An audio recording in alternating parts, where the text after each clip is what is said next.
our heels inside and say, sorry, there's nothing that we can do. This is how the system is. We submit it's the former, that is an imaginary problem. Section 5 is not really a valid answer to the problem. Section 5 is actually a gateway, not an obstacle. Section 5 permits a Section 34 court to intervene in any manner it wishes to once the gateway is open. Because Section 5, the last part of Section 5 reads that the court may intervene where so provided. It doesn't say in the manner so provided. The reading of Section 5 is only a gateway to get inside. And once that opportunity is there, whatever powers the court wishes to apply are available to it. It appears at the end of Section 5, my lord. The second is, to what extent should there be corrections permitted to an arbitration award? And we submit, and this is a very important aspect, because if your lordship's hold it, it should not be done too widely, because we'll have another problem being opened. We submit it should be restricted to certain aspects only. Number one is when there is a non-discretionary aspect, that is either there is a statutory right or a contractual right. One. Two is if it is a matter of modification of an interest. And three, if there's any calculation related errors. Now, it is why this is so important is because it leads to the entire concept of enforcement of rights, what the statute provides. If the tribunal is not either rightly or wrongly ordering that, awarding that, if a court does not correct that, it puts a big question mark on ease of enforcement of contracts, on the rule of law that we're enjoying. Because then the moment you see litigation dragging on, somebody going from court to tribunal, it casts a question on our ease of doing business in India, which is why there must be certainty, finality, and efficiency in the entire process. Therefore, these are from a policy perspective. I think the legal points have already been very adequately covered by my learned seniors. Now, we've tendered a note. In that note, my lord, we've already dealt with a series of judgments which already my learned colleagues have dealt with as to where the court has previously interfered with awards. The only relevant one I want to show, my lord, is the Hindustan Zinc versus French coal carbonization. In that, the Section 34 judge modified an award. The Section 37 judge, as a 2006 4 SCC, the Section 37 judge set aside the Section 34 order on the basis that it should not have been modified with. The Supreme Court said Page number 2006 4 SCC 445. 2006 4 SCC 445. Hindustan Zinc versus French coal carbonization. The Supreme Court upheld the Section 34 order allowing the modification. And that is the correct system we submit that must be followed. But what was the modification made? What was the modification made? That was on the main merits of the matter it had gone on to, on the calculation of the damages. Computation of damages. Where is the reasoning given? But without reason applied. 524 onwards.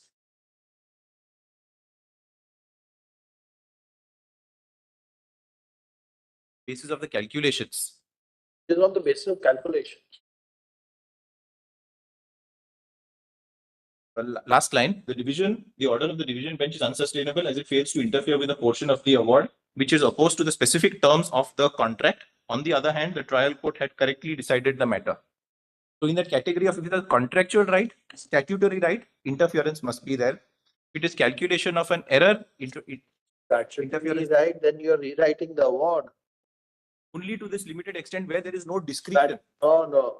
When yes, say in a contract says no escalation, somewhat may. Even if we extend the time, arbitrators normally find a way to get over these clauses. Correct. Because in equity, these clauses are one-sided, completely one-sided. Direct form contract. So if the court feels that we do that, then virtually we rewriting the award. So just to correct, rewriting the award to a limited extent is not a bad thing. Rewriting the award up, because if one follows a policy that no rewriting is the policy which is being advised by the other side and is the one that is causing the problem. So partial rewriting in these limited circumstances should be permitted for a systemic benefit is what our submission is. So if there is a discretion to the tribunal, then court should not interfere. But if there's no discretion, if there's a contractual right, statutory right, then the court must interfere in those cases. We have to lay down limits. Will setting aside include that part? That point has already been adequately addressed. So setting aside includes a limited right of modification, and modification not quite, but with this limited aspect, my lord. Main point is the huge expense, effort that parties have undertaken. Also be nipped into the bud. 3 more points, my lord. There's another risk of this section 34(4) I'll just address. Is this when the court refers it back to the tribunal and tribunal maintains its view. This is a risk of an infinite bounce. It will come back in a 34. 34 may again hold its view. It's again a never-ending process, litigant suffering right throughout. Again on 34(4). So we already argued so many times. Just make 2 more points, my lord. 34(4).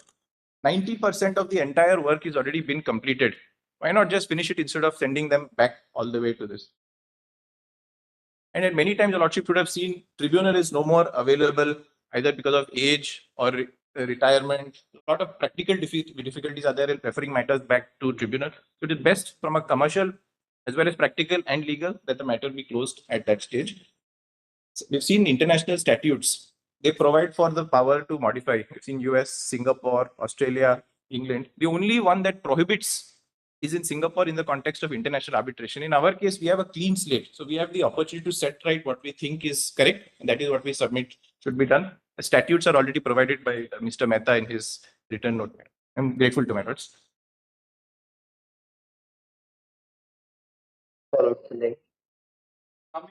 Please, Lords, while adopting the submissions of my erudite senior colleagues, Lords, on the reason why Lordship should in fact permit modification of awards, I want to focus on a very limited aspect.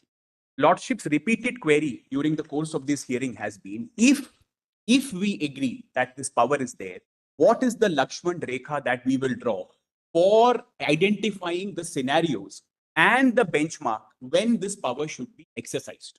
So, my lord, I am only arguing on that issue because of the limited time available with me. Lordships may kindly have my written submissions, paragraph 4, where I have sought to encapsulate 3 scenarios where the Honorable Court may consider exercise of this limited power of modification.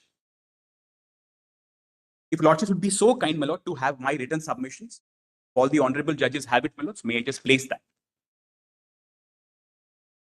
Yes. My lords, I am just requesting my lords to have with me paragraph 4, my written submissions. I've also handed over extra copies, my lords, so any honorable member of the bench, deeply obliged. My lords, may I place paragraph 4, just the initial portion. Various scenarios would arise where the interest of justice, as also institutional effectiveness of arbitration as a form of alternative dispute resolution, would be better subserved if courts can modify an award without relegating the parties to a second round of arbitration, provided that such a modification would not require a detailed inquiry into the facts of the case. Now, please see 3 scenarios, my lords. For instance, in one scenario, scenario 1, an arbitral tribunal may deny interest on the claims in toto. However, if the court determines in a section 34 or 37 proceeding that interest was unjustly denied, the court should have the power to modify the award and grant a reasonable rate of interest without relegating the parties to a fresh round of arbitration on this sole aspect. In another scenario, scenario 2, if the court determines that the interest granted by the tribunal is unsustainably high or low, the court should have the power to reduce or increase the interest rate without having to remand the parties to a fresh arbitration with regard to rate of interest. Now, these 2, my lords, are relatively low-hanging fruit. Now, please see the more controversial scenario 3. There might arise a third scenario, scenario 3, where the findings of the arbitral tribunal might be ex facie contrary to the record of the tribunal or the agreement between the parties, and modifying the award would not require an elaborate inquiry into the materials already placed before the arbitrator. Now, my lord, for this third scenario, I wish to place before my lord a judgment of the division bench of the Honorable Delhi High Court, which would show to my lord exactly why this limited curated power should be available. My lord, please have my judgment compilation. There are many judgments there. I'm only going to show lordships 2 of them because of the limited time that I have at my disposal. Please see this judgment, which is at serial number 1, page 1, IRB Infra. My lord, this is a new judgment compilation that's been handed over. I have removed my earlier one because most of it was already covered. This is, my lord, running into 79 pages. I hope lordships has this judgment compilation. Yes. Yes, Lordships may just see the first judgment of the division bench in IRB Ahmedabad versus NHAI. But the facts were interesting. The contractor in this case files a claim, which Lordships will find at paragraph 4 at page 2, seeking an award that it is entitled to issue passes without offering discounts to local commuters on the highway. So the majority award finds that yes, you are entitled. You don't need to give a discount to the local commuters. Now the NHAI filed a counterclaim, which I'll take Lordships to, which said no, direct them that they must provide the discount. Now in the section 34, the single judge sets aside the award. The contractor appeals to the division bench. The division bench upholds the single judge's order, but now please see what the honorable division bench does. So Lordships will now note this interesting formulation. Please have with me, my lords, paragraph 36 at page 15. This is a perfect example of scenario 3. Please see para 36 at page 15. May I read, my lords? Yes. Before the arbitrator, the NHAI had filed counterclaims and prayed as under. In view of submissions made above, the claims of the claimant may be rejected and the claimant be directed to. Now, please note, my lords, Roman serial 1 and 2 are precisely the counter to the claim, which is direct them to issue discounted passes. Now, my lord, please see para 37. That's pregnant with legal consequence. The arbitrators in the award did not go into the counterclaims of NHAI, but granted the claims of Appellate. Since the stand of the appellant has been rejected and award has been set aside, it is directed that the NHAI shall ensure that the concessional passes, discounts, and exemptions as per notified toll rates are being extended to commuters and users. The appellant shall submit all its accounts within 8 weeks, who shall be entitled to recover all the excess amounts charged by the appellant. Now, my lord, the unarticulated premise of what the honorable division bench says is, it's a useless formality now to send the NHAI back to a fresh arbitration to again agitate its counterclaims, because the courts applied its mind and the courts found that the stand of the contractor is completely unsustainable. Now, in a situation like this, my lords, will the courts now relegate the parties back to a fresh arbitration for something that's ex facie clear? Now, my lord, one question which will come is, all right, this is one factual scenario. How do we lay down a test? Now, my lord, with my limited understanding, my respectful submission is, and I say it with all responsibility at my command, useless formality. Useless formality is a controversial doctrine in administrative law. Because Lordships knows in administrative law, there is this dichotomy between the principles of natural justice not being applied and admitted facts leading to a particular conclusion. So that's a controversial doctrine in administrative law and service law. But please see, my lord, if we remove that element of natural justice, which would not arise here, please see one formulation which I can commend for Lordship's kind acceptance. Please see page 56 of my judgment compilation, which is, my lords, part of the judgment of this honorable court in MC Mehta, which begins at page 49. Please have, my lords, page 56. Please have with me para 21. Now, this is in the context of useless formality in administrative/service law. But please see para 21. Now, Lordships may ignore the first words beginning with, it is therefore clear that. Please start with, if on the admitted. Please note this, my lord. Lordships has that. Yes. Para 21 at page 56, my lords. Yes. At 21, please ignore the initial words. It is therefore clear that. Now, my lord, please mark from here, if Lordship would be so kind. If on the admitted or indisputable factual position, only one conclusion is possible and permissible, full stop. In my respectful submission, for determining scenario 3, this strict test Lordships would consider employing. Because in my respectful submission, and I will just end with that, arbitration is a chameleon. Lordship saw the judgment in IRB. Even though arbitrations are ultimately private contracts, in many ways, they overlap and interface with issues that affect the larger legal system. And my lord, these are not my words. Please therefore permit me to conclude with just one more reference. Lordships may have, my lords, in my judgment compilation, the article, my lords, at page 59. Now, this is, my lords, a 1952 article, which is considered the most unadulterated normative exposition of arbitration because of the genre and the era in which it arose, relatively uninfluenced by the commercial explosion that's happened thereafter. Now, my lord, this article, my lord, lordships may kindly see at page 59. And my lord, I will just take lordships to page 63. We think arbitration, we fetishize arbitration today as purely being this commercial agreement between two parties. But arbitration goes beyond that. Why does it do so? Please see page 63. Yes. Lordships may note the 5 components of arbitration. I will trouble my lords with A, B, and E. Please let me start with A. Arbitration as a creature of the parties. My lords has that at 63. Mary, Yes, please. yes. The statement that arbitration is a creature of the parties, that its occurrence, form, and scope are dependent on the will and consent of parties is but part of the truth. Although the arbitration agreement, as any agreement, is consensual within its limited compass, it is also in varying degree depending on the law of the particular jurisdiction. Now, please note, my lord, a delegation of the power of the state to private parties for their private ends. That delegation proceeds on the assumption that the attainment of those ends will also subserve public interest with a sufficiently high degree or incidence to justify such delegation. The basic assumption is, as we pointed out in the preceding section, that arbitration is an allowable extension of the sphere of contract. Yet the fact that it is consensual profoundly affects the nature of the award and the value sought to be served by the award, and hence the determination at the ends of the attainment of which the power of the state will be brought to bear. Now please see B, arbitration as an award. The fact that the arbitration process involves a delegation of the power of the state also must be considered in the evaluation of the process, for the exertion of this power will channel conduct within or between institutions as the case may be, and thus have consequences with which society must be concerned.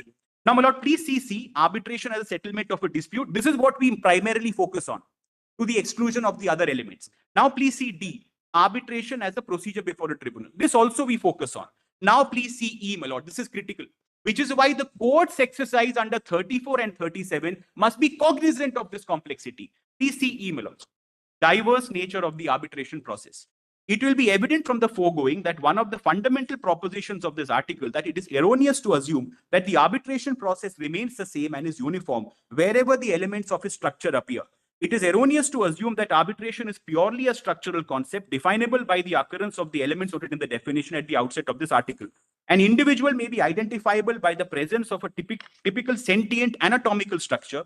The personality of an individual, however, emerges when he is viewed in a social context. Similarly, the nature of an arbitration becomes revealed when it is viewed in its social context. For arbitration is a chameleon word, assuming varying significance as the social setting in which it takes place. Now, my lord, after this normative exposition, jurisprudential in nature, please see its application to commercial arbitration. That is what today we mostly engage with. Please have with me page 77. I'll conclude with this. Please bear this in mind, my lords. Please see page 77.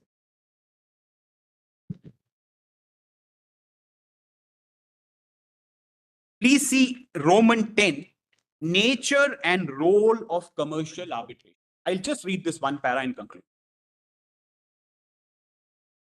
Yes. Yes, may I read? The term commercial arbitration implies the arbitration of disputes arising in the life of trade and commerce. A dispute involves a deviational transaction in which an established customary expected course of conduct fails to be carried out as anticipated.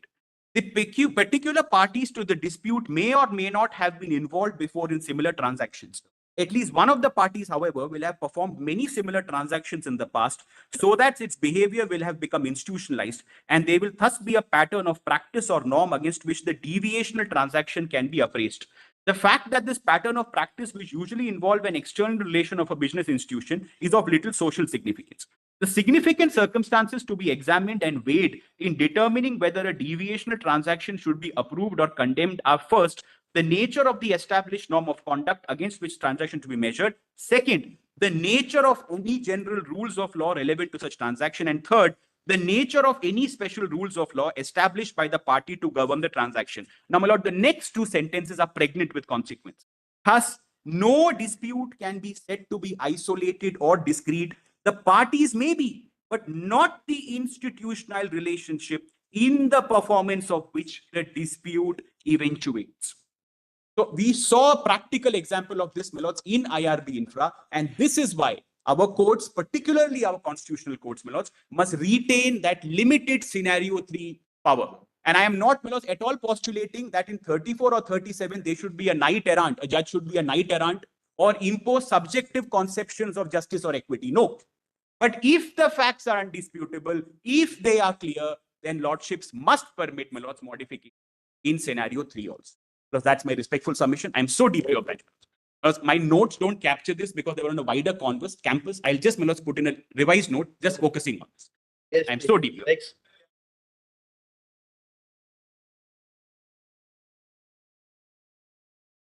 I'm only giving a short note, Your Honor. I'm only on the objective of the Arbitration Act, Your Honor. We kindly have some of the objectives of the Act, Your Honor. They are providing speedy disposal of the disputes, providing for an amicable, swift, and cost-efficient settlement of a dispute. I'm taking it just an illustration, Your Honor. In my case, I'm just taking the dates. In 2002, an arbitrator was appointed. 2010, the arbitration award was passed. In a cross appeal, one of the claim was allowed. In 2010, the Section 34 was filed. 2019, Your Honor, the Section 34 was modified by the High Court under single judge. 2024, Your Honor, the division bench set aside on the basis of Muhammad Hakim judgment, Your Honor. 22 years, Your Honor, has taken place. Your Honor, asking us to go back in a case will be against the very objective of the arbitration. Your Honor, let's take an example in a cost sufficient, Your Honor.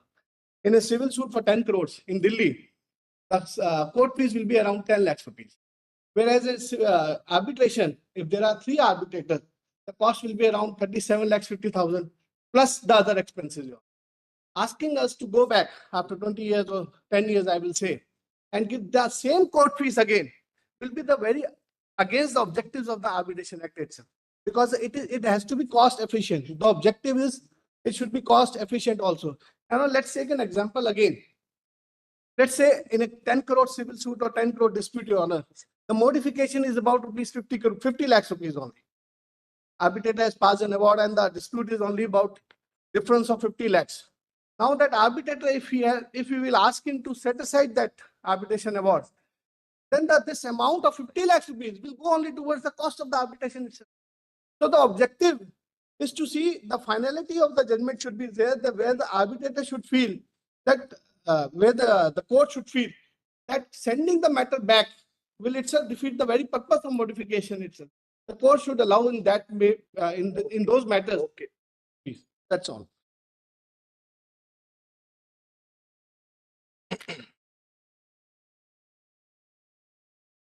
IFAN IF 40905. And a summary of my submission is that the power to modify comes from 34(4). And it should be done only in the manner which is prescribed by the statute. 34(4) does not entail that the court should take cognizance of the matter, because the moment it takes, then doctrine of merger starts applying, which is not anticipated by 34. It's a hands-off approach situation, but the honorable court will always have the power to tell the arbitrator to modify the award. That's my humble submission. Now, it is also important to note at what stage and why should 34(4) be resorted to in the first instance. Of course, Milos, the learned seniors have already submitted why we should first try to save the award. And that principle actually comes from the pro-enforcement bias that is there in 34. There's a judgment of Vijay Karya, which is under section 48 of this act, where my lords have held, looking at the language, usage of the word may in section 48. And they say that, look, first endeavor should be to enforce the award, even when we agree that certain grounds for objections are made out. Because the word uses may. The same expression is borrowed in section 34 also. Section 34 also says an arbitral award may be set aside by the court. So therefore, the first endeavor has to be to save the award. The additional reasons why I'm making this submission is also the principle of minimal curial intervention. And second would be doctrine of proportionality. Now, it may be debatable what is more minimum curial intervention. Is it simpliciter setting aside or keeping the matter with itself under 34.4? My humble submission is that not setting aside the award or not using the draconian provision of setting aside the award actually confers with the minimum curial intervention principle under section 5 of the Arbitration and Conciliation Act. And this is also in conformity with the doctrine of proportionality as well, where for minor errors or small errors or curable defects which can be corrected, resort to 34.4 must be made before 34.2, my lords. Now, my lords, one thing that comes in the way is the sheer language of section 34.4. Now, it has been submitted at the bar, my lords, yesterday, and there's a judgment also against me. Kinari Malik, my lords, 3 judges. And I just read the provision. On receipt of an application under subsection 1, the court may, where it is appropriate, and it is so requested by a party. So this expression, I think it fell from Justice Kumar also yesterday, that it is so requested by a party, my lords. This has been interpreted by my lords to say there should be a written application. In my humble submission, my lords, that may not be the correct position. Because number one, if they wanted to say application, they would have used the word application because they've used the word application at least 10 places in the statute. So they deliberately avoided the word application. Number two, my lords, in my humble submission, this is not a precondition for using the power. This is more of an ex post facto seeking consent / compliance. Now, the reason for such a submission is that since the court is duty bound to save the award, therefore, party taking that initiative should not be that condition. Number two, the language itself says, first the court will see where it is appropriate and it is so requested by a party. So I'm not saying that this and should be or, but I'm just saying a proper interpretation of it is so requested by a party should mean ex post facto consent. Now, why such a provision is there? Of course, my lords, Learned SG took my lords to the preparatory articles, and those discussions, etc., do not dwell upon why there should be this power of seeking a request or consent of the parties. But my lords, my submission is that it should not be a futile exercise under 34.4 to remand the matter back. For example, there is a situation where mitigation of damages is not considered by the arbitrator. And the award could, of course, go because it will lead to unjust enrichment. So a party would have to consider that is it worthwhile for me to spend money and go back to the tribunal? And at least one party should find sense in that procedure. So only to ensure that it is not an exercise in futility, at least one of the parties must benefit out of that process, and therefore at least one of the parties should give consent to. If the basis for such was party autonomy, then both parties should have consented, or the provision would have provided for both parties. But it only says only one party needs to benefit out of it. So therefore, only one party needs to. What will be scope for the 34.4 procedure? My That lords. will be formulated in an application. You are saying court will formulate it My in lords. order and take the My lords, I bow down to that, my lords. possible in all scenarios. Correct.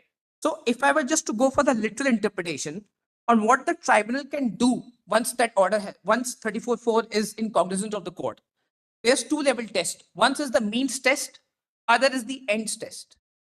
The ends test says that the arbitral tribunal will enumerate the grounds.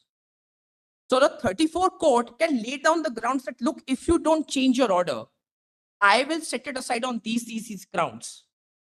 So you are hereby given an opportunity to cure these defects, if at all they are curable. And the means test is, what all can the tribunal do to eliminate these grounds? Take such other action as in the opinion of arbitral tribunal.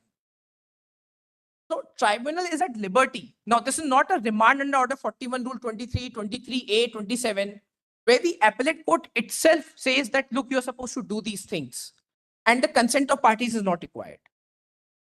Here, the tribunal is at liberty. Tribunal has the opportunity to eliminate the grounds for setting aside.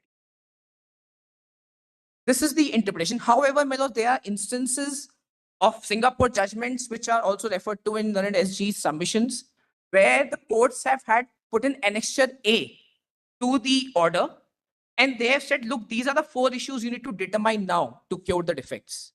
And the matter has gone back to the tribunal to look into these 4 issues. Of course, there were subsequent disputes of what this order means and what the tribunal can do.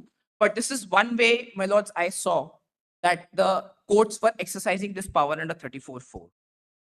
And contrary to Kenari Malik, my lords, we simply say there should be a written application, because my submission is it can be just a consent of the parties. And there are 2 judgments. One is of Madras High Court, one Calcutta High Court. I have referred to in my submissions.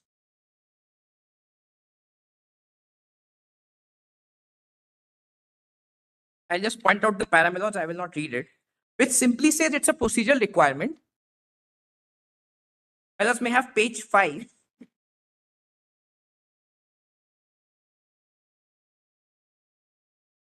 Page 4 bottom.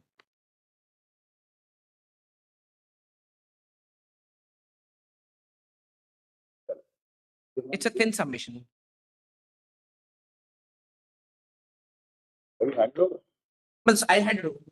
I have extra. Yes, I'm sorry, because one is not in the form. yes, please.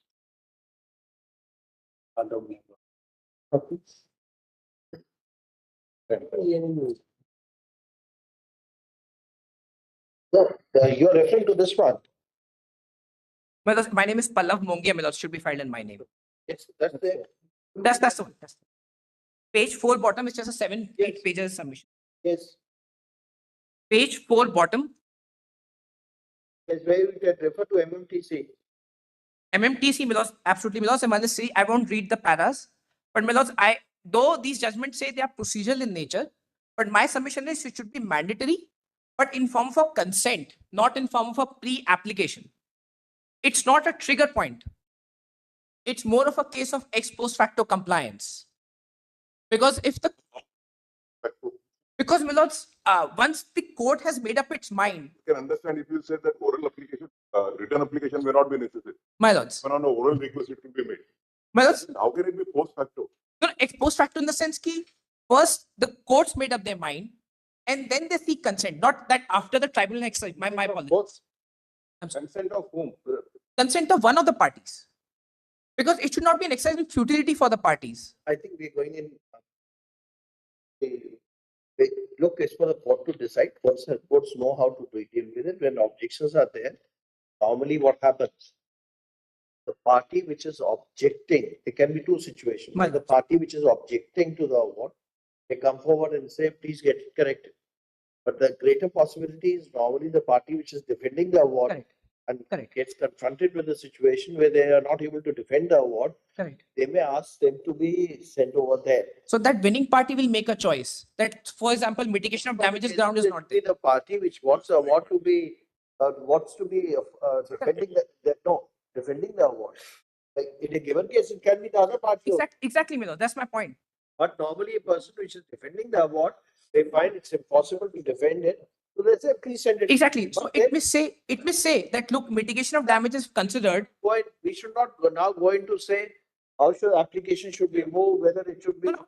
That's exactly my point, my lords. If my lords were to say that this is not a application The mechanism. question is whether any modification can be done. Correct. It So can be done to what extent?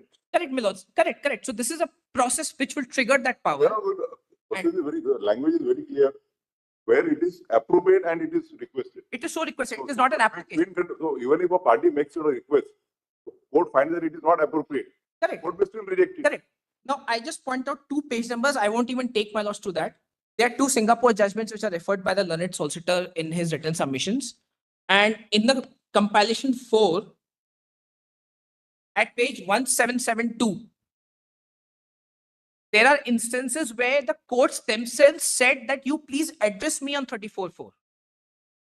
The court invited submissions and it's recorded as part of the transcript, not just a recording in the law reports. Yes. What is the name of this? my lords, one is Bagadia Brothers. Indian case. No, my lords, that's Singapore, my lords. Bagadia Brothers versus Ghanshyam at page 1772. Volume 4.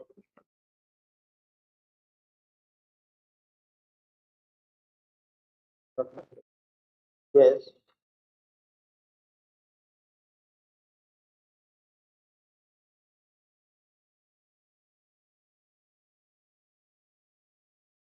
In the first para itself, fourth line, my lords.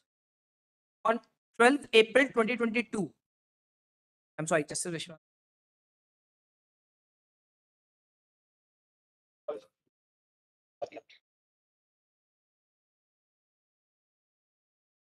What was the page? 177. Yes. My lords, fourth line from the top, para 24. My lords have it, my lords. On 12th April 2022, I further directed the parties to address me on the applicability of 34.4 of the model law to the present application and whether it would be appropriate in the present case to remit the award to the arbitrator. There was no application. In fact, an objection was subsequently Are you taken. going into all this? I'm going for all this What's because, no how to deal with this issue?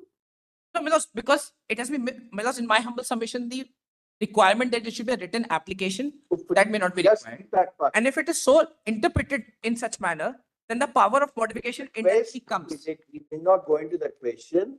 I bought the Milos. I just want to share this. The Milos may have just one more page. On the next page, it's a chart. I'll just show that chart and I'll just end with it. Page number 8, there's a chart in my written submission. Milos may have the chart. Just, I'm so sorry. I'll double it. Just 30 seconds. So we have understood the part. It says where there's uncurable defects, it has to be set aside. Where the First- curable defects. Correct, Milos. There must that's be a the court will under try and 34. solve it. If the court cannot solve it, then it can be sent under 34.4. Correct, Milos. And Milos, Indian Milos, there's just one more. Done by Mr. Datta. Almost it. Milos, this aspect was not argued.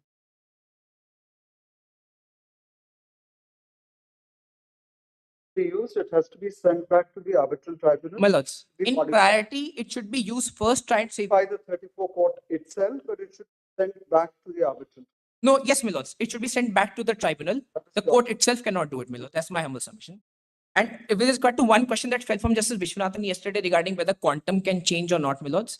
There's one judgment of BRS versus BRQ. It's at page 1429, again a Singapore judgment, where the court itself noted that the quantum will change, but since it has to be sent back for the reasons aforesaid, all 34.2 grounds, therefore let that be the consequences. Because in my humble submission, Milos, this is not an opportunity for the parties to improve their case, but for an opportunity to the arbitrator to do a better job and ensure that the grounds are eliminated. To remove the defects. To remove the curable defects. Because of course, certain things can't be Milos. And conclusion is on page 9. And there's a summary of my submissions also on page 1. I'll end it. I'm obliged. Okay.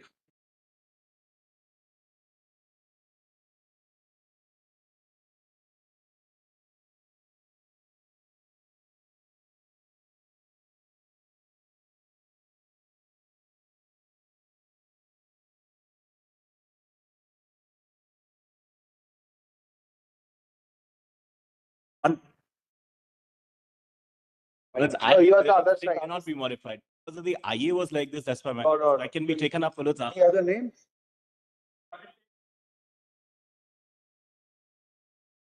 Our bare bone proposition is, if when your lordships are to locate the power to modify or vary, whether it is to be located as part of the power to set aside an award, which is a larger power, my lord, or is it a standalone power which stands in its own right, my lord? Lord, my submission is that as much as the power to set aside is a power, the power to modify is a power in its own right, my lord. But why I would say this is, I've handed over just 5 sentences note, my lord. Lord, although the words used under section 34 is only the power to set aside, my lord. Lord, but there is certainly the power to refuse to set aside the award, my lord, which is to confirm the award. there is also, my lord, the power that if the parties agree, then the court can pass an order in terms of the agreement of parties, my lord. But all these powers are not expressly there, but these powers have not been expressly removed as well, my lord. So, my lord, in my respectful submission, my lord, the appellate court's power is to be traced under CPC, which says that the exercise of appellate jurisdiction, the appellate court can set aside the award, can vary the award, can confirm the award, or with the agreement of parties, my lord, is different kind of order can be passed. Now, my lord, so long as all these powers are subject to the express limitation on the power of setting aside, which is that the court in exercise of section 34 cannot review the merits of the matter, or there shall not be any reappreciation of evidence. So that's the test in my respectful submission.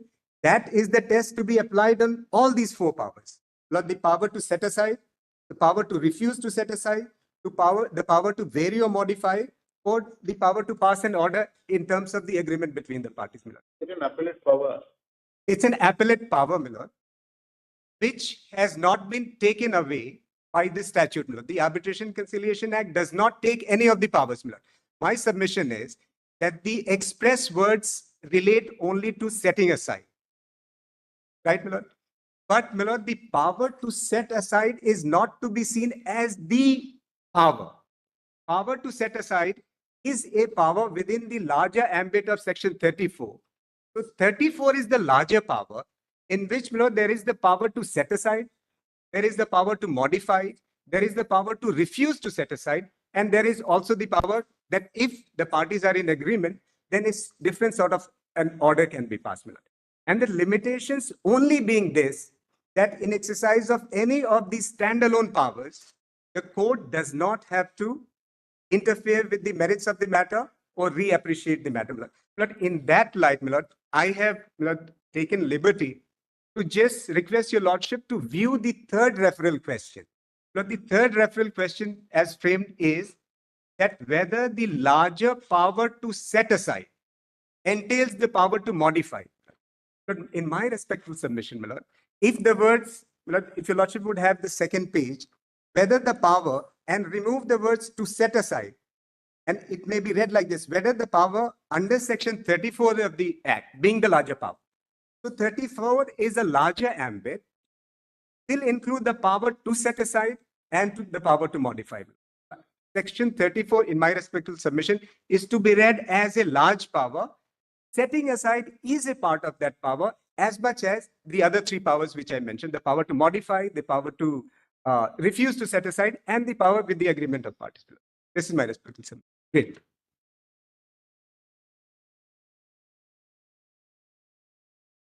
I need half an hour for the rejoinder. Not just now. No? Not just now. Not at this time. Not at this time. No, but I'm saying that if they could never assist your lordships, my learned friends.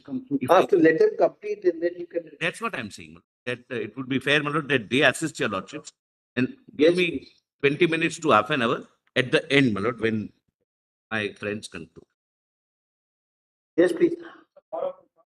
I'll take a short while and then Mr. Banerjee will do most of the argument. We've prepared a common compilation between the three of us so that there isn't a repetition, and that's been filed, Millers. There's one note that we prepared. It is just coming shortly at the note is coming. Ancestral compilation, the common compilation. Yes, Millers. Now there are three There are views. there are six volumes. There are three. There's six volumes. There are three views which are coming. Or you can divide broadly into three views. One is that the power to set aside subsumes in it power to modify, in which cases will you modify? When will the court exercise the power of modification? Will be relatable to curable defects. not something which are uncurable by the court.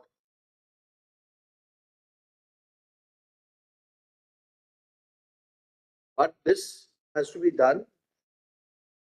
One aspect, one side says this should be done without going into the merit or reappreciation of everything. There may be some difficulty in that, because whenever we are going to the patent illegality public policy clause, there is element of reappreciation, but not as an appellate court, but as a court within the confines of that power. The second issue which has been argued sometimes is that the court may not do it. It can always then exercise the power in appropriate cases under law section 4 to section 34. The third view is where the court can do it, it should do it. But where the court finds it, it cannot do it, and there is some way you leave it to the arbitrator carry out that exercise. That's a argument. I think one thing we must remember, and the other side certainly must remember, is that we are not indulging in some kind of a legislative exercise. This cannot be a de novo. No, they have not argued. None of them have said it's a legislative exercise. They have gone on jurisprudence to say set aside is a wider term, so it subsumes a lesser power. Unfortunately, Mr. Datar has specifically handed over a page where he has said that these words have to be added, these words have to be removed. A legislative exercise can either be on the face of it or by a sleight of hand. You can say, please add word to the statute and be honest about it, as Mr. Datar rightly was, by saying, please add these words. And hence, that is how the statute should read. The other way is to some process of extremely creative interpretation, to such violence to the language of the statute as to amount to a legislative exercise. That will also amount to a legislative exercise, and that is going to be our endeavor. That in the process of trying to remedy a perceived fault or a lacuna, we cannot do violence to settle principles of law, both of interpretation and separation of powers. It may be a crying need and a crying necessity. And I think parties probably will agree that there is a need. The worry is that if there is through a judicial interpretation. But the moment you say there is a need, you get into a. I will say something different. What I'm saying is, you may have a need. Some people may feel there is a need to intervene. In fact, my note says that there is no need. We've had 30 years from 1996 without this power of a modification. The systems have not broken down. There may be individual odd instances of injustice. That happens with us even in the regular courts. That doesn't mean we do away with the justice system because there are some wrong decisions. Just because in certain instances, some people will have to spend money because of remand, doesn't mean we take this entire system which has existed of setting aside alone as being the power and replacing it with something which may be far worse. Modification will become a hydra. There will be litigations upon litigations as to whether this amounts to a modification or setting aside. Is this curable? Is this non-curable? As of now, we have one round. We will have 5, 6, 7 rounds. The remedy will be much worse than the disease which is perceived to exist. And I say that disease does not even exist. Who has come on a regular basis and said there is a massive problem with modification? Yes, there are problems on odd occasions. But does that mean that we do such violence to the act and the language of the act to rescue millets from this monsters hiding in the shadow? That is going to be the argument. How many cases will every person who loses will say, don't set it aside, modify it? In every case, this is going to happen. When the matter goes to a section 34 court, one side will say uphold it, the other side say no, modify it. There will be a refusal to modify or a modification. One round of litigation with that will happen. Rather than being an expeditious process of arbitration being a fast resolution process, it will be exactly the reverse. The consequence will be worse. Therefore, millets, and that is why I'm saying it may not be desirable. And if it is desirable to a limited extent, it is for the legislature to hem in very restricted terms as to when or what circumstances can be modified.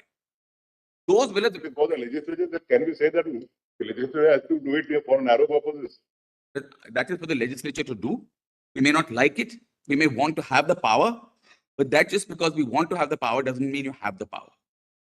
And whereas the legislature may find creative ways as to how to rein in the power of modification when a judicial test is laid down by court.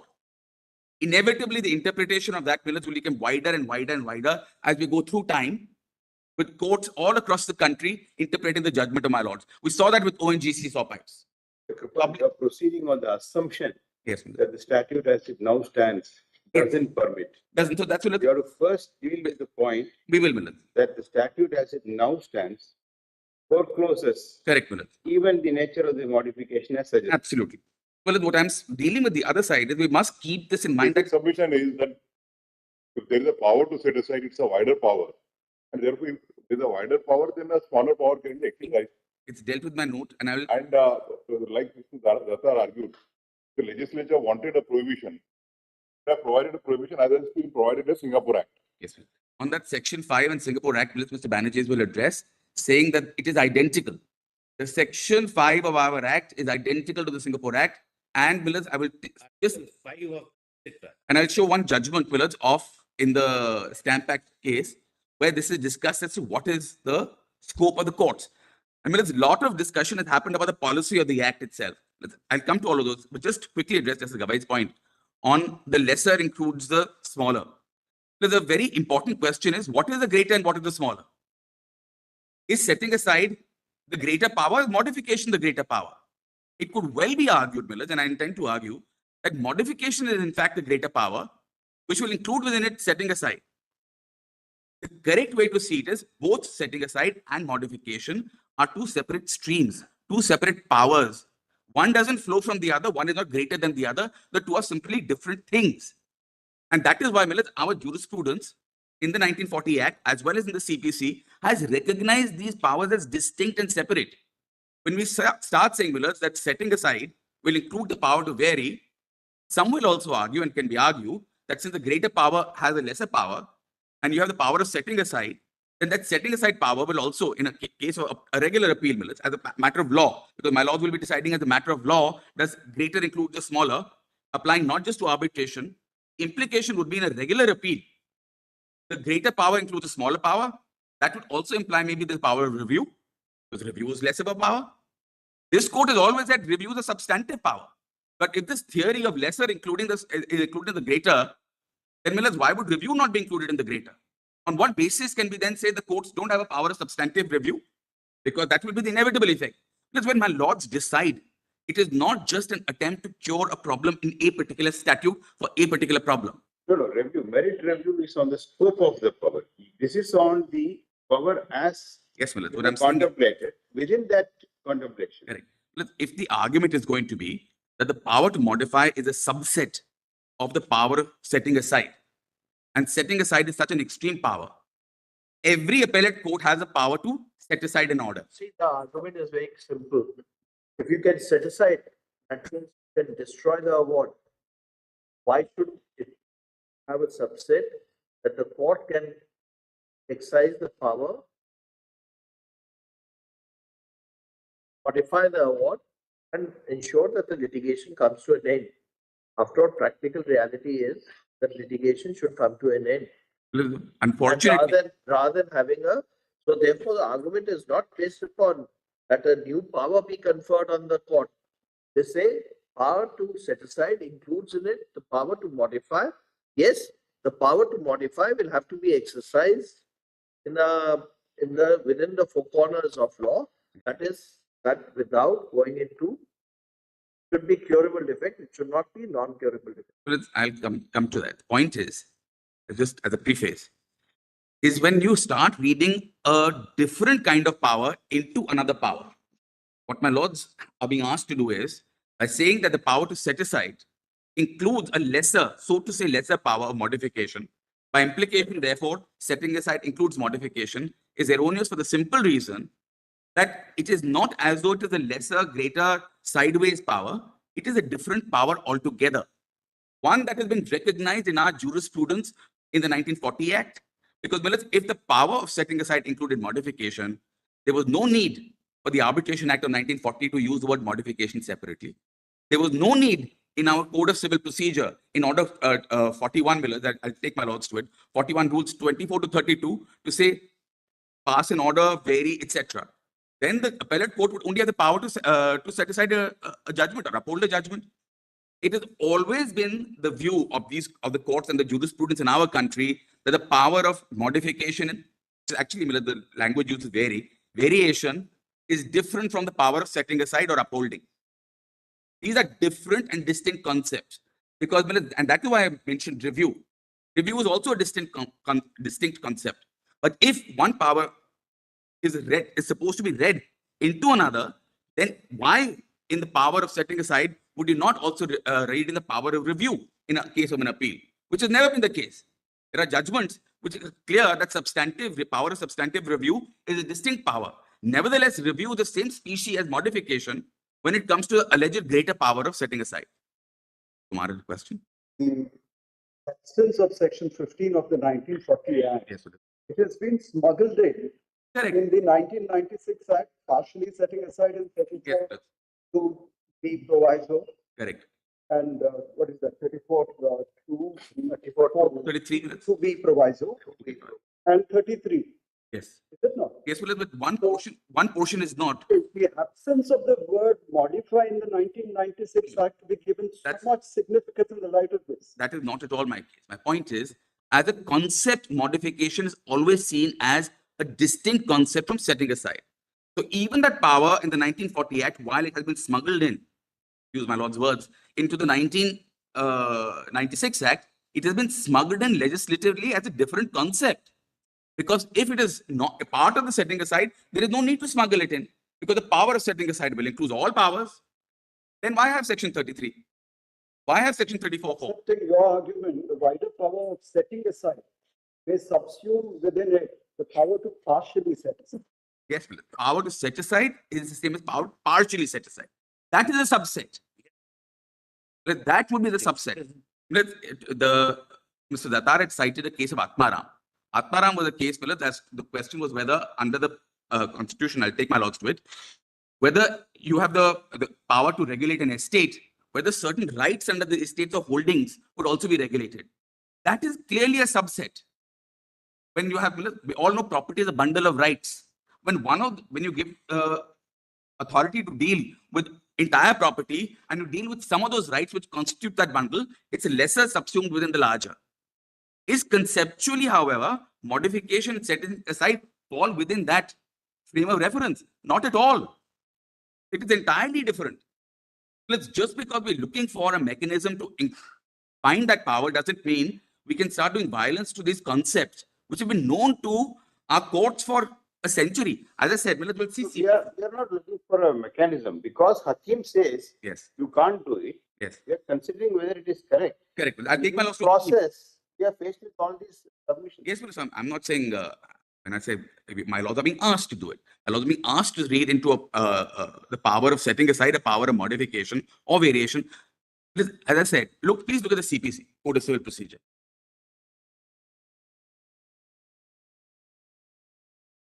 Code of 41. My lord knows it. We've seen it several times. My lord has also seen Section 5 and 34 several times. Sometimes, please see Order 41, Rule 32.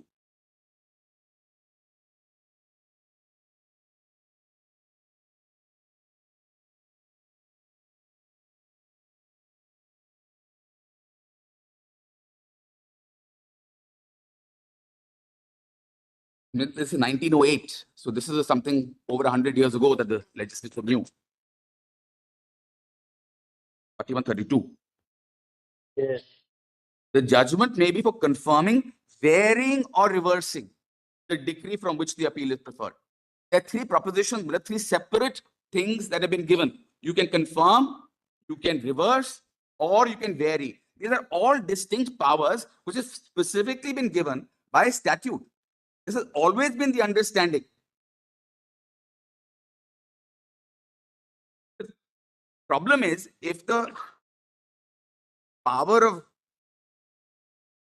modification is to be read into the power setting aside, then my lord will see all the other rules that are required to effectuate that also. See, for instance, Order 24, Order 41, Rule 24. When the evidence on record is sufficient, appellate court may determine the case finally. Because appellate court is given all the powers to vary, modify, and decide. That is, none of that is given, Millets, in under section 34. Where are we reading all this into? Entire elaborate scheme which is given in the CPC of Order 41, Rule 22 onwards to 32. None of this is present. How will the procedure work? And why should such a procedure work?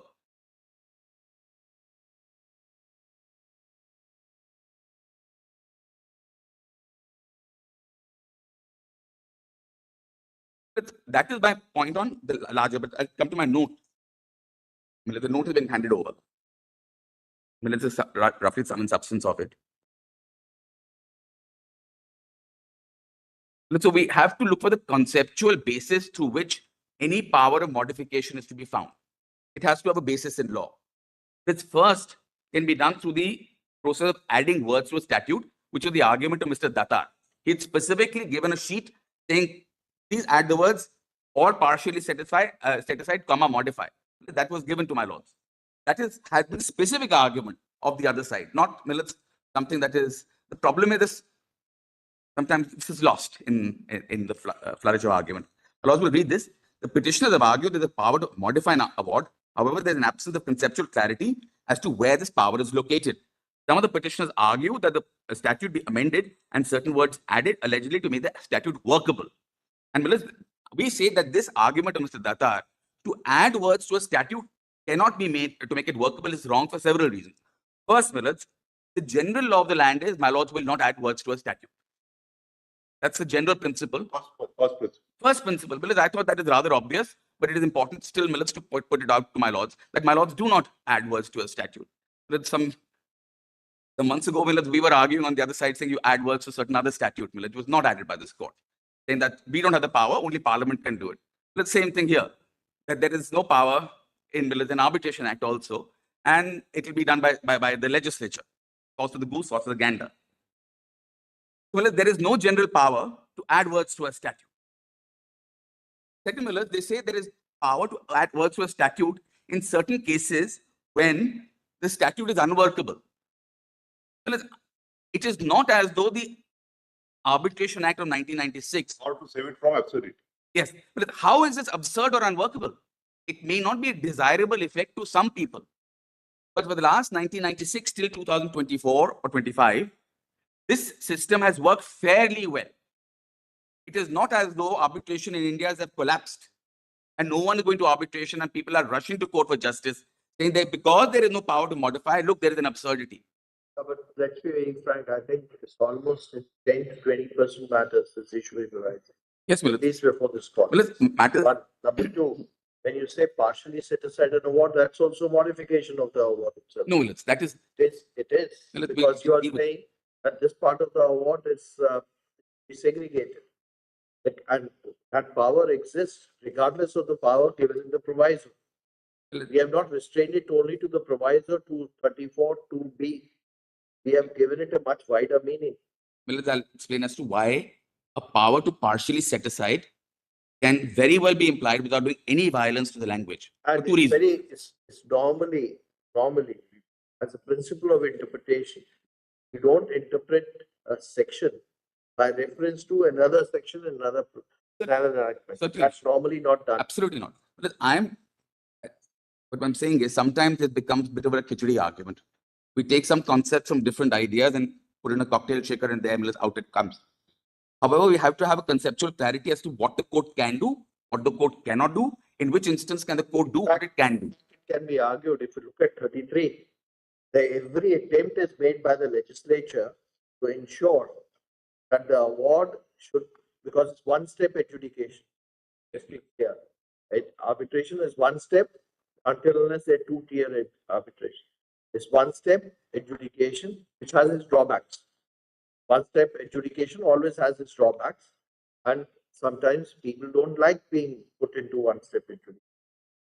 But the legislature attempt is to ensure, even if it's a one-step adjudication, there should be corrective measures available to the parties, whether in form of 33, whether in form of 34(4), or in form of proviso to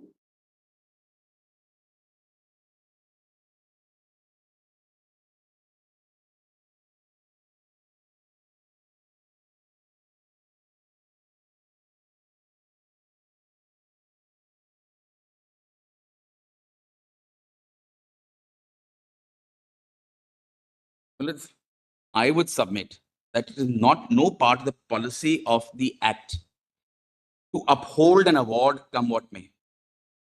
Or this is not the IBC. I've made that my note, where the policy of the Act is always save the company, no matter what. The policy of the Arbitration Act is very clear, Millets, and that has been discussed. We can't start importing that just this is the policy or that is the policy. It has been judicially determined. Arbitration is an alternative to a very slow process of litigation that commercial parties often do not wish to have, because there is a economic cost involved even in delay. An expeditious decision, even if sometimes unfair, is possibly more acceptable to business than a correct decision, which will eventually take 50 years. Because parties cater their economic planning in a particular way. They have to plan also. If there is always a constant doubt as to whether an award will be upheld or set aside or modified, or this will happen, this will create economic chaos. That is their argument that suppose the award is set aside. Yes, Millets.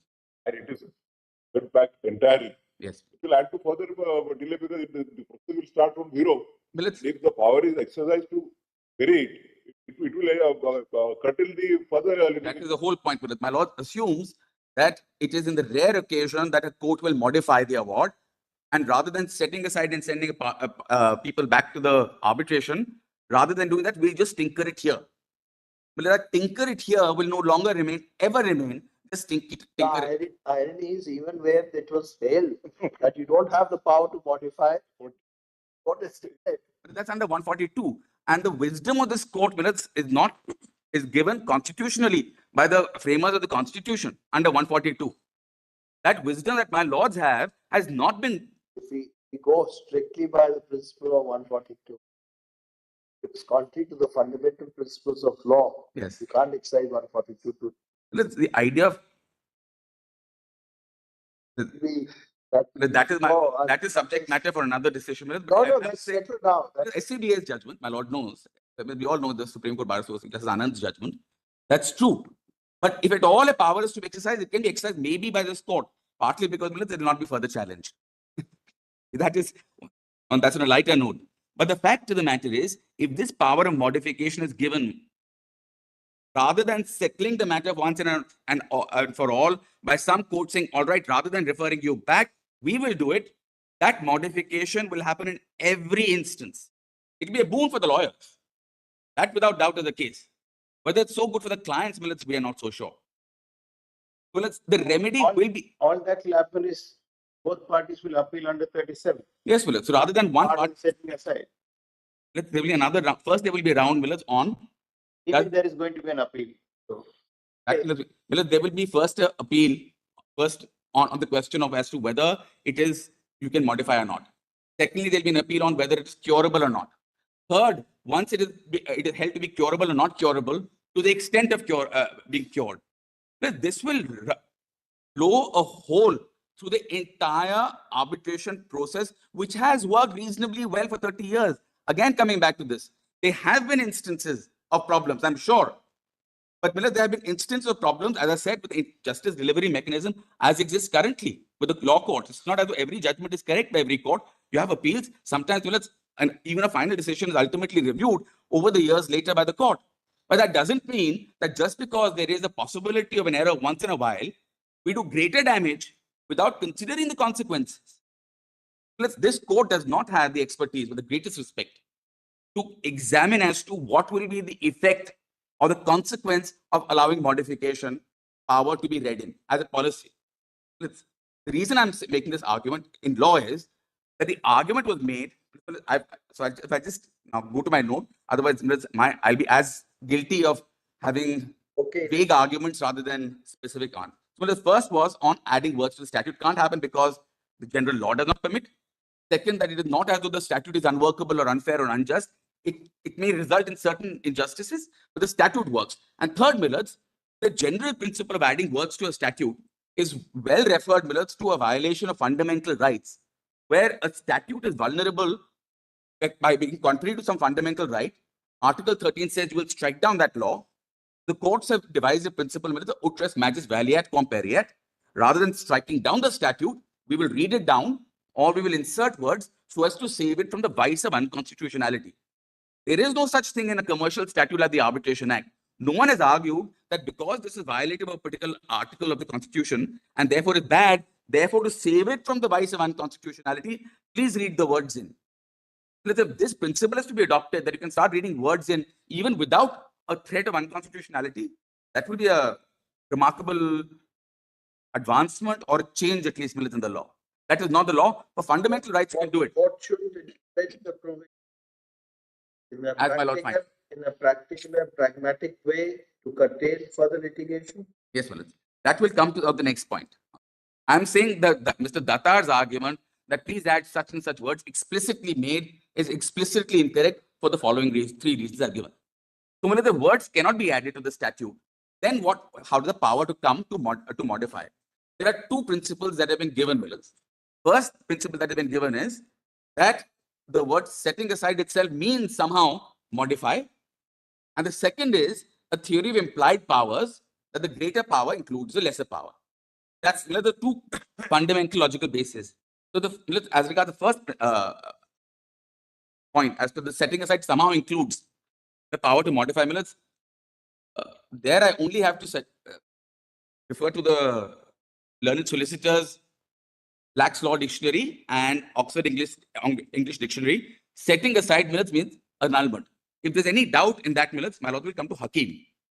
Hakim has not been cited to some length, even though this is being reviewed. I just ask my lords to turn to Hakim and see how the learned division bench of this court examine this. That would be in volume 1 of our compilation. Page 1. The will, of course, be aware of it because my lord was part of this bench. Solicitor's compilation also. Also in the solicitor's compilation. But we made our compilation with all our side so that there is no repetition duplication. My lord wishes, we can refer to the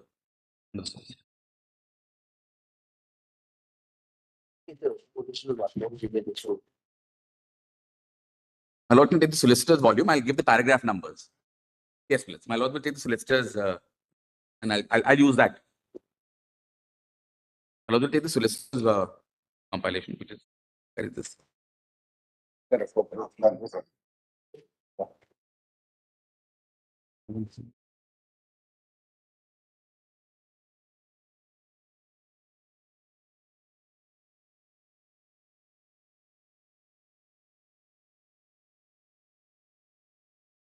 For the page number in the solicitor's compilation. Does my lord have it? My lord. Solicitor's compilation page 11. SEC. Yes, please. New compilation. Then may I give paragraph numbers so that my lord can then follow it? So let's see, read paragraph 2 as to how the matter came to court.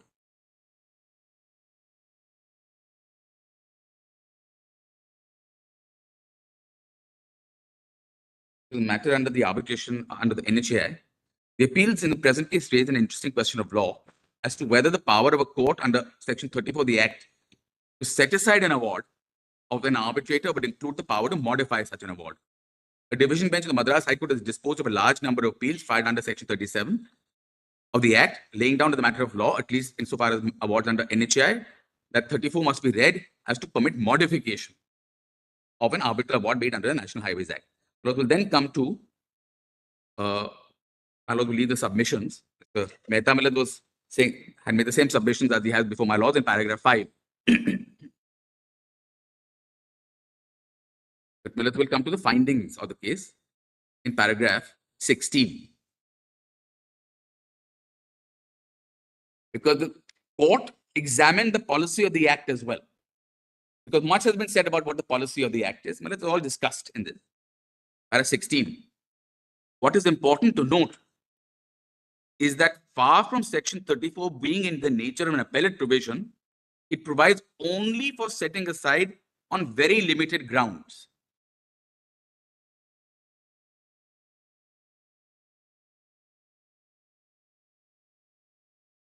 Go ahead, please. Grounds. Yes, please. Provides on very limited grounds, such grounds being contained in subsections 2 and 3 of the section 34. Secondly, as the marginal note of section 34 indicates, recourse to a court against an arbitral award may be made only by an application for, and highlighted, setting aside such award in accordance with sections 2 and 3. Recourse is defined by P. Ramanatha Iyer's Advanced Law Lexicon as the enforcement or method of enforcing a right. Where the right itself is truncated, enforcement of such truncated right can also be only limited in nature. What is clear from a reading of the said provisions is that, given the limited grounds of challenge under subsection 2 and 3, an application can only be made to set aside an award. This becomes even clearer when we see subsection 4, under which, on receipt of an application under subsection 1 of section 34, the court may adjourn section 34 proceedings and give the arbitral tribunal an opportunity to resume arbitral proceedings or take such action as will eliminate grounds for setting aside the arbitral award. Here again, it is important to note that it is the opinion of the arbitral tribunal which counts in order to eliminate the grounds for setting aside the award, which may be indicated by the court in hearing its section 34 application. So even 34 formulas first starts from the arbitral tribunal. Then para 18 is important as to what setting aside normally means in an international law. Redfern and Hunter in international arbitration states that the model law does not permit modification of an award by the reviewing court as follows. The purpose of challenging an award before a national court at the seat of arbitration is to have that court declare all or part of the award null and void. There is no question of modification, Millard. It's null and void, internationally accepted, internationally recognized. If an award is set aside or annulled by the relevant court, it will usually be treated as invalid and accordingly unenforceable, not only by the courts of the seat of arbitration, but also by national courts elsewhere. This is because under both the New York Convention and the model law, a competent court may refuse to grant recognition and enforcement of an award that has been set aside by a court of the seat of arbitration. It is important to note that following complete annulment, the claimant can recommence proceedings because the award simply does not exist. 1 minute, please. This was highlighted by the solicitor also. What has happened is, what was pointed out by Mr. Datar was, judicial model was really relating to international commercial transport disputes. So when you are interpreting it, where the Indian domestic awards or the Indian domestic arbitration, do not keep those in mind, because we are then going back at point of time. Yes, often we use the word that the court power of interpretation is reflective of the legislative intent. But that's all. Legislative intent is then gathered by us, and not by the legislature. So while doing it, if we apply this principle, we are applying this principle which relates to international. There's a difference between international arbitration, because then the concept of the law applicable to that arbitration proceedings, the substantive law, the law applicable to the arbitration procedure of that country, all these issues come in. Actually, that's already come in and said another side as to whether the seat and venue of arbitration and domestic arbitration. No, seat and venue does come in, but only with respect to the court. Yes, but not with respect to the law which is applicable. I'll make a simple answer to that. My lords are saying to me, as Mr. Datar has argued, is that the uncitral model law and this discussion of international law will have no relevance because that is in the context of international arbitration. Unfortunately or fortunately, Millets, that is not the case, because my lords will read the preamble to our very act. Yes, it does say that it relies upon the... Have at some point not to forget what the legislature has done. no matter how much we may wish otherwise, if the legislature has not only consciously adopted the words of a statute of the uncial model law, we have been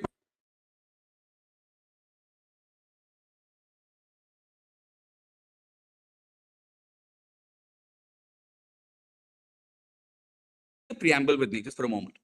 Please read the act. Whereas the United Nations International Trade Law has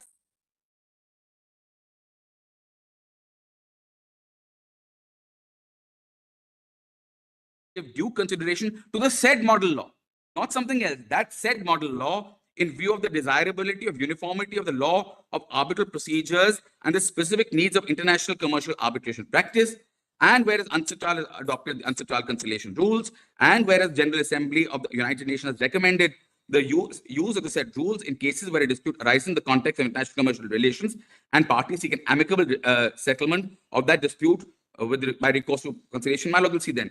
And whereas the said model law means the 85 model law, makes significant contribution to the establishment of a unified legal framework for the fair and efficient settlement of disputes arising in international commercial relations, whereas it is expedient to make law respecting arbitration and conciliation by taking into account the aforesaid model law and rules. I mean, this last paragraph is as clear as can be. It has been made. Yes. To read para 3 of the SOR also. Para 3 of the statements and objects. Yes, please, I'll come to the state. I'll start with paragraph 1 because even that is relevant. The law on arbitration, because all of it has to be read. Of course, judgments. I'm trying to show that this was not some willy-nilly endeavor done in the blind, unaware of what UNCITRAL decided, and we had a different thing in our mind as to what setting aside means. Everyone in 1985 and 1996 was very clear, and Parliament was certainly very clear as to what setting aside means. It has a specific context and a meaning in international law, millets. It is not just the 1996 Act. Even prior to that, the Foreign Awards Enforcement Act, millets, the 63, the 40 Act, all of these had the concept of setting aside. Parliament was aware. It's not a new concept suddenly accidentally filtering in to domestic arbitration to the root of international law. No, that is not the case. Parliament was aware, and therefore, my lord will see the statement of objects and reasons.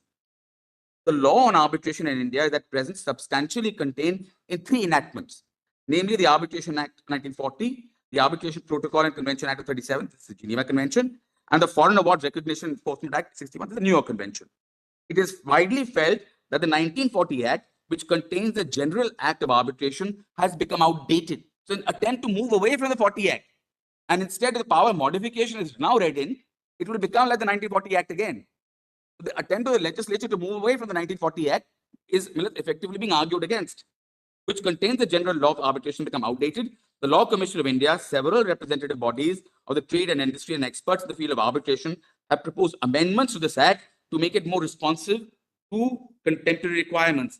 It is also recognized that our economic reforms may not be fully effective if the law dealing with settlement of both domestic and international commercial disputes, but both, remains out of tune with such reforms. The intention is very clear.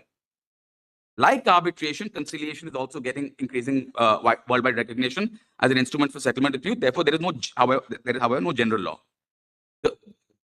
I'll read the whole thing. As well. The UNCITRAL adopted in 1985 the model law on international commercial arbitration. The General Assembly of the United Nations has recommended that all countries give due consideration to the model law in view of the desirability of the uniformity of the law. Again, they want every domestic municipal jurisdiction to have the same law.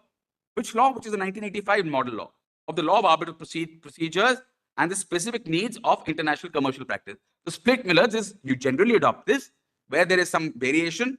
Therefore, we have part 2 of our Act. The UNCITRAL also adopted in 1980 a set of conciliation rules. The General Assembly of the United Nations has recommended the use of these rules in cases where parties arise in context of international commercial relations, parties seek amicable settlement by recourse to conciliation. And important of the UNCITRAL model law is they have harmonized concepts of arbitration and conciliation of different legal systems of the world, and thus contain provisions which are designed for universal application. All across the world, setting aside means setting aside. When it doesn't mean, provide for a difference. If we want harmonization, we can't in India say that harmonization is something different. What they're saying is by the same law, but the fact of the matter is, several countries, including the Western world, where arbitration is perhaps the default mode in commercial arbitration, commercial matters, they have power of modification. no, Only that issue is comes not to that statute. you can't argue that if you bring in modification, you'd be violating the international. No, that's not what I'm saying. What I'm saying is a particular allow me to read this line again as to what I'm trying to say.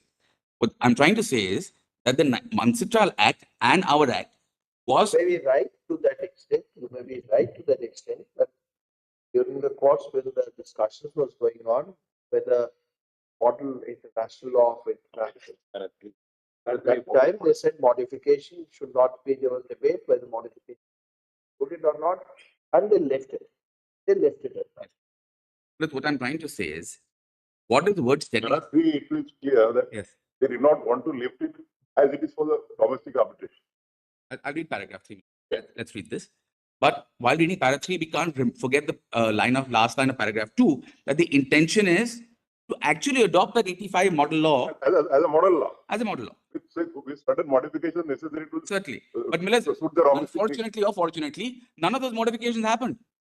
It was open to the legislature of India when adopting that 1985 model law to make suitable amendments. Where they made suitable amendments, we know. Where they've not made, they've not made. And where they've not made those amendments, we can't then say that even though you chose not to make those amendments, we will somehow read a power that there was an intent to depart from what was commonly understood. What was commonly understood in 85 and 96, setting aside means only setting aside. The legislature chooses not to depart from that. It was open to it. They chose not to depart from it. Having chosen not to depart from it, we can't say that even though they chose not to depart from it, merely because they could have means that they have. That does not follow, Millers. It was open to them to do that. And in fact, I would argue the reverse. Even though they could have, but they didn't, means that setting aside means only setting aside. Because we are sitting here in an interpretive exercise. We are not sitting here as legislators or in some kind of constituent power. If the intention is to be determined of Parliament, the intention of Parliament is very clear, whether we like it or not. The intention of Parliament is clear that what does the word setting aside mean? Setting aside, Millers, it's Lord Atkins, famous Liversidge and Anderson. Words mean what they mean. Setting aside, we all means annulment, which is why we are now struggling to find modification, variation elsewhere, which is why CPC always says modification is different from variation. The Arbitration Act says modification is different from setting aside. This concept of setting aside is conceptually different. There is no way of reading into the idea of setting aside a concept of modification. I'll come to the second argument, which is that it is a lesser or a greater power. But I'm on a point A here, which says that you cannot interpret the word setting aside in any manner other than its natural meaning and the meaning as described in Redfern and Hunter, and as understood by every country across the world, as understood by India in 1985 and in 1996. Suddenly, Millers, in 2025, they can't suddenly be waking up and saying, no, actually, that's not what they meant. What setting aside meant was modification. This stroke of genius that we lawyers sometimes get to read words interestingly and differently, cannot work when the words of the statute are clear. They're as clear as daylight. We may not want it, I repeat, we may not want it, you may not like it. But there has to be some judicial discipline, Millers, also, with the greatest respect. Because, Millers, I repeat, nothing is a greater anathema to the world of commerce as unpredictability. This constant flip-flop, change, etc., Millers, is actually a greater danger. Two parties have decided that we can go to court. I don't think that argument, the last argument, because the commercial world also wants certainty in litigation. Yes, Millers. And not continuity of litigation. Millers, That's the argument of the other side is, why do you expect courts will not be able to appropriately apply the law, even if it is modification, in cases where there is need and strictly within the four corners of law, without going into the merits of the matter, without going into the examining the examining the, or rewriting the award. Yes.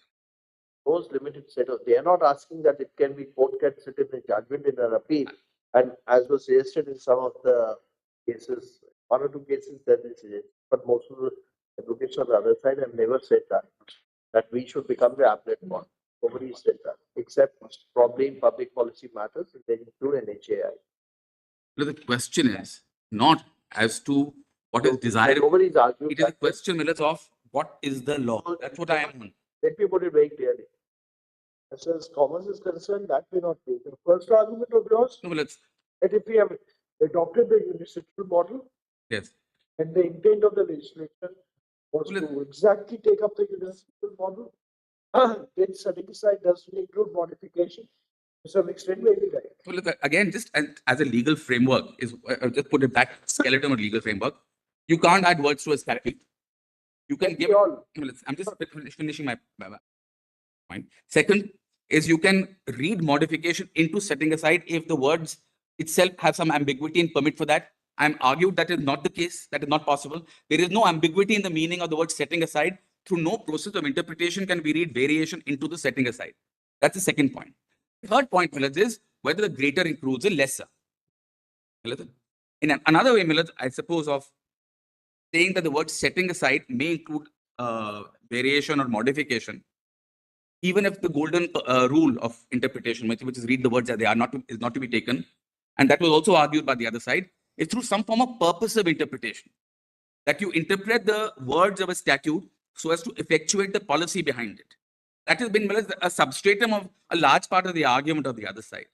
So I'll say some things to that. One, that principle can only be adopted when there is an ambiguity in the words of a statute. It cannot be adopted generally. Where is the ambiguity in the word setting aside? It's as clear as daylight.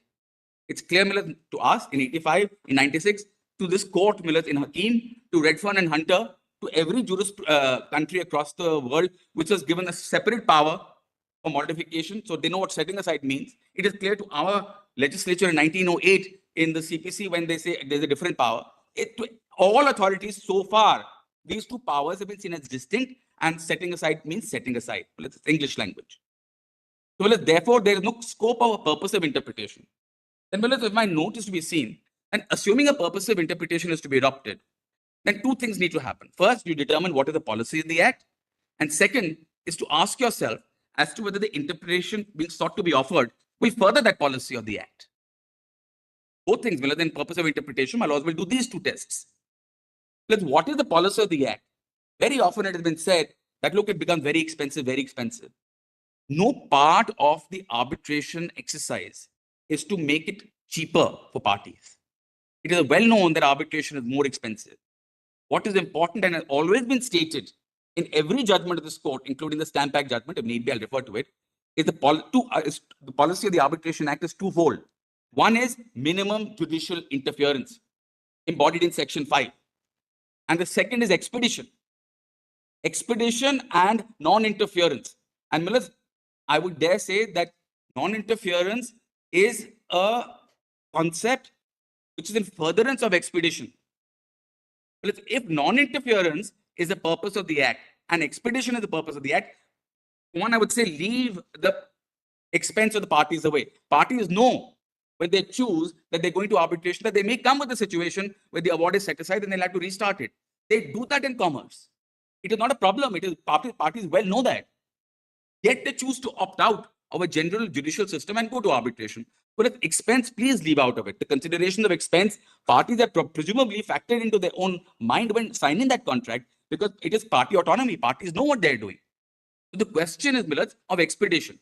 If legislature says Section 5 in furtherance of expedition, I dare say the question will then come to the second part of the purpose of interpretation test is whether modification and the power of modification will expedite the process or further retard it.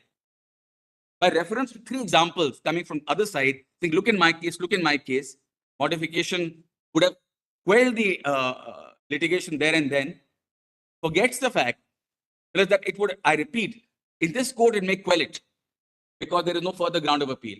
If that power is to be exercised by every single trial court, even the high courts will exercise a trial jurisdiction when they have original side. But it is also exercised by district courts in every country. In every court in this country, there will be an application of a modification, no matter what guardrails my lord gives of curable, incurable, this, that. Every party will say, well, look, this is a curable defect, cure it. You can do it. The other party will say either you should not have cured it, it is inappropriate, or it is not a curable defect. There will be one round of litigation which will go on that alone.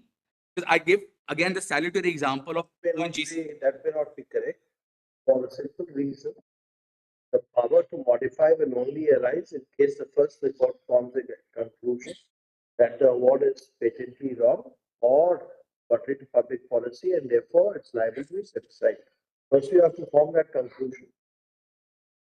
You cannot, without forming that conclusion, modify the award. Yes, but then my laws will then, if they give my lord gives a restriction, saying having come to this conclusion of patent and Yes, legality. therefore, the expedition part is therefore built into their argument that first we have to form that. Therefore, they argued that way. They said, please do not read the award that we are asking to take power of the appellate court. Don't read it like that. Except some of the counsels did argue in public policy matter, the approach of the court in 34 should be much broader and wider. Because I ask myself, And if conceptual. to be fair to them, they also argued about 300A. So that was also. I'm not such a jurist. They argued about 300A, Yes. saying that a property is being taken away. What is being given, what is the adjudication, the arbitration is by a government officer. And therefore, if you're not going to read 34 broadly to include the power of modification, it may lead to difficulty. So Arbitration Act, as enacted by the Parliament, is not only being applied to pure commercial matters. It's a list of 9 acts where Arbitration Act or the provisions of Section 34 have been made applicable in statutory arbitrations also. One very simple answer to that. You are now using a different problem to solve a different remedy to solve a different problem. If the argument of 300A is that you need recourse to a wider power of re-examination, then Miller's this restriction of 34 of patent illegality and public policy is wrong. It's not modification. It's not what court can do with it. Would then need to challenge the substantive act and say that my recourse to court is limited by these principles of public policy and patent illegality, these narrow forms. That is under challenge, Millard. Not what the court can do having found. So this argument has really no merit. Then you please challenge those individual acts and say that why are you following arbitration with its restricted appeals? Please follow a regular procedure. You file a writ petition if need be. You go to court, you challenge that act, whatever. This will not solve anything. Reading the power of modification will not solve the problem of 300A as long as the rest of Section 34 stays. Because then that is the ground, because if that argument is to be adopted, then please blow a hole in what public policy and patent illegality means. My lord was saying that we read that it's only when the court comes to the conclusion of patent illegality and public policy, because what was public policy was understood in a particular way, then comes ONGC, understands it in a different way. Because that set off from 2003 to 2025, a certain shell shock, the effects of which are still being felt. No matter how precisely, my lords, lay down the contours of any alleged exercise of power, because every party and their clever counsel will examine the boundaries of that. My lords will first determine whether it's policy or not. Secondly, Millard, if it's restricted but curable, there will be, again, every party will test as to what is curable or not. My lords have laid down principle upon principle in Section 115 of the TPC, Article 227, in the rare article, dare I say, Article 136 of this Constitution. Very restricted, only on these instances. How often are those principles followed, Millers? And the way there has been a boom of revisions and 227s, every 34 court would become like a revisional and appellate court.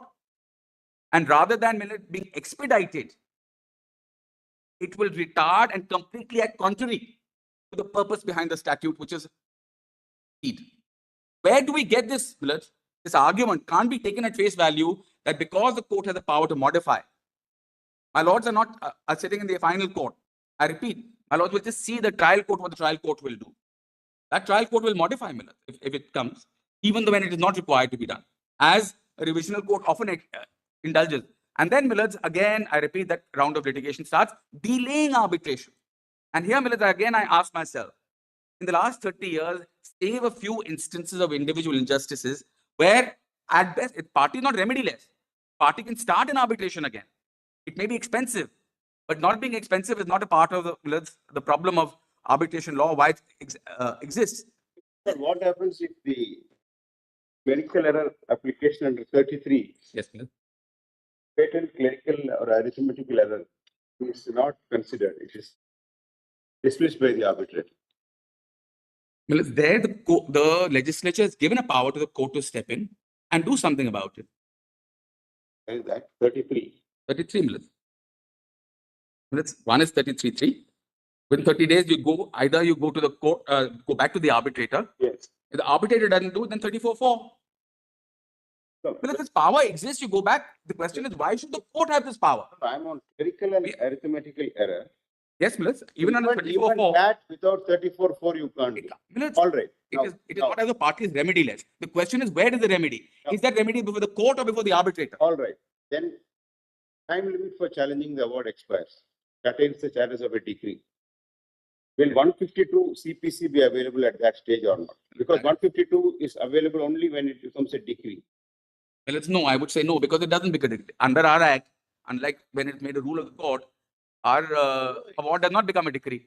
No, it is enforceable as a decree. Enforceable as a decree is different than being a decree. It is a Because fiction. if It is there a is a fiction. big difference between being enforceable as a decree and it being a decree. There are several judgments, if my lord wishes, we can cite them. It has always been understood that this is not a decree, because if it becomes a decree, then that problem, Mr. Pushkarna, comes into play. If it's a decree, then why is it not challengeable under section 96? It's not. It is not a decree, Millard. It is enforceable as a decree means an Amazon that has been held. It is not the law of our land that an arbitral award becomes a decree. It is very clear it is not. As if it were a decree. As if it were a decree. I mean, it's a deeming fiction for the purpose of an execution. Even 152 can't be exercised. May not be, Millard. Because these are timelines specifically. So a 34 court without 34.4 cannot even correct an arithmetical or a clerical. Millard, it may seem shocking. It is shocking because Maybe. 152 power Yes, is founded on actus curiae principle. But actus curiae would be the tribunal. You go back to that tribunal which is acted in that way will correct it. It is, I repeat, not a case where the party is left remediless. Does it correct it? It is not a case of ibi jus ibi remedium. That is, I suppose, the principle and my Lord Justice Vishwanathan is mentioning. There is very much a use, then there is very much a remedium, only the forum changes. The forum is not, well, this is a way to read this act which is logical. Now we're trying to find a better way, is not the way which is permissible.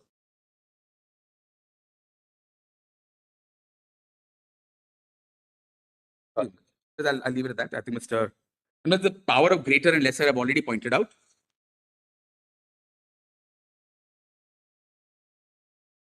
I have lots more, but I will follow the discipline. My lords has indicated they want to hear some. I will not. I will say nothing.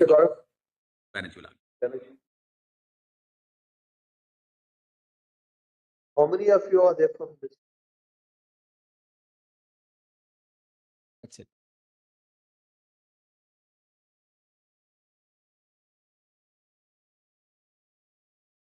May it please. Lord, there is something inherently appealing in the argument of the petitioner. Justice has been done. That's the first, my lord, point that certainly strikes a judge. That some injustice has been done and we must step in and solve the problem. This is, my lord, the first. There are three limbs to the argument. This is the first, my lord. Prima facie looks very appealing that some injustice is being done to me. Why should not the court after? I will not go to that extent. Let me put it very clearly. Normally, as a court, the two factors which play with us. One is to do justice, remedy the wrong. That's a factor. That's the instinct. That should and is No, should be but the instinct. Let's if there is something wrong, let's Let's remedy, not fix the remedy problem. wrong. Two is the courts like to normally assume a power because adjudicatory functions should not be curtailed. So, my lord, Not be unnecessarily curtailed until unless the statute specifically, expressly, or by like implication takes away that power. So if I can summarize, not the other side, there are three limbs to the argument. One is, if there is some injustice, court's power should not be curtailed. The court ought to, as a matter of justice, step in and fix the problem. This is proposition one, my lord, which itself I will say something on. Proposition two is, if that be the case, then maybe 34 does not have the word vary or modification. However, in order to, my lord, support proposition one, I will persuade the bench to read it in one of three ways. One is adding words, one possible submission. Second is read it in 34(1) as part of setting aside. Second possible interpretation, according to me, my lord, the one which we will have to deal with. And third, forget 34(1), let us read it in 151. So this is point two, my lord. Point one is the court should have the power. Point two is, if the court has the power, these are one of three methods to do it. And three, realizing there's a problem with an untrammeled power, we realize there's a problem that there cannot be untrammeled variation. Guidelines have been suggested by various parties in various different ways. Possibly all of them, my lord, suiting their particular facts of the case. So everybody has their own, my lord, guideline, which perhaps will fit whatever factual background that particular individual has to place or perceived injustice. Lord, we are in a position, my lord, as the learned solicitor, my lord, we are not here on any particular set of facts. There are weighty arguments. You are appearing for whom? My lord, I am appearing for Uncitral UNCCI, my lord. We have intervened as Uncitral. There are weighty arguments, my lord, which have been made on the other side, no doubt, my lord. But I will just, my lord, I think we should step back a little, because I think, my lord, we are proceeding on a bit of a misconception, which is this. Lord, we are treating this as an appeal from a judgment.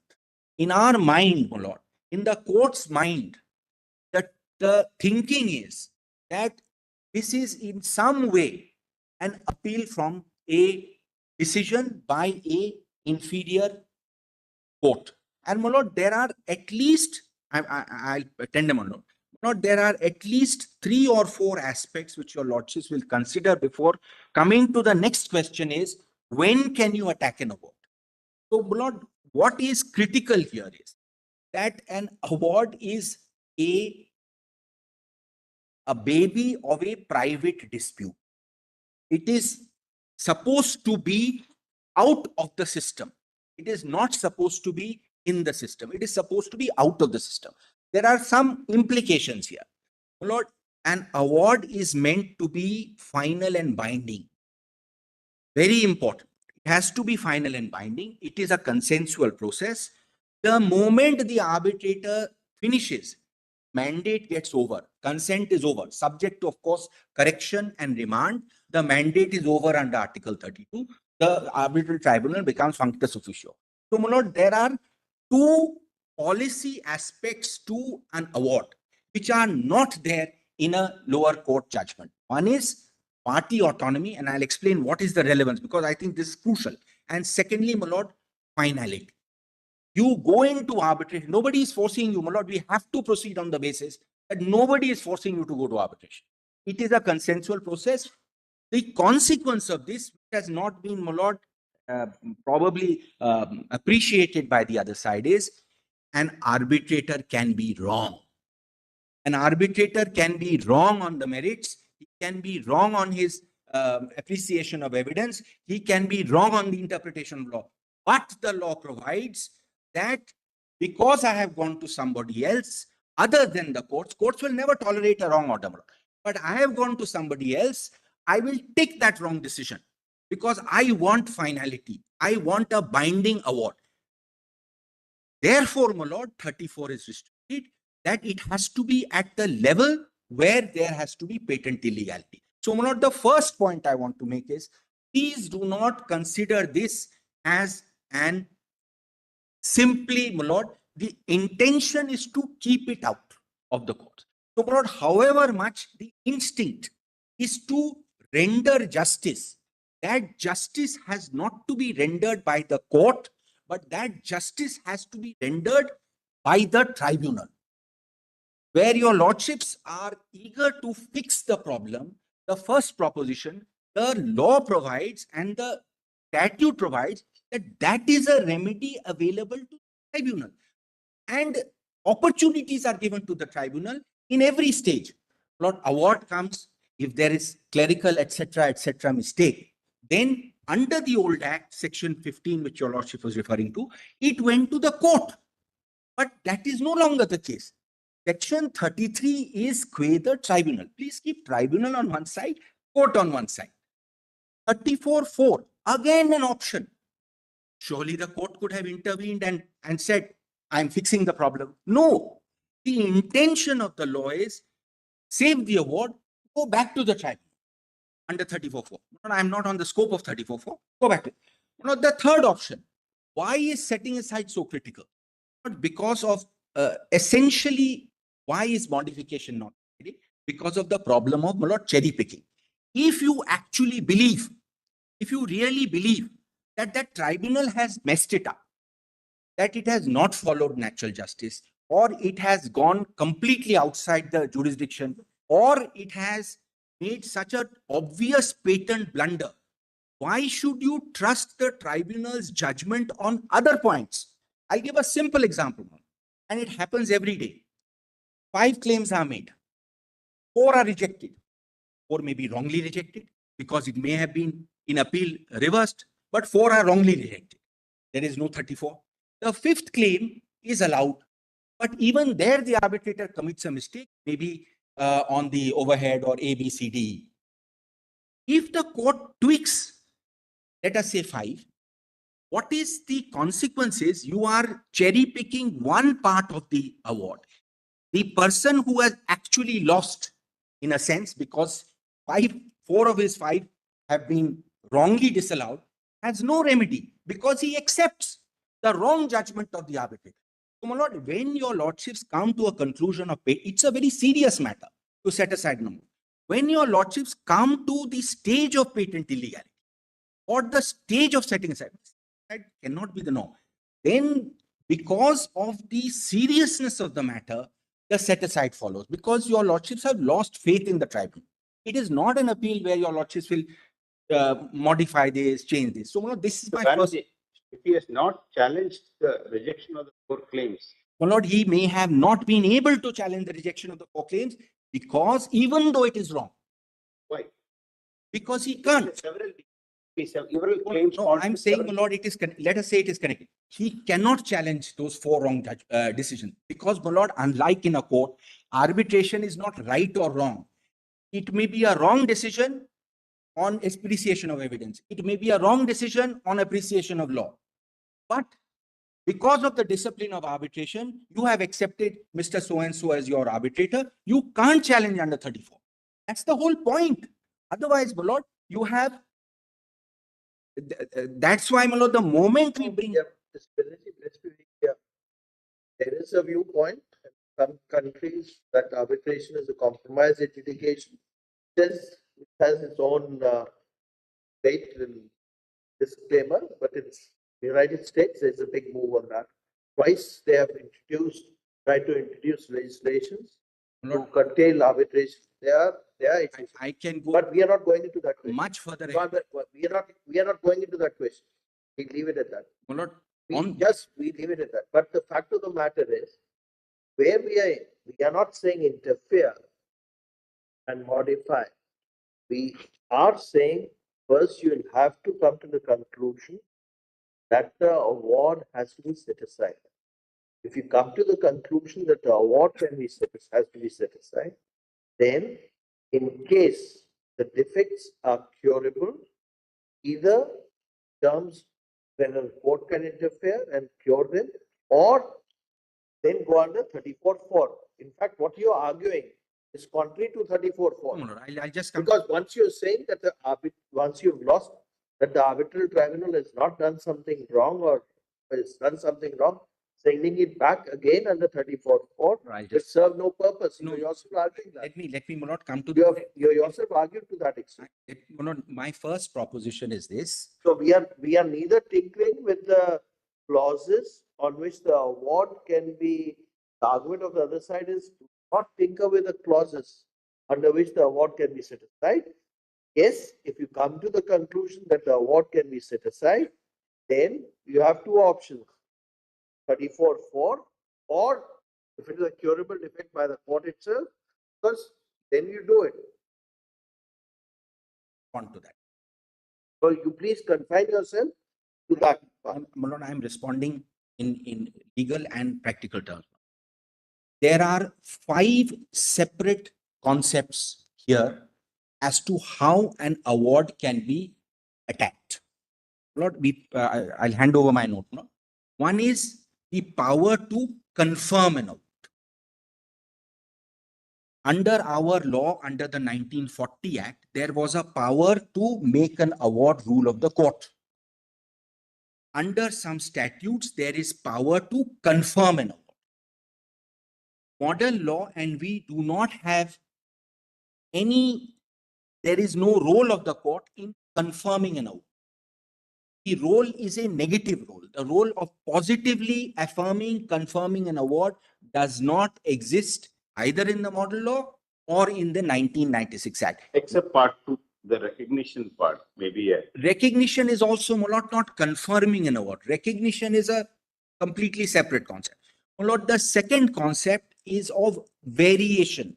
I am not using the word modification, my lord, because modification can mean many things to many people. So, my lord, the word which is used is variation internationally. Variation means that you affect in some way the relief, or you modify and enter and cross the Lakshman Rekha into the merit. So, my lord, there is variation. That is one second concept. My lord, the third concept which your lordship has is correcting an award. Correcting an award, which was earlier there, my lord, in section 16 of the Act, is now placed in Article 33, which is our section 33, which in fact is important because it gives power to the tribunal, which was earlier there before the court. Now, my lord, all these concepts are relatively clear. Now we come, my lord, to the fourth concept of remission. Remission also has a particular meaning. Remission is when the court sends the matter back to the tribunal. That's all that remission means. 34(4) is where you send the award back to the tribunal. I'll hand over my note. We have quoted some portions of the ancestral model law. Remission is remand to under Article 34(4). Now, my lord, very interestingly regarding remission, unlike the previous law, commentary on this, remission was a standalone power of the court. You can remit. Here, advisedly, and the learned solicitor has read it out, remission is couched specifically within the set-aside. 34(4) is placed, well, Lord, remission could have been a separate power like in the UK, etc., where you simply send it back with some directions or otherwise, etc., and then the court, whatever happens, there are adjudicable. Remission means within section 34(4). I am not going into the scope of remission because there are at least 3 judgments of your court, of your lordship's court, which have explained remission. There is also a court of appeal judgment of the Singapore court, which has also explained remission. I am not going into remission. Your lordships have settled the law on Article 34(4). Subject to what is being said, there are the IP is the latest judgment. It is there. The idea again, one has to look at this. Idea again is the legislature intends that it is the tribunal in which you have faith, which is given the power to cure the defect. The legislature did not intend that this power of remission is to be exercised by the court itself in the first instance. It did not, my lord. It said that if you find it appropriate, you, on an application of a party, again, my lord, not suo motu, on an application of a party, adjourn the matter. First send it back, then adjourn the matter. That's the language. So that if the curable defect is cured, your set aside ends. You don't need to bother with a set aside if the defect is cured when it comes back to you. Again, my lord, that's the logic. Now, my lord, we come to the most important aspect of annulment and set aside, and whether annulment and set aside encompasses within it the concept of variation. You know, I'm very careful to use the word variation because modification, again, we don't know where it stands. Does the concept of setting aside encompass question of variation? Lord, there are some passages. I'll just read first, if your lordship permit me.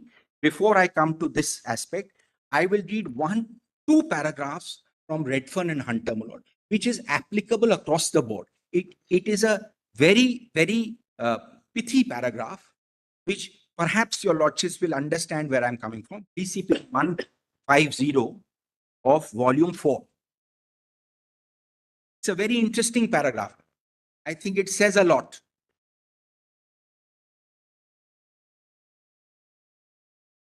Yeah, we can handle this. I'll just handle the subject.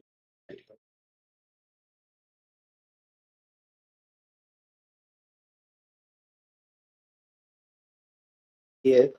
Well, Lord, it starts with the sentence. It's the chapter headed Challenge of Arbitral Awards. I wonder if your lordship have got it. It starts with the sentence, no one likes losing. So it is not surprising that when a client is disappointed with an arbitral award, the first question the lawyer is asked, how can I appeal? As is so often the case when a lawyer is asked a question, the answer is, it depends. First, it depends on whether the relevant rules of arbitration establish any internal appeal procedure, as is the case in certain maritime and commodity arbitration systems. You know, this is like Central Trade, etc. There is an internal appellate procedure. It is noteworthy that most arbitration rules do not provide for such an appeal.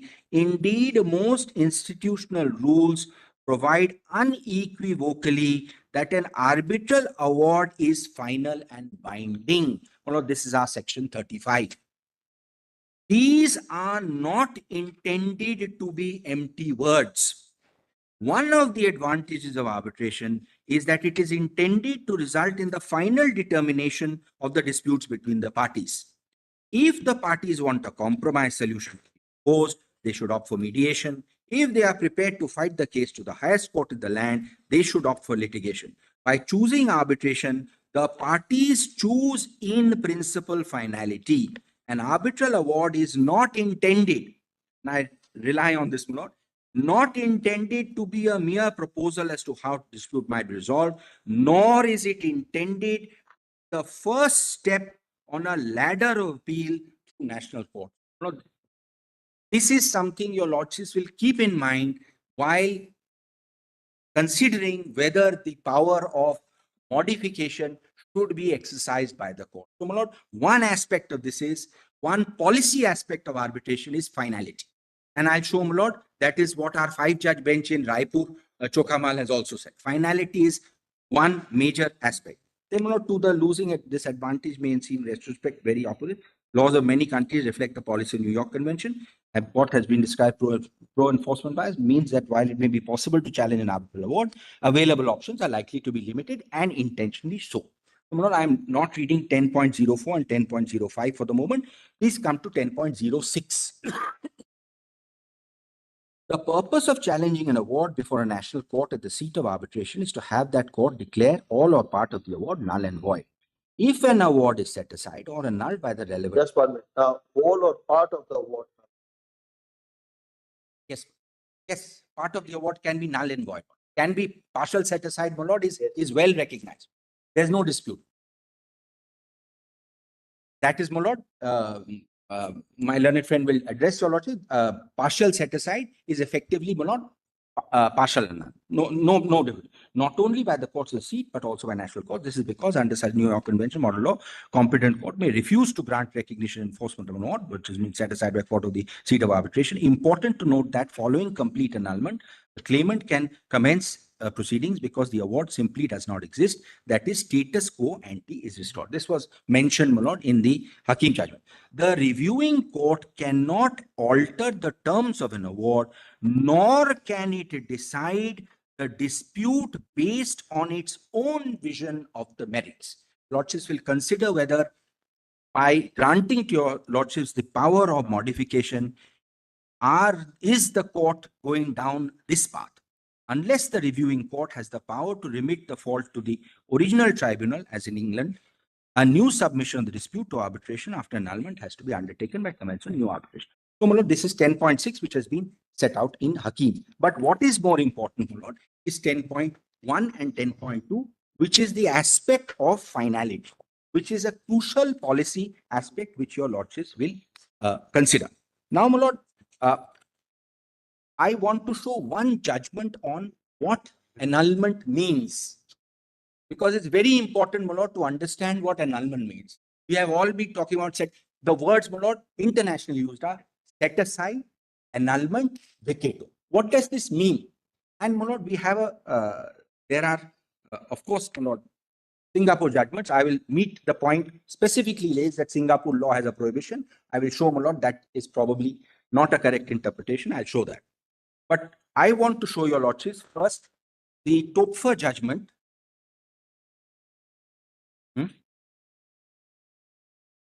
Page 185. Three very interesting paragraphs. Page 185. The other side had cited modern laminators, done it single judge Justice Endlaw. Obviously, my lord, with the passage of time in the division bench, he perhaps revised maybe he was wiser, is all I can say. But this is my lord, there are three paragraphs here which have some resonance. Please see paragraph, please note the paragraph 7, 8, 9, 11, and 14. I will only read 7, 8, and 9. Annulment is intended to be a faster and less, arbitration is intended to be a faster and less expensive alternative to the courts. If this is one motivation expectation, then the finality of the arbitration award is very important. The remedy provided in 34 against an arbitral award is in no sense an appeal. The legislative intent in 34 was to make the result of the annulment procedure prescribed therein potentially different from that of an appeal. In appeal, the decision under review not only may be confirmed, but may also be modified. In annulment, on the other hand, the decision under review may either be invalidated in whole or in part, or be left to stand if the plea for annulment is rejected. Annulment operates to negate a decision in whole or in part, thereby depriving the portion negated of legal force and returning the parties as to that portion. The unicitral model uses term annulment or setting aside. Well, Lord, I put it in my. The ancestral model in English uses setting aside. In French, no, in the as originally drafted. Setting aside, and in the French, which is the model law, uses annulment. Both are used interchangeably. I put the French law also. This is the same. No, but the unicitral there's a French official version of unicitral which uses term annulment. But annulment in French may mean something different from. It means the same. I have French judgments also, but I'm not going to. But the word which is used is an annulment. But the French phrase annulment or the word for annulment is identical. Like if I have to find a Hindi word, if I have to find a Hindi word for setting aside, it may be wider, it may be narrower. Lord, the general understanding of setting aside or annulment or vacation, the other word which is used internationally is vacatur. You vacate the award. You obliterate the award. You quash the award. May I just In annulment, on the other hand, the decision and the review may be either invalidated in whole or in part or be left to stand at the plea for What was the issue over here? 34 interference in appeal. May I just But what they were not going to the question of modification? Yes, modification was also argued. Please just see these 3 paragraphs in order to understand what is this concept. In whole or in part, thereby depriving the portion negated of legal force and returning the parties as to that portion to their original litigating position. Annulment can void when appeal can modify. Section 34 is found to provide for annulment only on the grounds affecting legitimacy of the process of decision as distinct from the substantive correctness of the contents of the decision. A remedy of appeal focuses both on the legitimacy of the process and the substantive correctness. Annulment in the case of arbitration, not on the correctness of the decision, rather more narrowly considers whether, regardless of errors in application of law or determination of fact, the decision resulted from a legitimate process. In the case of arbitration, the parties to the agreement create an entirely different situation. Regardless of how complex, simple dispute resolution mechanism they almost always agree that the resultant award will be final and binding on them. In other words, regardless of whether there are errors of application or ascertainment fact, parties agree that the award will be regarded as substantively correct. Yet, though the content of the award is thus final, parties may still challenge the legitimacy of the decision-making process leading to the award. In essence, parties are always free to argue, not bound by a given award, because what was labeled an award is the result of an illegitimate process. This is the core of the notion of annulment. In a sense, annulment is all that doctrinally survives the parties' agreement. Then patent illegality being introduced in India. My lord, patent illegality. Mr. Banerjee. Once patent illegality being introduced in India, will it not, will the universal model still be completely applicable? Patent illegality has now been introduced. It was first spelled out by the court as an aspect of will it not impact the whole I will come to that extent as a domestic separately on 34(2)(a) as to, my lord, one argument that no, I'm not on that. That's a separate argument. Complete reliance, therefore, on unilateral model may not be appropriate once the Indian legislature has brought in the concept of patent illegality. Lord, for this is what was argued by Mr. Kambata, that modification should be restricted to cases of patent illegality. There is a reason he argued that, and my lord, there is a consequence if modification is to be read into the other provisions. There is some, my lord, I'll come to that. But my lord, even a case of patent illegality is not a correction of merits. It's not a correction of merits. We are not saying that. And neither has anybody argued that. When you have patent illegality, it is so extreme a situation that the legitimacy of the process and the fact that it is a legitimate award does not pass your lordship's muster. If you are saying somebody has done something not illegal, but patently illegal, then how can you have faith in that arbitral tribunal? How can you then tinker with it? Then that man has to go. If you genuinely believe that he's done something wrong, which is so illegal that it shocks the conscience and it is at the root of the matter, then he should go. Where's the question then of Lord saying, all right, this is okay, that's not okay? That's what I'm on. Please see para 11. Just half that paragraph, I'll leave it. 14, your lordships will see as to the what is being said. This was arbitration in 1940 Act could not achieve the savings in time or money for which it was enacted, merely became a first step in lengthy litigation. Reference in this regard can be made to paragraph 35 Balco. It was to get over that said malady, a law was sought to be overhauled. While under the old act, award was unenforceable till made rule of the court, for which it had to pass various tests laid down therein. General power authority was vested in the court to modify it. All this was removed in the new act. New act not only made the award executable as decree after the time of preferring objection, respect thereto had expired, without requiring to necessarily be made law, but also did away with the condemnation of delay in filing objection. Reason, purpose being expediency. The grounds on which objections could be filed are also such, if it made out, this I would respectfully submit would also apply to patent illegality. The only consequence thereof would be setting aside the award. It is for this reason that under the new act, there is no power to the court to modify the award or to remit the award, etc., subject to 34 under the old act. Then I continue. I will not continue reading. The Lordship may just note para 14. So, my lord, the second limb of my submission. First limb was that we are not looking at a judgment. We are looking at an award. An award has some particular features. My lord, the second limb of my argument was that there are conceptually 4 or 5 aspects. Annulment is different. Modification, variation is different. Correction is different. Remission is different. Confirmation is different. All are different. They are all well understood concepts. So, my lord, whether annulment, whether variation of award can be fitted in to the set aside. That's, my lord, my the third proposition, which is I'm not even answering, my lord, question the 3 points. The first is adding words, my lord, that has already been addressed. The third point, which is quite alarming, my lord, is the bringing in of 151. There are some significant consequences. If you bring in 151, you automatically bring in 115, you automatically bring in Order 41, Rule 22. That reference. No. That's not been argued. What has been said, 151 is not really that way. What has been said is, once you give a power, even on 34, there will be some auxiliary and residual powers which flow with every forum. And that's the objective of any procedural section. No procedural enactment can visualize and deal with all sorts of situations.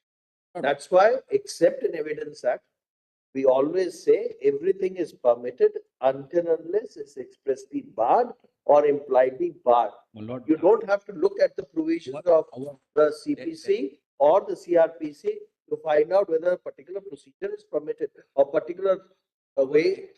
Come to the 7 judges on that. Our act flips it on the head.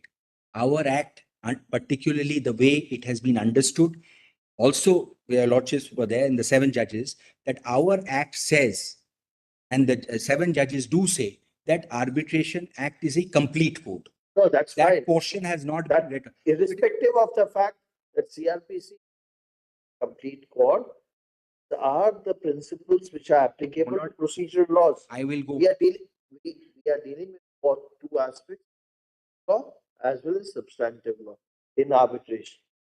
My lord, may I just put it in this way? One argument could be you read into section 36, the word phrase set aside, you could read into the word vary. This is one separate argument. And it also says this CPC and Evidence Act are not applicable to arbitration. But in fact, very interestingly, under the old act, the other side relied on ITI. ITI has been doubted in MTNL. And the reason for that doubt is that we have understood that because there was an appellate remedy then provided. And, my lord, there was a specific provision under the old act. Your lordships will note this. There was a specific provision in the old act incorporating the CPC. Specifically, that which is not there. There were 41, section 41, specifically bringing in CPC. So, my lord, we have to get out of that, should I say, my lord, CPC mindset for a moment. So, my lord, the question which is put is that why should annulment not include variation? This is the argument. This is the highest that it can be put. Why should it not include?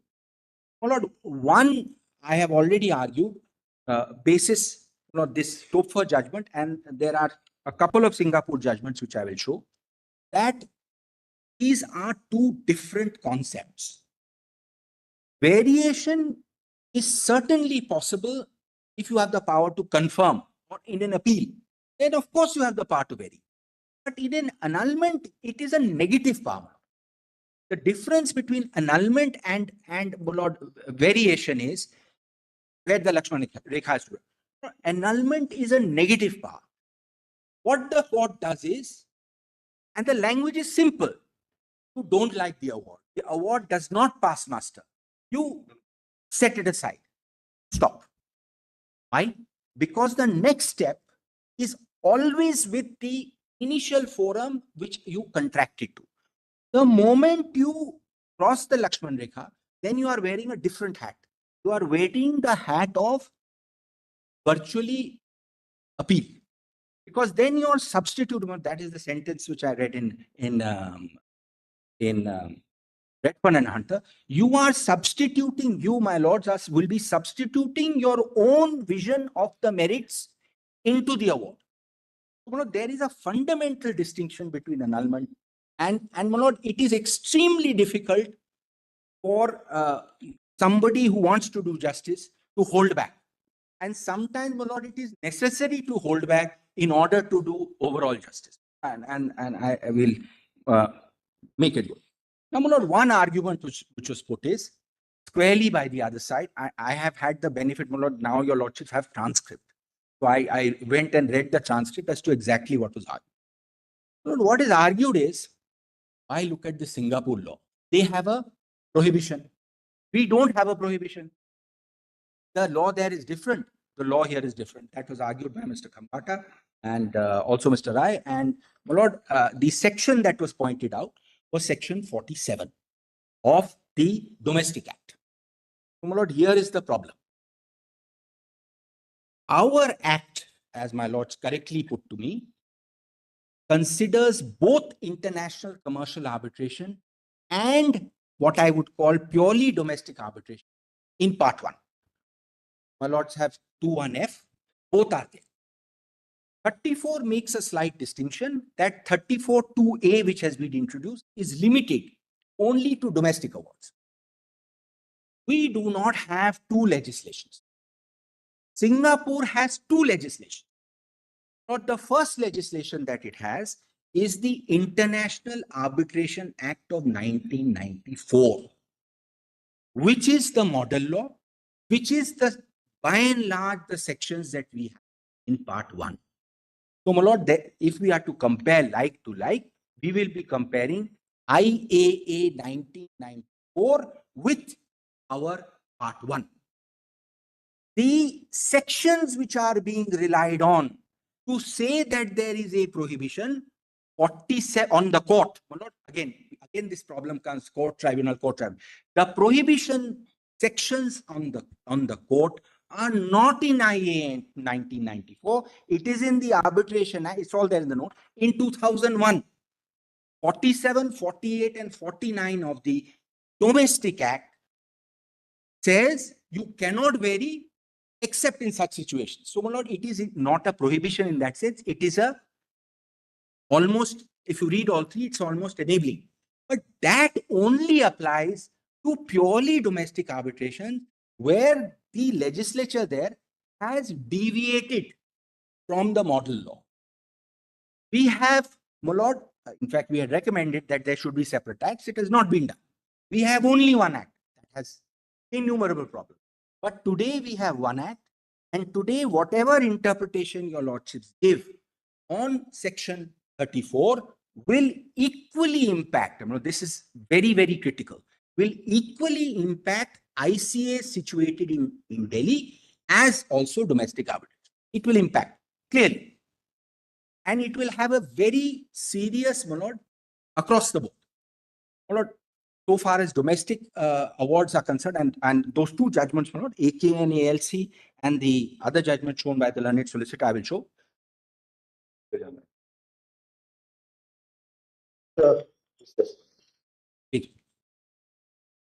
Please try and conclude by 3 o'clock, or 2:30, 3 o'clock, then we'll hear the service. Please, I'll conclude.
Yes, Benji. Yes, please. Sir. Just to summarize, I had summed up the submissions of the other side in three propositions. First, that there are compelling policy reasons as to why this court should have the power. And I submitted, my lord, there are equally compelling policy reasons why this power should not be bestowed on the court. That was one submission. My lord, the second submission, the lordships were minded to read in such a power. The other side has argued on various different bases, adding words to Statute 151, and my lord, most importantly, that it should be read into the phrase set aside. I was answering that second point. The third point, my lord, is as regards guidelines. So, my lord, that is how I understood their case, and that is what we are replying to. My lord, so far as the second point is concerned, I'll come back to the first point because there's something there which might appeal to my lord. I'm taking the second point first. The submission is that within the word setting aside, you can fit in the phrase variation, modification, whatever it is. Of course, subject to guardrails. My submission was that this may not be strictly accurate because annulment is a creature different from variation. That was the submission that your lordships will consider or not. But when this argument was made, the response of the other, and the learned solicitor had mentioned, your lordships may recollect, two Singapore judgments. Amongst the many judgments mentioned, not very comprehensive note by the learned solicitor general, two judgments he had specifically mentioned. And the response from the other side, your lordships will know, fortunately, my lord, we have something called Teres, which tells us exactly what we have argued. So I went back and my lord looked at it. The response from the other side was, Singapore law is different. Section 47 of the Act provides for an express prohibition. There is no such equivalent provision in our Act. Therefore, absent such specific prohibition, it can be implied. That was the submission. I'm meeting that submission because that's a important submission. Because, my lord, we are looking at some degree of consistency across jurisdictions. My lord, may first see that there are two acts in Singapore. There is the IAA of 1994. And your lordship will just see volume 4 at 301 at 304. It's actually a very short act. No? We've extracted some portions, not the whole act, my lord, has been filed by the learned solicitor. So, my lord, we've just extracted some portions. 301 this is the international arbitration, which is effectively, if your lordship sees at page 304, based on the model and covers international commercial arbitration. Now, my lord, here there is effectively one provision on set aside, which is section 24 at page 305, which follows 34.1 and adds corruption and natural justice.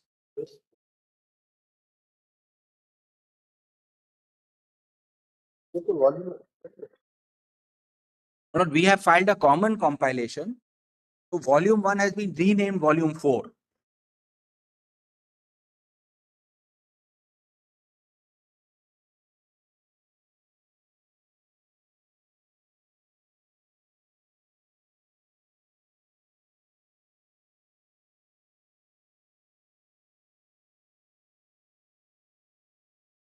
(301) is the International Act.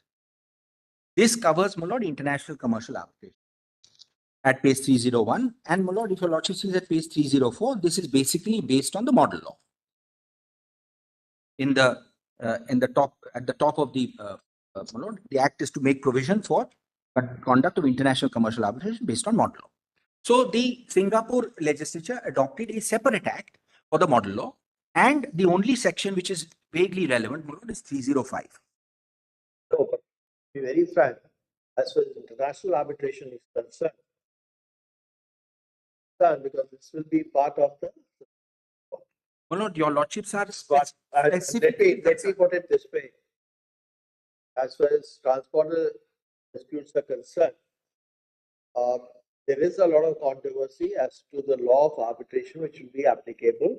And there are different opinions, even in France, Britain, and they are following different. I will place our. We need not go into that because it's not relevant. I am not placing. Only reason why I mentioned that was in order to find out, we have to go to the substantive law of that country, whether there is express bar over there or not. I'm not on substantive law or my lord, different laws. My lord, I am on a simple point that the Singapore court has two different laws. One for international arbitration and one for domestic. Correct. Both are laws applicable to matters where the seat is in Singapore. So when the seat is in Singapore, either you apply one law or you apply the other law. We don't have this distinction. My lord, the other act, which is the Domestic Act, your lordship, is 291. Yes, so international arbitration is concerned, there is no specific bar in this. In the International Act. In this, there is no specific. The provision 41 is not.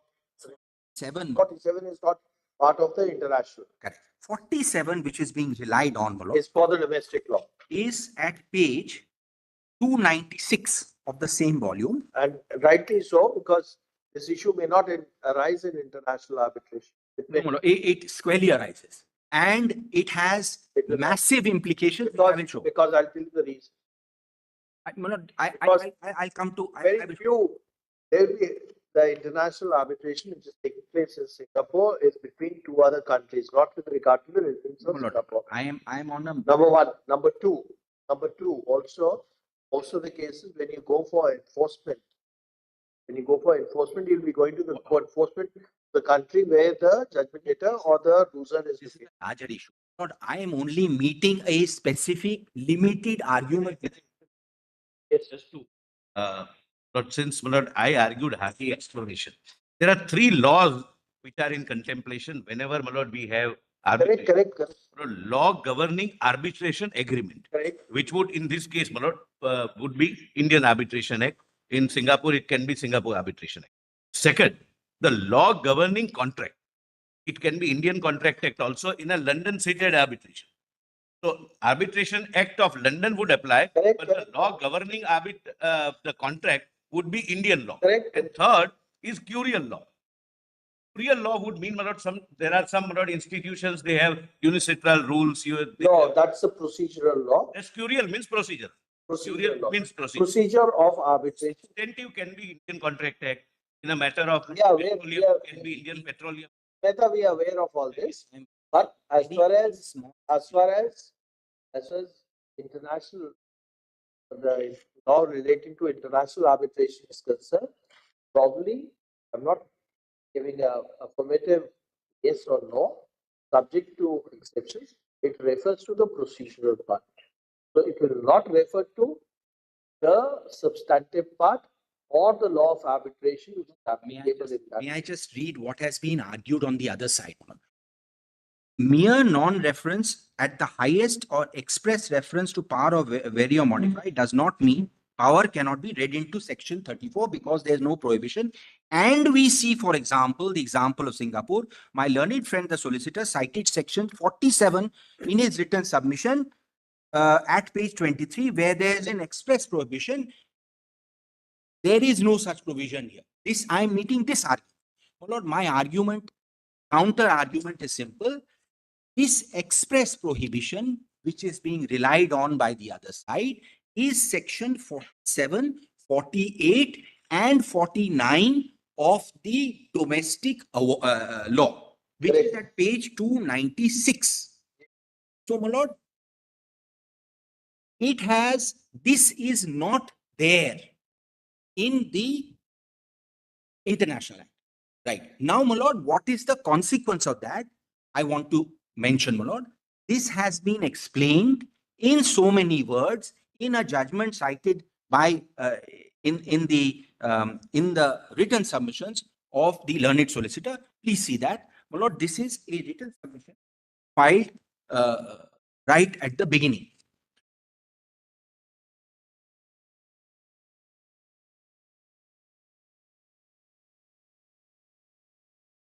Coming to that.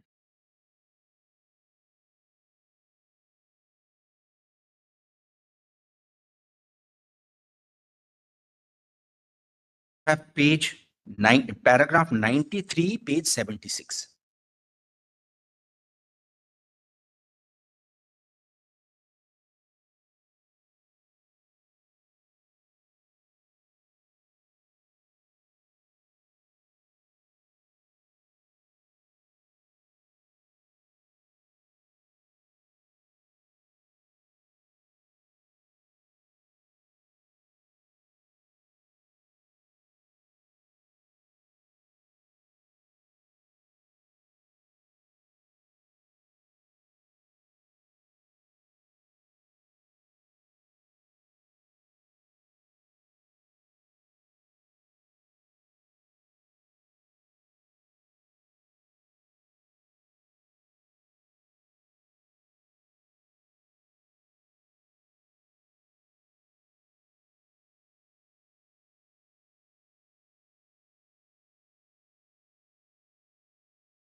May I read para 93? Yes, please. At page 76.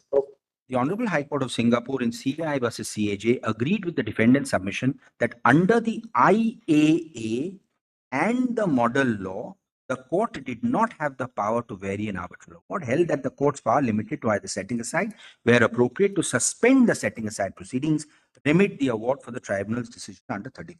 Relevant paragraphs are produced below. With regard to the defendant's submission under IAA and model law, court does not have the power to vary an arbitration. I agree. Court's powers in setting aside applications circumscribed by Article 5 of the model law provides that matters governed by this law, no court shall intervene except. Then, my lord, 238, AKN and ALC, this is the Court of Appeal judgment, Justice Sundaresh Menon's judgment, which also is referred to by the learned solicitor. Other appeals, the Court of Appeal construed Article 5 of the model law and held at effect of 5 is to confine the power of the court to intervene in an arbitration in those instances which are provided for in the model law, exclude any general or residual powers arising from sources other than the model law. Article 5 has been explained as guaranteeing the reader and user that he will find all instances of possible court intervention in the model law. There is no mention of the court's power to vary or amend an arbitral award in the model law or in any other section of IA. This is in contradiction to Section 48(8)(b) of the Arbitration Act, which expressly provides the court with the power to vary the award. Furthermore, 19(b)(2) makes it clear that it is only the arbitral tribunal which has the power to vary or amend correct under Articles 33 and 31. As such, it is clear under IA does not have the power. Courts limited to either setting aside, where appropriate, suspend. So this is, my lord, the view that I will commend, my lord. And this view has been is in respect of the IA. Now, my lord, how does this... Without interrupting, going back to your compilation, page 296. Right. Just back to this in your submission. 296, yes, my lord. 48 is the original quote for setting aside. 296, my lord. Bottom. 47 and 48. 48 is the setting aside quote. Are setting aside quote. Now, there is an appeal provided. Yes. In the appeal in subclause 8. Yes. CD. For domestic. Yes, absolutely. My lord, that's the difference. My lord is absolutely right. This is a conscious decision that for domestic, you will have this sort of right of appeal. In fact, my lord, we have appeal, variation. My lord, in fact, one, and I put it in my written submission, the problem is not the remedy. The problem is in India, the right to challenge has to be wider in domestic matters. But that's not the scope of this, my lord. 48 should be there in our law for domestic arbitration. It is not.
Lord, sir, the short point is this. There are two separate regimes in Singapore. One permits modification, one does not permit modification. Our fortune or misfortune is that in our part one of our One specifically bars modification, one impliedly bars modification. My Lord, one doesn't specifically bar modification. My Lord, your Lordship is reading 47. In fact, 48, 49 permits the modification. 47 has to be read with 48, 49, 50. It is not an express bar. It is as except, then gives 3 grounds for modification and appeal, which, my Lord, we should actually have here. We should have a wider scope of challenge in our Indian situation. That's another matter. So, my Lord, the International Arbitration Act does not contemplate modification, is what the judgment says there. Now, my Lord, our act has this, sorry to say, khichdi. My Lord, our act is, and I agree with Mr. Datar, my Lord, we have copied, cut and pasted ICA law into our domestic act. For whatever reasons happened in 95, my Lord, your Lordship may know, I have some idea as to why it happened. It has happened. Now, our act, if your Lordship just sees the act, covers both in part one. So part one covers a situation of an international commercial arbitration as also other than international commercial arbitration. Sometimes, there's some confusion between domestic foreign. If the arbitration is seated, let us say in Delhi, it could be other than, which is purely domestic, or it could be an ICA. That is clear, my Lord, from 21F, and that is also clear from section 34. Now, if that be the case, my Lord, 34 will apply, subject to 2A, will apply insofar as ICA is concerned. Now, the question which comes is, can an ICA award delivered in Delhi, may I put it differently, or an ICA award delivered in Delhi be subject to modification? That's, my Lord, one question which squarely arises. Whether a domestic award should be subject to the amendment, my Lord, I'll come to. So let us take a case, my Lord, supposing your Lordship do not accept the argument.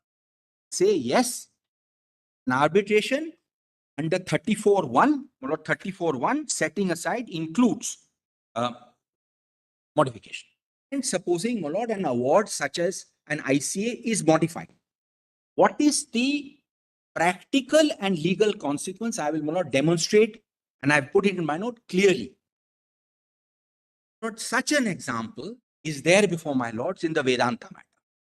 In Vedanta, my lord, it was a foreign party, Chinese party against Vedanta. The award was upheld by single judge. Award was upheld by division bench of Delhi High Court. The Supreme Court tweaked the interest. There was some portion where the interest was tweaked. For whatever power, my lord, I'm not going on the power. Now, my lord, the foreign party, there is a problem here. There is a problem, my lord, in the Delhi High Court execution. There have already been 3 rounds as to how much of the award has been modified by the judgment. That's a separate point. Now, my lord, hypothetically, please take that award. That's an ICA award made in India. Take that award and try and enforce it against Vedanta in London. My lord, it will fail on a very simple point. It will fail because what are you enforcing? Are you enforcing the award? Problem, there's a judgment. Are you enforcing the judgment, or are you enforcing the award is modified by the judgment? Now, this is a problem which is being statutorily addressed by at least 3 jurisdictions, because this is an international problem. And they have brought in specific statutory provision to get over this. So, moment your lordships judicially agree that an ICA has to be modified, it will cease to be enforceable under the New York Convention, absent the requisite backup legislation. So that will be the inevitable consequence. So therefore, my lord, the question of having ICAs in India will go, because the main benefit of the New York Convention of enforcement abroad An Indian party may want to enforce abroad. This may have been a foreign party, will go. And my lord, 3 sections. So suppose 34, 4A is applied and there is a severance. My lord, In a 34, ICA, 2 International Commercial Arbitration, India seated, severed, award passed, severed. severed under the non-arbitrability clause. We'll just go to that, 34. No problem, my lord. That award That's also will have the that same portion problem. is set aside. It cannot be enforced That award will also. because of my lord 5(2)(e). That portion of the award cannot be enforced because of 5(2)(e). No difficulty. No, if that is so, if in the form of interest, which doesn't affect the integrality of the award. My lord, I will show 3 provisions of 3 acts. Doesn't any way impinge on your contentions, evidence. It is a 31(7) power, A, exercised by the arbitrator. Let us take that example. I'm grateful. Actually, money added to the awarded money. Let us take that example. 31(7). My lord, exact example in Vedanta. Please take that example. The matter comes up. It's an ICA. Award has been modified. My lord, award has been modified on what basis? Patent illegality is not available. So it will have to be public policy, or it may be, my lord, 142, whatever. Award is modified. My lord, let's not question why the award is modified or not. Now I take that award as modified to enforce it. Now, my lord, there are 3 provisions which I want to show to my lords, which are required under our statute to make sure. So, my lord, modification has to be legislatively brought in and modification has to be legislatively protected. Please see the provision, my lord. The learned solicitor has put it in his compilation. I'll show 3 of them immediately. First, your lordship will see 289 in England. Volume 4.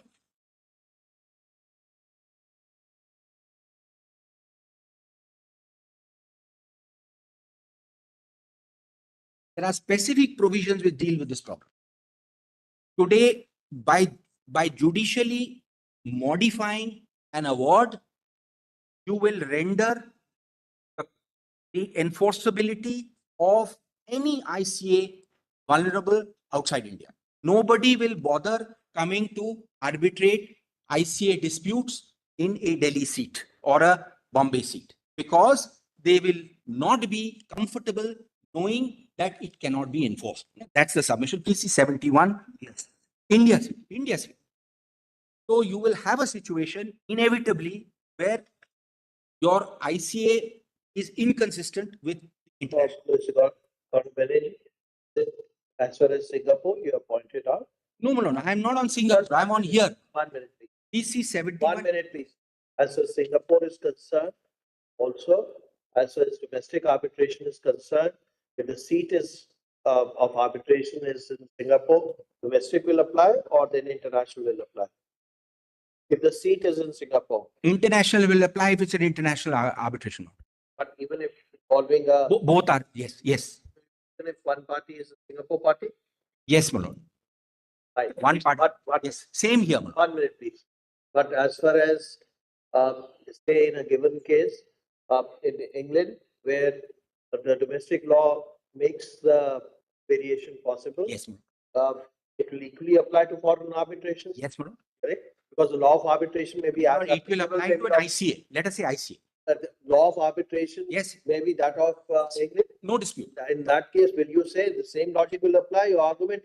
Yes, the same logic will apply, and the reason to get over that. Therefore, your reasoning that in case we interpret it this way, it will defeat or it will negate it will make India an unattractive arbitration destination is flawed. Or if that is so, then Britain will not be. England will not be a favored. Short reply, my lord. England, your lordship has taken the case of England. 71(2) has been specifically enacted to get over this problem. My lord, there are specific provisions which deem an judgment to be an award. There are problems with that. There are deeming fictions which have been brought in by statute to protect such a modification. That is not there. In case of international arbitration. Yes. They have. Please see first 71(2). I want to show my lord 2 or 3 other provisions. So, my lord, even clearer. England has 71(2), where the award is varied. The variation has. Which page are you on? 289 of volume 4. there are specific provisions which rescues this problem. Okay. Yes. 71(2), my lord, where the order is varied, the variation has effect as part of the tribunal's award. So it is deemed to be part of the tribunal's award. My lord, even more clear provision, and I'm grateful, my lord, to the learned solicitor to have pointed it out, is in his written submissions. Page 28.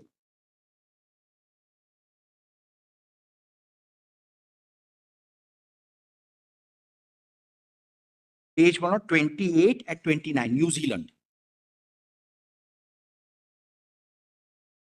28, New Zealand, 28, section 5(7), where the award of an arbitral tribunal is varied on an appeal under this clause, the award as varied shall have effect except for the purpose of this clause, as if it was the award of the arbitral tribunal, and the party relying on the award or applying for its enforcement under Article so and so shall supply the duly authenticated original order of the High Court, varying the award or a duly. Lordship knows under the New York Convention, you have to supply a certified copy of the award. So, but then will the same principle not apply in case the award is segregated? In case the award is segregated and portion of the award is set aside. If it is set aside, that cannot be enforced. So if the balance, one minute, just one. To that extent, the award which is modified cannot be then applied abroad. Because, my lord, there is a defense. I'm sorry, my lord. There is a defense under 5(1)(e) of the New York Convention, which says when part of an award is set aside, you can object. So, my lord, it's a defense. What your lordship is saying, partial annulment. My lord, one part is set aside. I file my award. The other side in 5(1)(e) will say defense, that by the way, that this portion cannot be enforced in England because it has been set aside by the seat. So, my lord, there is an inbuilt remedy in the New York Convention.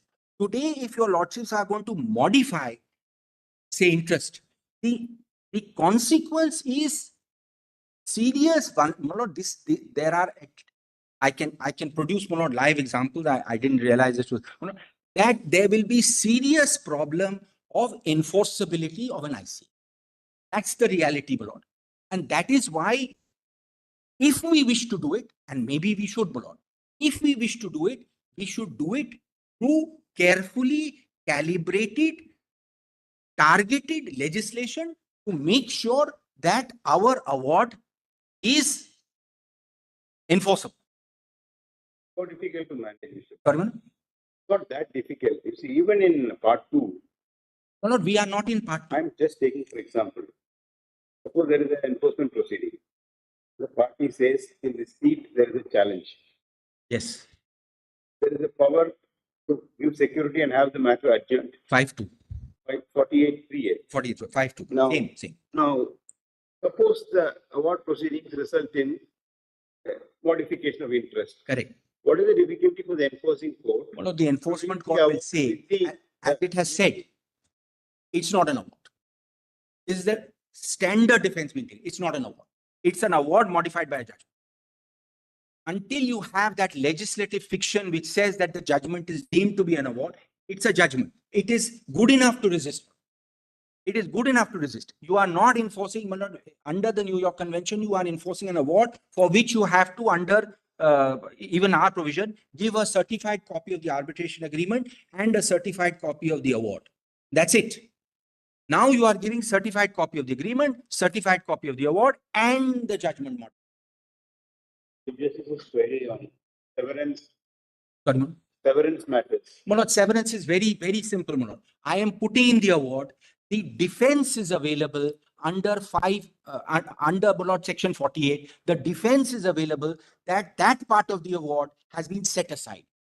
So I go with my award. I go with my full award, but the other country will not recognize the full award because the other party will put up a legitimate defense. So at that stage, the defense will be put up that part is gone, annulled, set aside. Don't even look at it. So, my lord, there are practical difficulties which have across the board repercussions when this tweaking takes place. And while there may be good reason to do it, Not, this may not be the forum to do it. That's all we are saying. We are not saying that this should not be done. I was part of that Vishwanathan committee. We also recommended that something should be done. That's a call. So this is one aspect I wanted to bring to your lordship's notice, that this is a live problem which will arise in ICA. And our further misfortune is, my lord, that if we read modification only in 2A, that is why Mr. Khambata was trying to restrict modification, perhaps restrict modification only to 2A. The problem is 2A is a ground, whereas the actual source of the power which we are trying to read is section 36(1).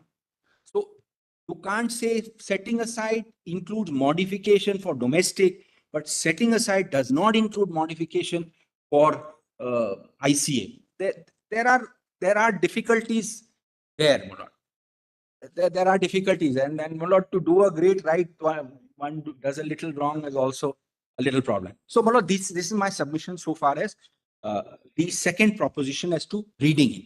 Now, my lord, I go back to the first proposition, because I'll finish in, my lord, 10 minutes. I go back to the first proposition. First proposition is that it is a good idea that this court should step in and short circuit the process. After all, your lordships are there to do justice. So let's short circuit. Apart from the fact whether it is to be short circuited or whether that will itself involve another long circuit, one is not on that. What is very interesting is two things. One is, what is that guideline and what it be legislated, what is the test to be formulated? Everybody on the other side is given a different test. So we don't know what the test is. And everybody will give a test aligned to, not their particular facts of the case. But be that as it may, I just want to end by citing two important judgments. The rest I have not put in my note. I am not going to trouble your lordships. This exact issue of policy came up in a very famous case under the 1940 Act. Your lordships will recollect that under the 1940 Act, there was no express power that reasons had to be given.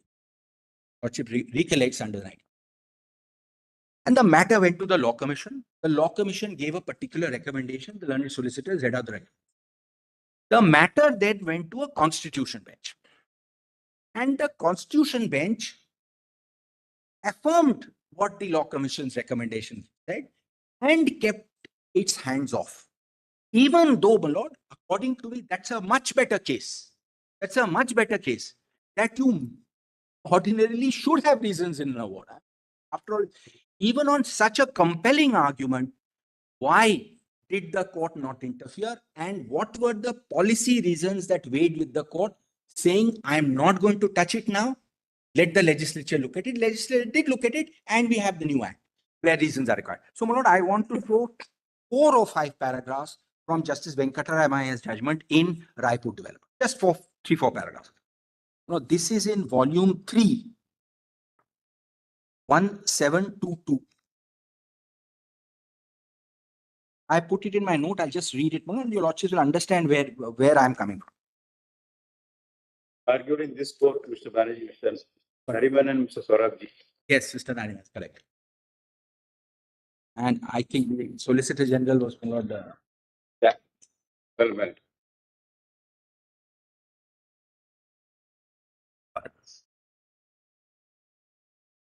2 Malone.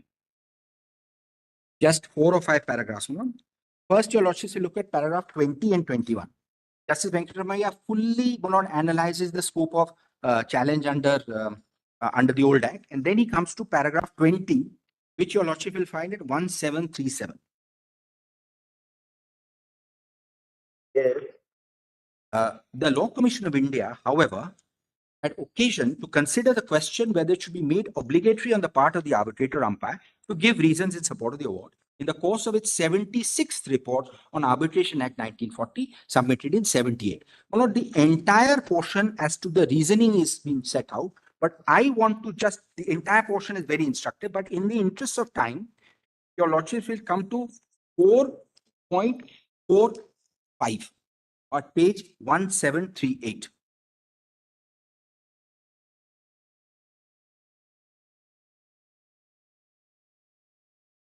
There are it seems to us several considerations that are relevant in determining the question whether the arbitrator should be required by law to give reasons for the award. And my lord, various comments are made. I'm not reading that. Please come to 4.4.7.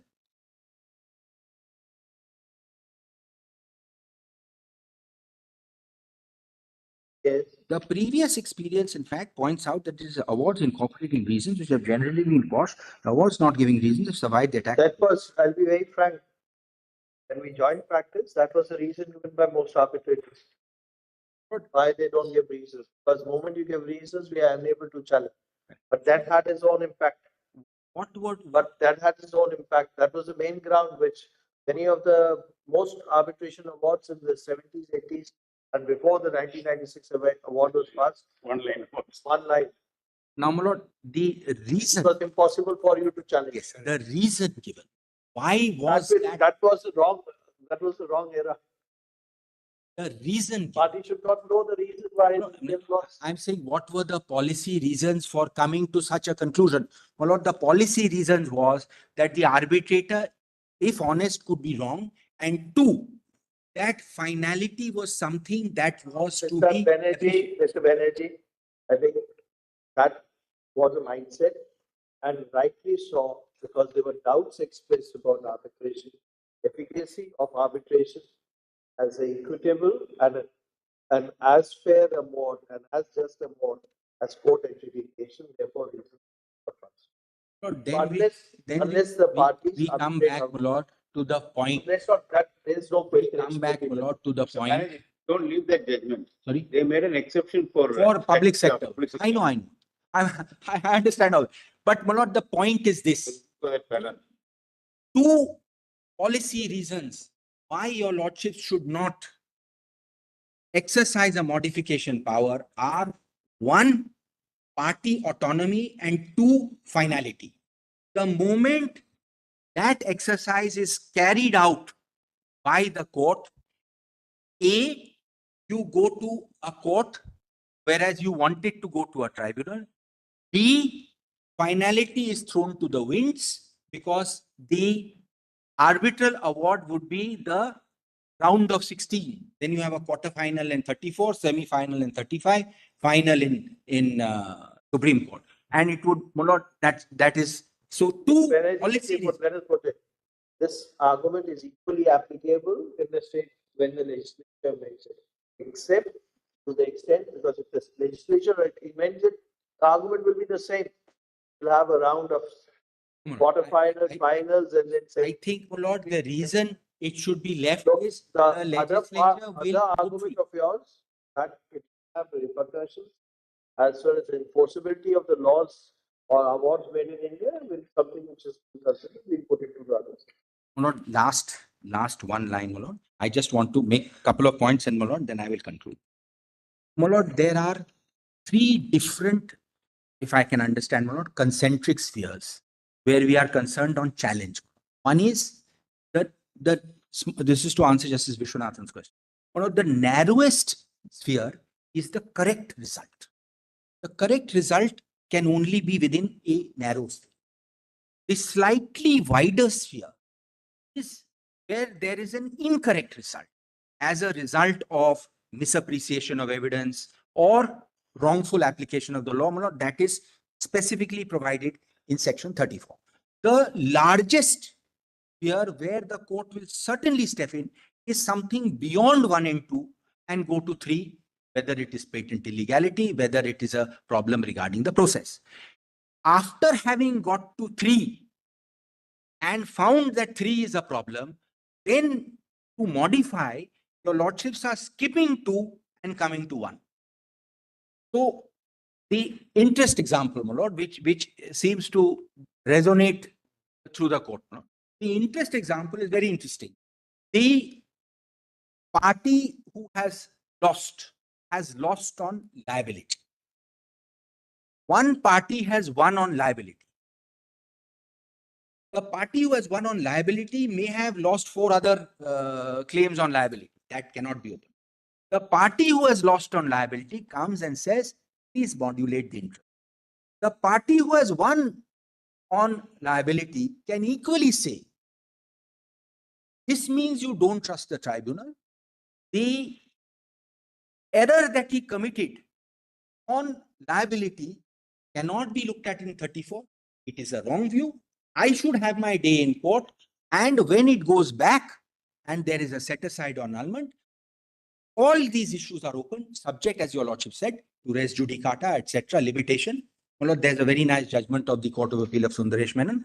So, my lord, what is moment it gets to that stage? It is, my lord, killing the snake without breaking the bamboo. It's that thin line where you don't look at the merits, but you correct the award. That's covered by 33. Or you find as a curable defect.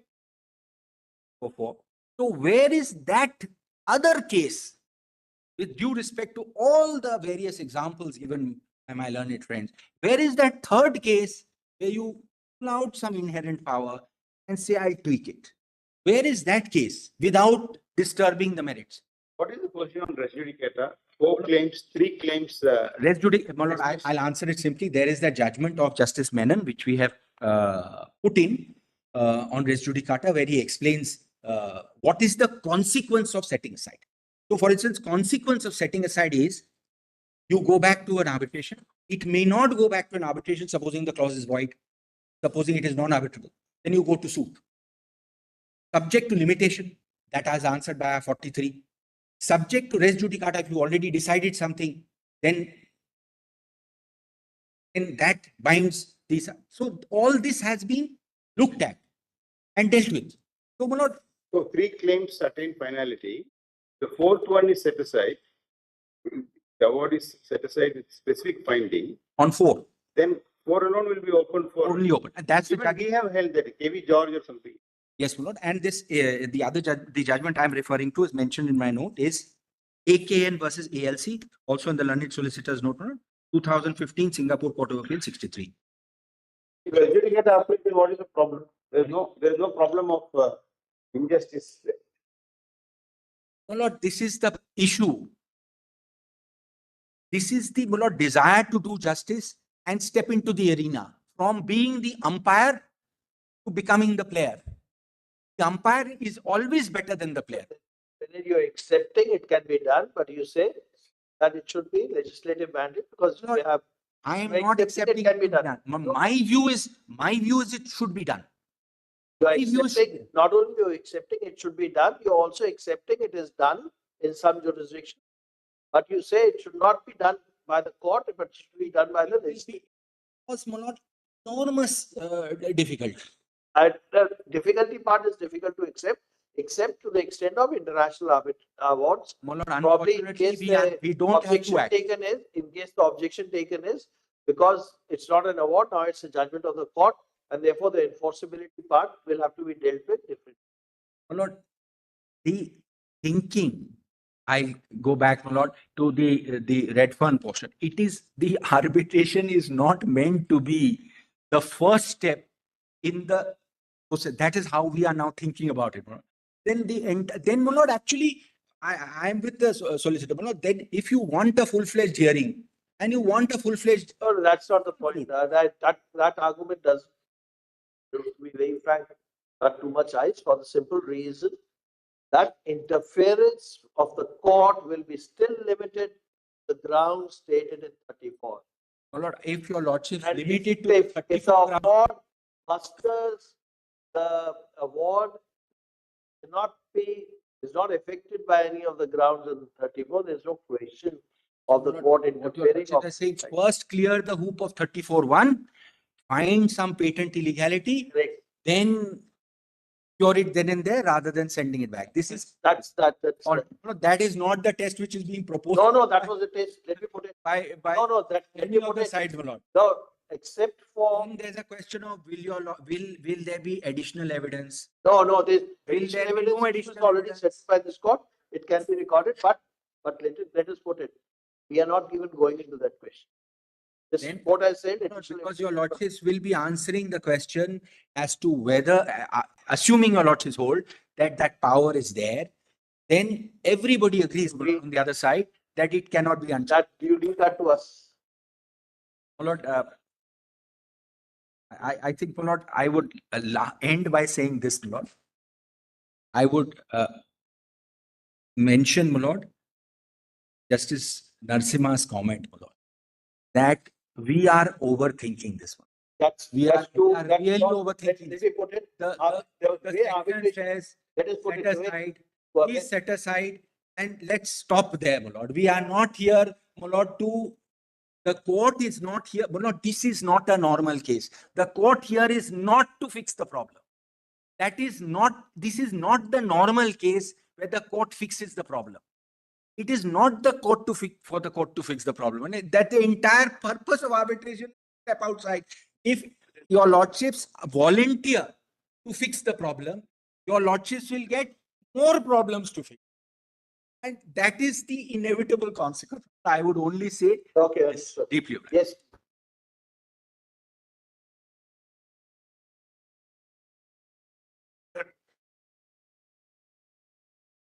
My lord, I beg to appear for IRCON, my lord, in IA 15336 of 2021, my lord. My lord, my submission, my lord, is twofold, my lord. I'll just at the outset say what my position is, and then I will give the theoretical basis of my position, my lord. My lord, in all probability, I will finish in less than 25 minutes, maybe 20 minutes, my lord. My lord, my position is, my submission for your lordship's consideration is that Section 34 of the Arbitration Act, as it currently stands, based on a correct interpretation of the section, court lacks the jurisdiction and power to modify or vary the award. That is my position, my lord. But it has the power to set aside a part of the award. So partial setting aside is permissible within the scope of Section 34, and I will read from the provisions to show how that is possible. But full modification is not possible. My lord, may I just hand over a note, my lord? It will help me just go through everything very quickly, my lord. My propositions are here, my lord. I have just two propositions, my lord. As part of these propositions, my lord, a subsidiary, as part of this stand, my lord, I will also take the position, my lord, that the power to vary the award is not a subset of the power to set aside the award. My lord, it is my most respectful submission for your lordship's consideration that there is an inherent flaw in that argument where one starts looking at the power of setting aside as a larger power and the power of variation as a smaller power, my lord. As a matter of arbitration jurisprudence, my lord, according to me, my lord, I may be wrong, I'm submitting for your lordship's consideration. My lord, according to arbitration jurisprudence, my lord, that is an incongruent and unbelievable argument. My lord, the first test, my lord, there are two propositions that I rely upon, both theoretical arguments, my lord. My lord, the questions before your lordships are based on the scope of Section 34 of the Arbitration Act as it stands today, my lord. It is my respectful submission that the scope can be tested based on application of two doctrines. And according to me, you apply those two doctrines and you get the full answer with respect to the scope, my lord. My lord, the first doctrine that I would request your lordships to consider and test the application of is the doctrine of merger, my lord. According to me, as per settled judicial precedent of this honorable court, the award does not merge with the Section 34 order. The Section 34 order does not merge with the award. That is the position in Kunaiya Ahmed and several other lines of cases. I will just show 4 paragraphs. They are very clear. In the absence of merger, my lord, the jurisdiction under Section 34 is only an annulment jurisdiction. My lord, it is like using a sledgehammer to get rid of the award in full terms. Or like saying, I will use a scissor and cut out the diseased portions of the award. What remains still is an award, and what remains as the remainder of the award remains enforceable if your lordships exercise severance jurisdiction. But variation jurisdiction, my lord, is changing the nature of the award, and without a doctrine of merger, supplementing the order under Section 34, what will become enforceable after this minor variation is full of difficulties, my lord. Let me give an example, my lord. The award says post-award interest of 16%. And your lordships do nothing but say, we don't interfere with the award. In section, not your lordships, but your lordships can do anything. But a court under Section 34 says, we don't interfere in the award. We are only making 16%, 12%. That is all. My lord, doctrine of merger does not apply based on the common law principles that your lordships have upheld in Kunaiya Ahmed. And there is no statutory scheme, as my learned friend pointed out, there is no statutory scheme that says that the order of 34 will merge with the award. My lord, in all other jurisdictions, I will give a table. Statutory provisions wherever there is a power of modification, statutory provision saying that the modification will merge with the award. So if common law doctrine as per Indian law does not apply for merger, and there is no statutory scheme to merge the order under 34 with the award, what remains enforceable, my lord, is a strange concept, my lord. The award remains enforceable as modified, but there is no merger. There is no merger. So, my lord, I find that very difficult. My lord, my first reason of saying that there is no merger, your lordship may just read 4 provisions of the act with me, my lord. Just 4 provisions of the act. My lord, You are appearing in a case of international award or an Indian award? my lord, I'm appearing as an intervener on behalf of IRCON, my lord, because we are facing similar questions in domestic awards before the. Tell me one thing. As far as merger is concerned, in a domestic award, there will be no difficulty. Merger, doctrine of merger with the Kuni Ahmed or others has always been a nebulous doctrine. It has its limitations, and because what merger does is the cause of action merges, the original cause of action merges, which led to the award. And any modification made, whether it's by way of reference or otherwise, you can always regulate it by that, because it's a doctrine of merger is not a statutory doctrine, it's the common law doctrine. The common law. My lord, what has limitations. What I'm trying. Whenever we evolve the law, doctrine will make its way. Will not comfort itself. I take it, my lord, and I will answer that. What your lordships are perhaps saying that if your lordships read into section 34, the power to vary. No, we're not even saying that. Doctrine of merger being a common law doctrine, it will be only applicable to the extent it does not come in conflict with the judgments of the court. My lord, that is what I'm submitting, my lord, that the doctrine of merger as per Kunaiya Ahmed can never apply to an order under section 34. Tests are laid down. All tests are failed. So that means you can go for fresh arbitration? That is right, my lord. That is right. No. Even after the award, you can go for fresh arbitration? No, my lord. My lord, no. With respect, my lord. Because the award is the merge cause of action. But res judicata, the principle of res judicata is also based upon doctrine of merger. Yes.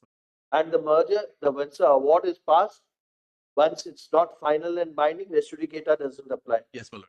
My lord, may I answer this theoretically straight away, my lord? My lord, I will answer. My lord, I will answer this straight away, my lord. Straight away, my lord. There are 2 things, my lord. If your lordship say that the power to vary the award exists in under section 34. If the setting aside exists, that power is subsumed. Supposing, my lord, I'm assuming for a moment that your lordships are inclined to hold that, or your lordships are thinking about it.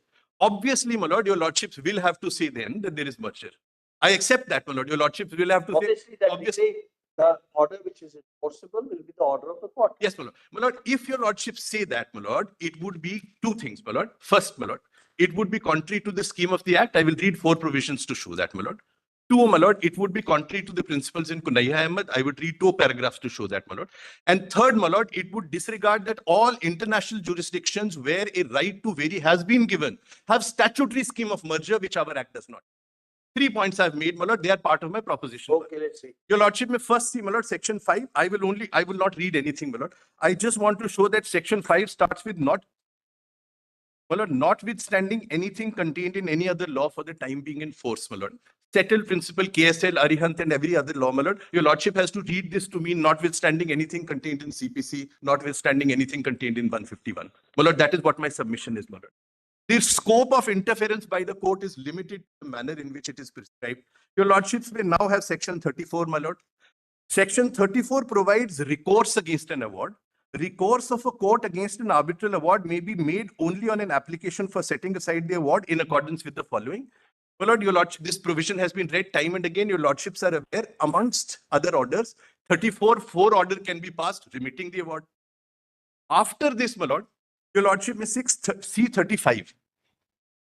35 says, subject to this part, an arbitral award shall be binding on the parties and the parties claiming under them. So according to me, the only effect of section 34 can be, it will hit at the finality of the award. Whether the award will exist or it will not exist. The court can apply a principle of severability to say that I will sever a deceased part of the award, my lord. That is a separate doctrine, my lord. That does not even require merger. It will fall within the scope of section 34, a doctrine that will apply to any annulment jurisdiction, my lord. But, my lord, what is very important, your lordship may see section 37, 1.3, section 31, C, my lord. What is it that is possible to appeal after 34 court has exercised its jurisdiction. My lord, it says an appeal shall lie from the following orders and from no other orders to the court authorized by law to hear appeals from original decrees of the court passing the order. An order of setting aside or refusing to set aside an arbitral award under 30. Clear indication, my lord, that all that the court can do, set aside or refuse to set aside. If the court sets aside, my lord, it will be an appealable order. If court refuses to set aside, it will be an appealable order. If court decides to remit under 34(4), it will not be an appealable order.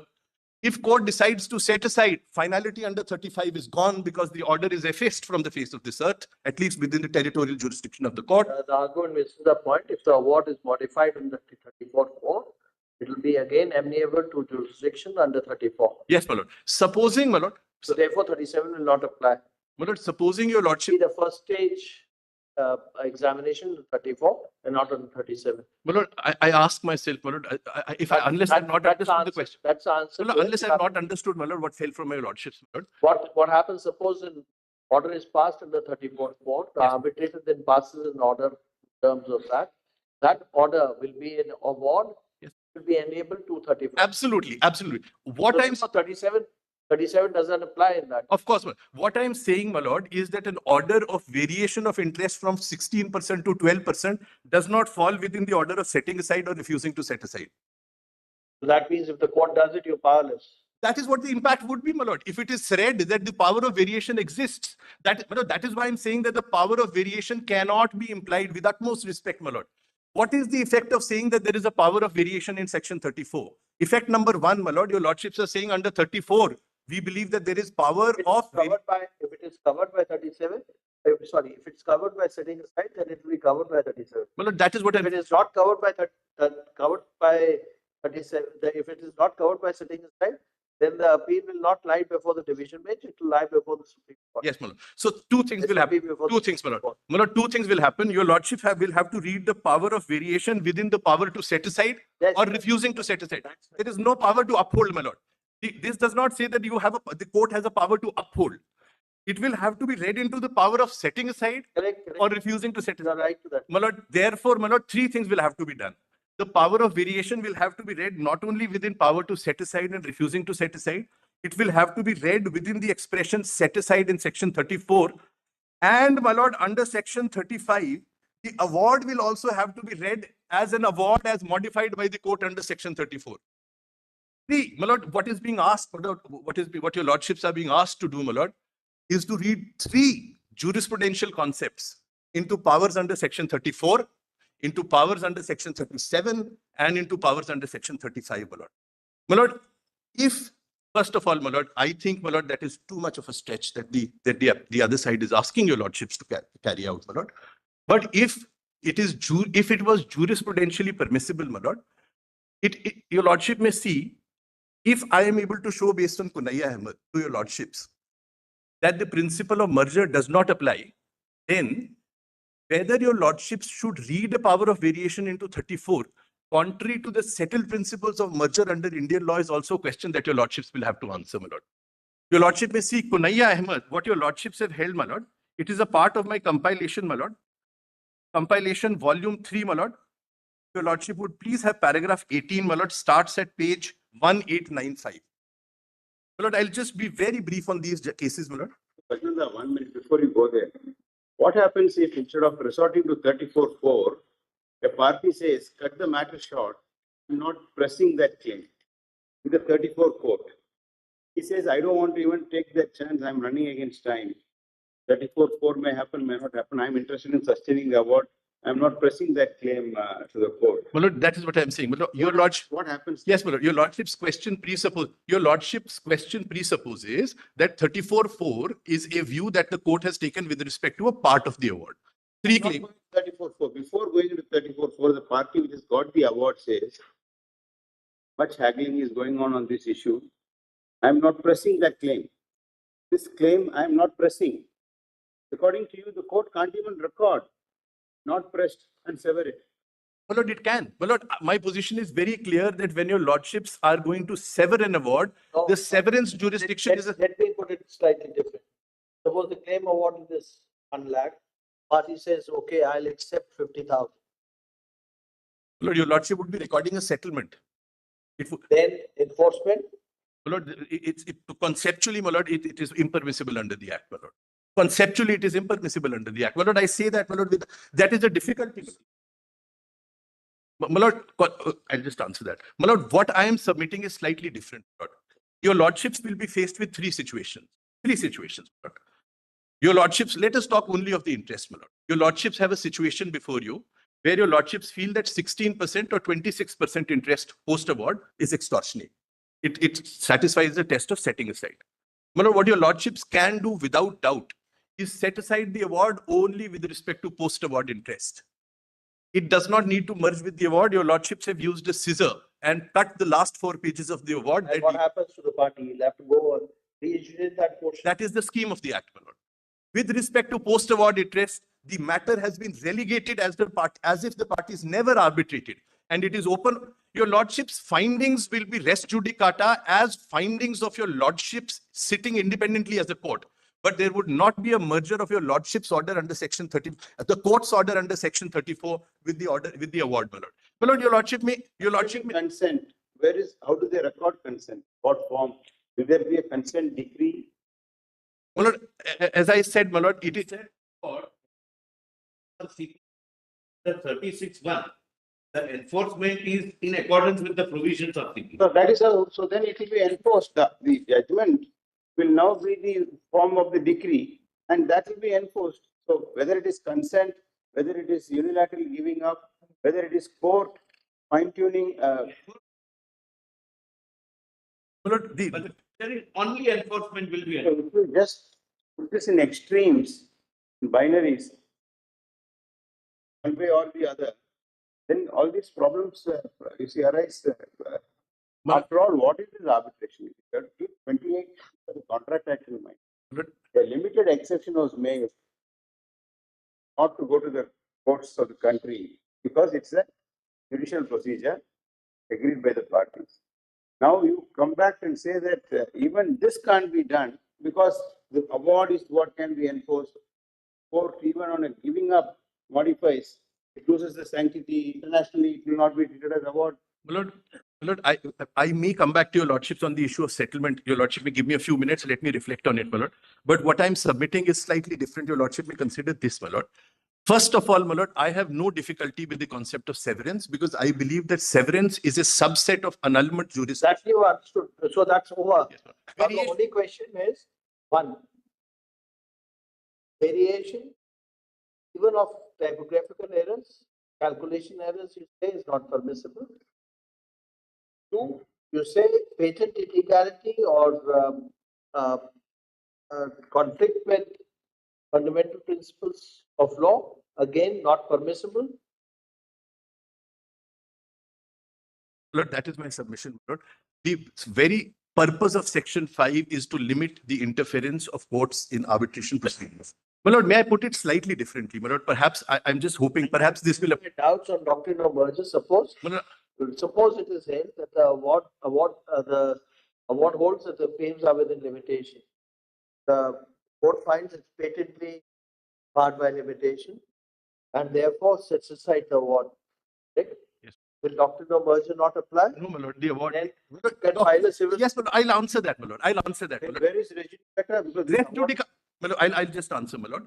The determination made by the court as a dispute between the parties in Section 34 jurisdiction will stand alone and independent and hold res judicata.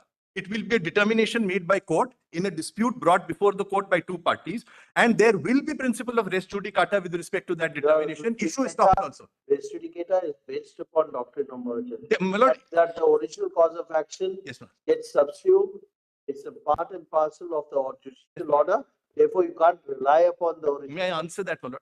Your lordships are talking about a situation, your lordships have put to me a situation where your lordships have held that the award is with respect to a claim that is barred by limitation.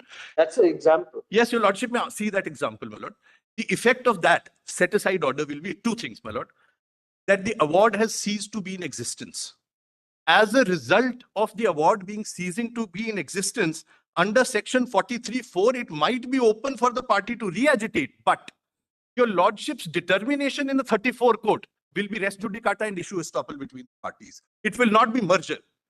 It will be an independent doctrine of res judicata and issue estoppel arising from a court proceeding that has taken place because the award is effaced, my lord. It has ceased to exist. In the example of the Honorable Chief Justice, Yes, my lord. if after limitation has been held as a ground to set aside the award, Yes, my lord. a section 11 is filed, a court or here, depending on the nature of the arbitration. That stage you can't go into prejudicata. Of course, my lord. If the award is not a live, if the claim is not a live claim, I will show a judgment and say, my lord, this is the only claim. Say, let us see the pleadings and the order, etc. My lord, So then, my lord, the difficult, but first two things, my lord. Fact-dependent cases should not impact the underlying jurisprudence of arbitration. no, you are saying on the merger. See, it all took off on the doctrine of merger. So, that is where it was pointed out. What happens in these kind of matters? My lord, three facets. My lord, before I test, my lord, before I take your lordships to Kanhaiya Ahmed, that takes 2 minutes, my lord. My lord, the scheme of the act is your lordship has a jurisdiction to set aside. The court has a jurisdiction to set aside or refuse to set aside an award. After setting aside or refusing to set aside an award, impact only on finality. If your lordship says set aside the award, finality goes away. And under section 43, my lord, section 43(4), parties are free to arbitrate. My caveat is that it does not take away the determination of the court with respect to res judicata and issue estoppel. Those will bind in subsequent proceedings. Now your lordship may say Kanhaiya Ahmed, please. Your lordship may say Kanhaiya Ahmed. It is in volume 3, page 1895. 3 paragraphs your lordship may see. So I'm so sorry, my lord. My lord, it is page 1918, my lord. I'm so sorry. Volume 3, page 1918. Well-known judgment, yes. 3 judges of this court, my lord. 1918, volume 3. My lord, in my note, para 7, my lord. Yes. My lord, in my note, para 7, the paras that I'm reading are, my lord, para 7 to 12 and then 42 to 44. My lord, your lordship may please have paragraph 7, my lord. Your lordship has it. My lords have it, my lord.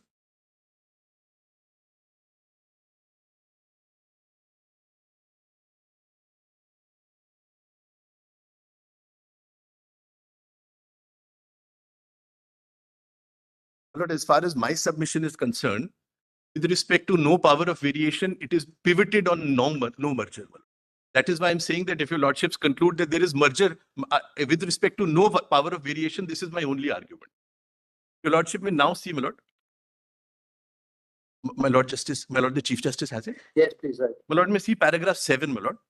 The doctrine of merger is neither a doctrine of constitutional law nor a doctrine statutorily recognized. It is a common law doctrine founded in principles of propriety in hierarchy of justice delivery system. On more occasions than one, this court has had an opportunity of dealing with the doctrine of merger.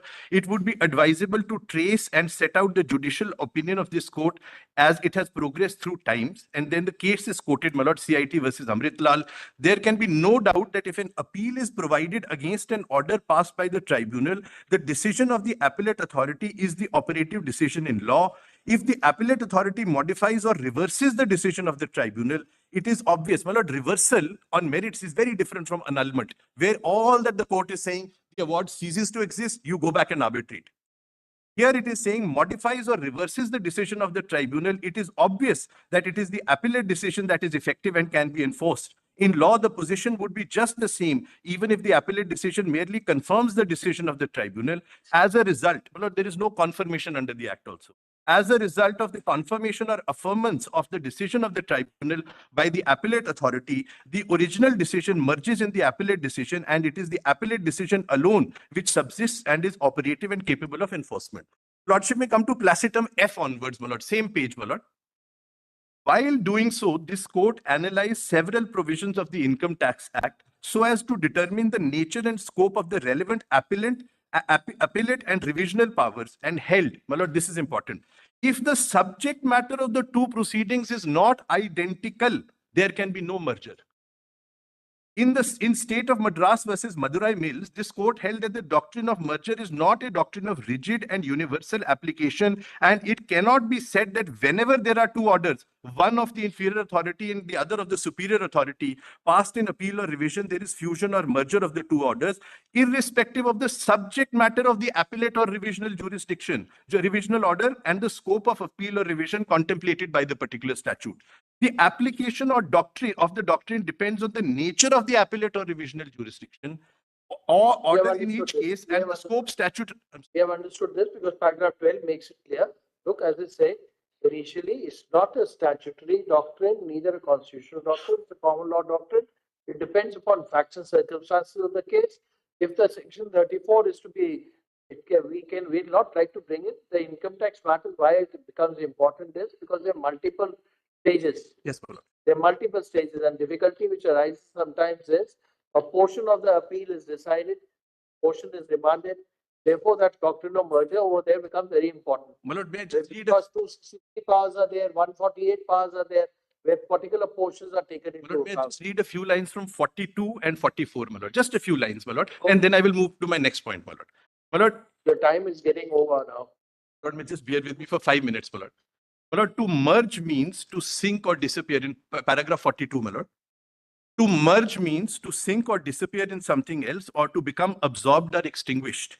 To be combined or swallowed up. Merger in law is defined as the absorption of a thing of lesser importance by a greater, whereby the lesser ceases to exist, but the greater is not increased, and absorption or swallowing up so as to involve a loss of identity. We may look at the issue from another angle. The Supreme Court cannot and does not reverse or modify a decree or order appealed against while deciding a petition for special leave. The court held that a mere permission leave to appeal, it does not result in merger, because we are not deciding, exercising identical jurisdiction as of the court. Yes, therefore, there was a further reference, yes, another decision. If your lordship, can be filed before the High Court. Correct. Doctrine of merger doesn't apply. Correct. Well, if your lordships were to hold that section 34 includes within its scope the power to vary, then your lordships will have to hold that under 35, award includes award as varied by the court. Correct. Under 37, your lordships will have to hold that the variation. You're right, to that extent, you're right. One more thing, my lord. Your lordships will then be doing that in the absence of similar provisions as exist in other international statutes. It's something different. We have to look at our statute. We can, keeping in view our circumstances, look, keeping in view our circumstances, if we find there is a scope for that, we'll see. We may be guided by the international jurisdiction, but they're not binding on us. All I wanted to say is I've given a table. All other jurisdictions where power of appeal modification is given. I have been saying when to apply, when not to apply is also with us. Of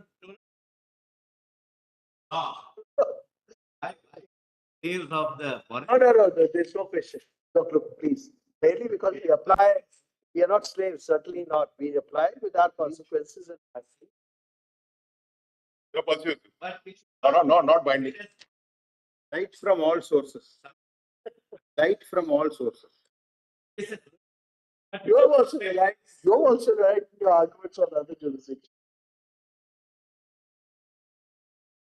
all right. And Indian rules. My lord, I'm moving to my next point, but your lordship may just test my argument on one conceptual basis, my lord. My lord, there is one situation in which I submit that the decision of the 34 court would be res judicata on its own terms without merger because the award has ceased. And the other argument, my lord, that comes to me is no, it results in merger and then it becomes res judicata. My lord, if it results in merger and then the decision becomes res judicata, then nothing remains for the purpose of 43(4) to adjudicate. No, that's a statutory rule. My lord, that's a common law doctrine, that's a statutory. My lord, if the cause of action, my lord, I say that if the cause of action has merged in the order under 34 and that has become res judicata, then 43(4) becomes irrelevant. It depends upon, it all depends upon the nature of order passed under 34. My lord, I now come to my second proposition, which will take 3 minutes, my lord. 3 to 5 minutes, my lord. My lord, your lordship may come to please come to paragraph 15, my lord. I wanted to say, my submission is this, my lord.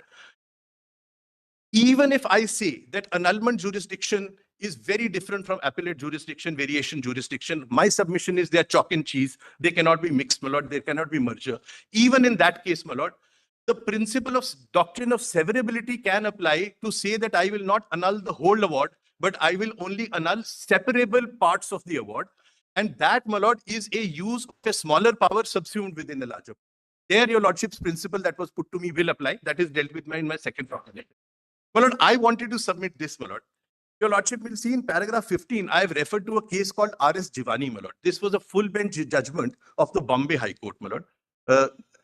Three judges who eventually became judges of this honorable court, my lord, full bench decision of their court, which held there is no power of variation, there is no power of modification, but power of severance exists. And they applied doctrine of severability to set aside, answer a question that separable parts of the award can be set aside. Your lordship may conceive three situations that I'm putting before your lordships, my lord. My lord, an award will be an award where there is liability and quantum decided. There is a breach of contract and I give you 100 rupees as damages.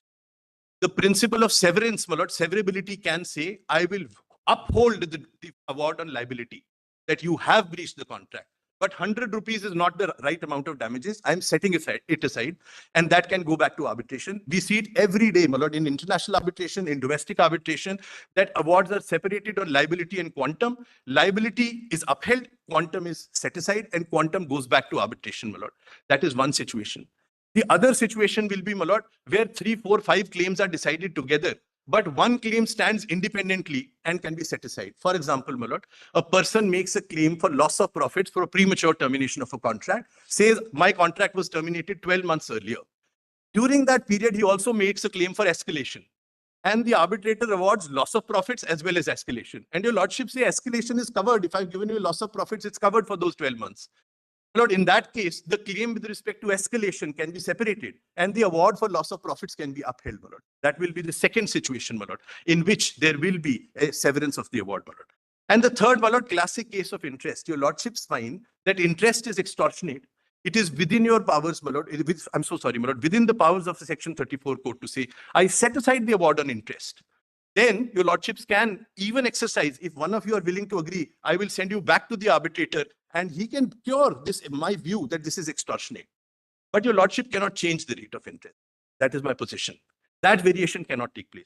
What I wanted to submit, my lord, is that the full bench decision in R.S. Jivani was relied upon in a division bench judgment of Puri construction of Delhi High Court in division bench, which is referred to in paragraph 16, my lord. In Puri construction, the award of liability was upheld, that you correct, this party was in breach of contract, but the entire award on quantum was set aside, saying that we are setting aside the award on quantum. Thereafter, we are leaving you free to decide and assert your rights in accordance with law. Both, while doing so, my lord, Puri construction relied upon R.S. Jivani's case. What I'm submitting, my lord, is that this Puri construction, where it relies upon R.S. Jivani, was affirmed in Hakim in paragraph, my lord, 30 and 31 by your lordships. So therefore, my lord, my submission is in paragraph 30 and 31, Hakim has noticed Puri construction and your lordships in Hakim have noticed R.S. Jivani and your lordships have impliedly affirmed the principle of severability of an award. But I repeat, my lord, severance is very, very different. Severance is an annulment jurisdiction. It is very different from an appellate jurisdiction, my lord. I again say, my lord, that it may be, according to me, it may be a bit of a stretch to say that a section 34 order, when the word appeal where is not used, is intended to merge with the order because it is only an annulment jurisdiction. Okay. That's Yes, sir. much grateful. You are there. Okay. Just 1 minute. Take it back.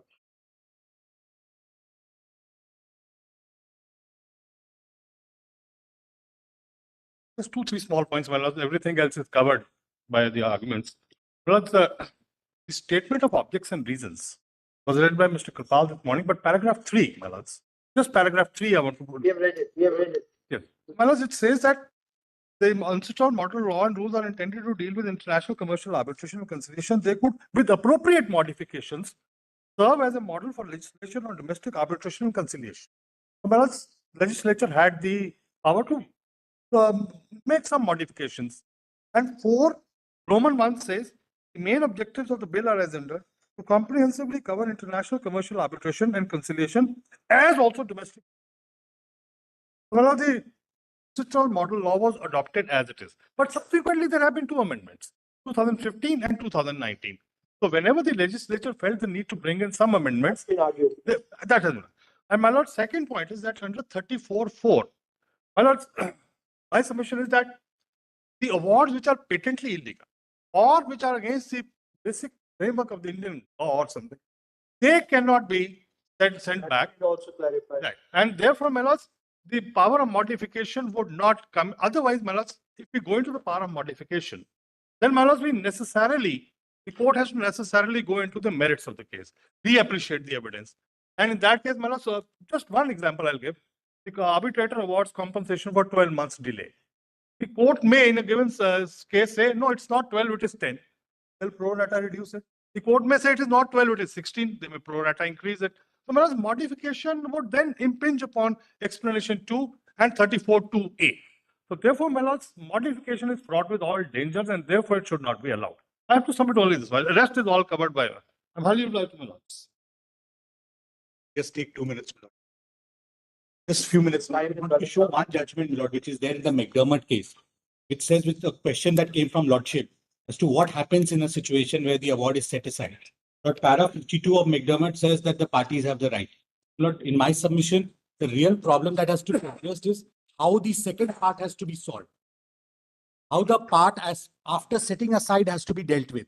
If we start finding solution in modification and varying, solution will start becoming a problem. Lord, there are 4 situations. Yes, my lord. Already argued. Lord, therefore, Lordship may only consider one thing. Is the power to set aside, please see A and B. 34(2) has 2 parts, A and B. A, nothing can be modified. It can only be set aside in A. That is, when the arbitrator is incompetent, when the matter is beyond reference, there's nothing for Lordships to modify, or the 34 court to modify. In B, also, there is nothing to modify. At best can only be related. But if defect can be cured by modifying or varying, that means that defect, actually the defect are such that they cannot be cured. Now, the only problem that remains is with respect to interest or at best costs. But 3 things Lordship may consider, because interest and cost is something that always bothers everyone. Lord, first point, in interest, the date when the interest has to start, the quantum on which interest has to start, the rate at which interest has to start. These 3 things, my lord, many a times, the 34 court may not have the data, the full details available with them to be able to grant or reduce or reject the interest. But we have large number of cases where interests are refused. File a section 34 challenging the refusal of interest. What is the order that Lordship would consider, or 34 court would pass? Okay, the rejection is incorrect, but you go back to the arbitrator who can reconsider your interest. Or would the 34 court now start looking at all the materials on record, appreciating evidence, because now we are even filing the materials to justify our interest. Lord, Okay, that's all. Yes, anybody else? Just 2 minutes I'll take with respect to one. Written notes now. Well, as I'll give a written note. The law commission perspective. Only one That's aspect. already been pointed. No, my lords, the entire thing, the 246 and 246 supplementary is something that has not been pointed out. Okay, give it to us. Only one aspect, my lords. One argument was taken by the other side. Yes. Yes. So what Lords, is this is a short part of it, my lords. 3 things happened before the 2015 amendment, my lords. There was a 246 report of the Law Commission, which laid down upon the narrowing of the Arbitration Act, the Western Gecko judgment, and the 246 supplementary reports, my lords. What came out from the 246 supplementary report, my lords, in para 11 was the subsequent amendments that came in 34(2) and 34(2)(a). And why was that done, my lords? Was so that the over expanse that was then given in Western Gecko would otherwise not happen. Therefore, by 34(2)(a), my lords, what further came in was a further limitation into the appreciation under 34(2)(a). Now, my lords, after this happened, and the understanding of minimal judicial intervention also comes from a Law Commission reports, as seen right from the 176 Law Commission reports, my lords.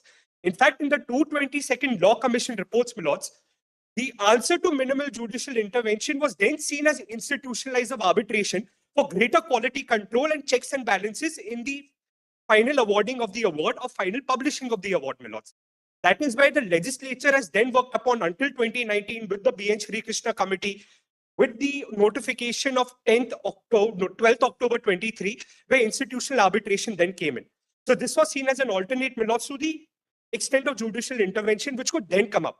The third aspect, my lords, is that as it is, and this reflected in the 2015 amendment, my lords, where we had a chance to undo what had happened in 34, but we further reiterated and ratified our commitments which are rooted in international documents and our international obligations.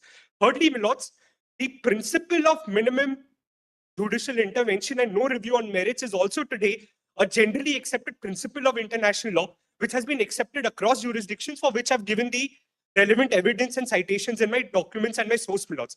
Third and not the least, my lords, it is in light of this minimal judicial intervention as seen in the 246 report, as seen in the 2015 amendment, there is a perspective that comes to 34.4. And that is, my lords, because of the narrow understanding of 34.2a as provided by the Law Commission report, 34.4 therefore kicks in, where an opportunity may be given because modification was not provided for either by the Law Commission or accepted in the 2015 amendment. I'm grateful for my submissions. Thank you. Yes, Manoj. Just one point I wanted to make, Manoj. One argument which was taken by the other side was to make the provisions of CPC applicable so that 34 court may have a power, Manoj, to modify the award. And Manoj referred to the judgment of ITI Siemens, which was referred to by Mr. That has been, Manoj, referred to a larger bench and applied with only one judgment, Manoj, which is with respect to Amazon, wherein, Manoj, your lordships have held that although there is section 17 provided for the purpose of enforcement, you can go to CPC, provisions of CPC. This court says that that is only a legal fiction. That would not give a right, my lords, for the courts to apply CPC, because, my lords, in my lords, Amazon, section 17 order was taken up in an appeal under CPC, under order 43, for the reason that the argument was that under section 17, the enforcement has to be done under CPC, therefore the appeal would lie under order 43. Your lordship, my lords, clearly states that that's a legal fiction and CPC would not be applicable. So, my lords, even to apply ITI, my lords, which is under my lords, reference to a larger bench, would not be, my lords, with great respect, my lords, applicable, since if CPC should not apply, my lords, with respect to the provisions of section 34. That would, the rest, everything has been argued by everyone. Yes, Mr. Schwartz. Please. But I'll be as short as possible. I'll start with what my learned friend left application of CPC, because Mr. Datar's argument emanated from the fact that section 9, he read the section, he read the provision which defines the court under section 2 of the Arbitration Act to mean the court of original jurisdiction. Then he referred to section 9 of the Civil Procedure Code. Then he referred to section 151 and said that if it's a court of original jurisdiction, be it High Court or the District Court, then 151 would apply. But section 9 itself provides that the applicability of CPC can be excluded by implication or by express terms.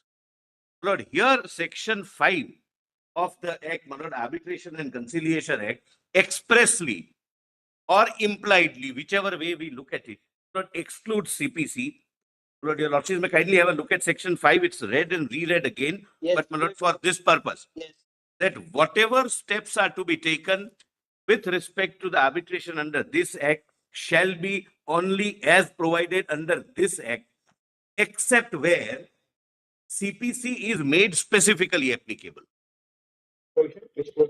5, section 5. So how CPC is excluded? Lord, extent of judicial intervention, notwithstanding anything contained in any other law for the time being in force, in matters governed by this part, no judicial authority shall intervene except where so provided in this part. Meaning thereby CPC is excluded except whichever sections provide for application of CPC, and that section, my lord, is section 35. My lord, kindly, section 36, for example. 36, it applies CPC. 36 is enforcement proceeding. Section 5 doesn't specifically refer to CPC, but as far as section procedure is concerned, there is arbitral procedure that specifically excludes both CPC and the Evidence Act. Lord, I may, my lord, only point out, not, my lord, just arbitral procedure. Lord, it says under this part. My lord, this part would mean including section 34, 36, 37. Solicitor, problem with that argument is Yes. 151 is not a conferral of inherent power. Yes. 151 is a recognition of a pre-existing inherent power in a Power court. provided the sections, my lord, empowering the district court or the high court to exercise power under 34 permits exercise of CPC. So just see 151, how it is couched. It is saving, I wish to show. No, Mr. Let's suppose by chance. Pardon?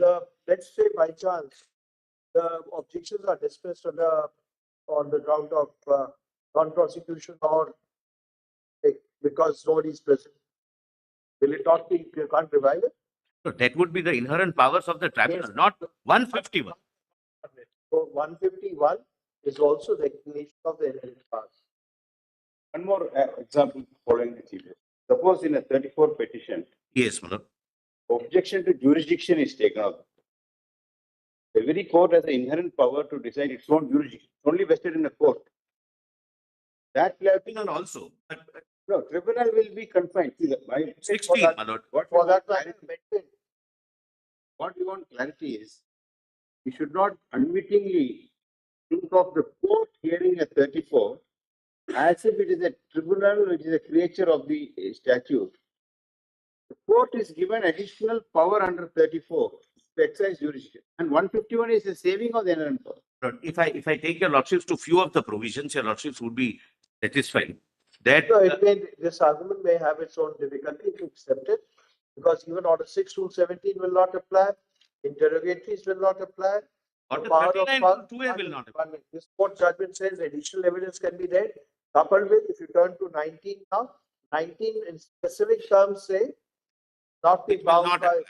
here it's not specific. So Yes. there will be, let's not do that, it may have its own consequences. Yes, my lord, it's better not to travel that path, my lord. That 151 should not path. travel that far. My lord, 151 path to trace the power of modification would be flawed with several things which we are unable to conceive at this juncture. But right now, the only limited question is, The where- 151 power is only was invoked by them only to correct arithmetical clerical mistakes, etc. Which is power is something is there. Recall power is not there, but we have read it. but another thing, my lord, please see, my lord, there is a complete code, my lord, how the scheme of the code runs.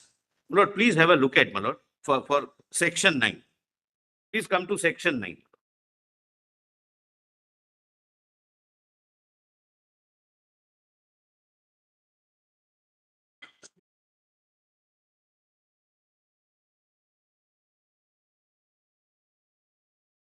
Just, well, please come to section 9, my lords. Well, what would happen, my lord, if your lordships were to, my lord, expand the scope of applicability of CPC? Lord, CPC permits a mandatory injunction being granted. Section 9 permits, my lord, interim measures of protection, one of which is an injunction, not mandatory injunction. It would come, my lord, section 11(6)(a). But if we expand the scope from what is statutorily provided in letter by looking at the spirit of the provision, 11(6)(a). Lord, 11(6)(a), your lordships are aware, my lord, the Honorable Chief Justice or his lordships designate earlier used to go into the question of arbitrability also. Now, my lord, the legislature has curtailed that power to only see whether there exists an arbitration clause. If, my lord, inherent powers or 151 powers or any power beyond what is stipulated, my lord, is read dehors section 5 of the Act or the letter and spirit of section 5 of the Act, my lord, we would be, my lord, doing violence to the language. Let's put it very clearly. Yes. We are accepting section 5 puts a limit to the court powers. The question is, what is the ambit of section 5? What they've argued is, it will not violate, section 5 will not be violated because it accepts, if we accept the argument that setting aside includes the right to modify, subject to limitation. It also includes the power to rectify, correct arithmetical errors and clerical mistakes and calculation mistakes, which are there, not specifically provided for in 33, but not in 34, but in terms of the inherent powers of the court, which are not taken away even as a court dealing with a limited jurisdiction in terms of 34. Correct. Now, please come to Manoj 13, challenge procedure. I want to show two things. Manoj, A, it's a self-contained code and every step has its own consequences and a mechanism to challenge. So, section 16, my learned friend pointed out, Manoj, that example, that somebody challenged section 16 order, interim order, by way of filing an appeal under order 43 rule 1 R, and your lordship said that no, CPC would not apply. Now, please come to section 13, Manoj. What would happen if I were to challenge, Manoj, this order, because it is otherwise not challengeable except at the stage of 34. Please come to, Manoj, section 13. Arbitration. Arbitration, yes, section 13. If I'm not mistaken, earlier FAOs will be able to file against interim orders passed by the arbitration. Lord, under 48, not under this act. No, even under the 96 Act. Yes, at Delhi High Court, we were entertaining pursuant to a judgment of the Supreme Court. I don't know whether the judgment holds court or not. Lord, not to my knowledge, my lord, I remember coming from some cases. But now 227s are being filed. Lord, 227 also, my lord, the Constitution bench says not being. I know. But division bench, my lord, I'm not going into it. You have pointed out the divergence. That division bench said that it's a constitutional power and therefore cannot be taken away by statute. But Probably it is to be right. 2015 amendment of the Commission and introduction of the Commercial Courts Act. The dynamics change. Commercial Courts Act. Section 30. FAOs were being entertained. I think, my lord, if your lordship sees 4 sections. No, just check up on that. I've dealt with in Delhi. No, your lordships must have dealt with it. I'm not, my lord, I am only raised on that a point. objection because you're always very fond of raising objections. I am only on a point that it is a comprehensive and tailored code, which is a self-contained code. Wherever legislature wanted a challenge mechanism, it is provided with the stage at which the challenge will be made. Therefore, I was showing section 30. Subject to subsection 4, the parties are free to agree on procedure for challenging an arbitrator. Failing any agreement, your office can skip 3. Unless the arbitrator challenged under subsection 2 withdraws from his office or other party agrees to challenge, the arbitral tribunal shall decide on the challenge. What we say that the arbitrator is biased. The arbitrator will have to decide on the challenge. Arbitrator decides that no, I am not biased. But what is the remedy? Section 5. Kindly have a look at section 5. I have no remedy, but to proceed with the arbitrator and raise that ground at the stage of 34, where an arbitral award is made under subsection 4, the party challenging the arbitrator may make an application for setting aside such an arbitral award in accordance with section 34. I am saying it is a self-contained, well-tailored, comprehensive code providing for the challenges inbuilt and the stage of challenge. Lord, please have a look at section 16 now. Section 16 has, my lord, an internal appeal mechanism. I don't have to wait for the arbitral award to pass. My lord, 16 is competence of arbitral tribunal to rule on its own jurisdiction. Competence principle. My lord, if suppose I challenge that this tribunal has no jurisdiction and I fail in that challenge, then I, unlike subsection 5 of section 13, I need not wait till the award is passed. I can straightway go under section 37. Kindly have a look at section 37. A direct appeal lies before the award is passed. Even of the plea being accepted. Yes, yes. Only if it is accepted. Only if it is accepted. So, meaning thereby, my lord, there is a conscious framework of the legislature, my lord, providing for each stage, the stage at which a challenge would lie and the forum before whom the challenge would lie. So, therefore, reading something into it to find out the solution of a problem which generally it admittedly exists. I am not running away from the fact that at times it is in the interest of justice that the power be conferred to modify the order.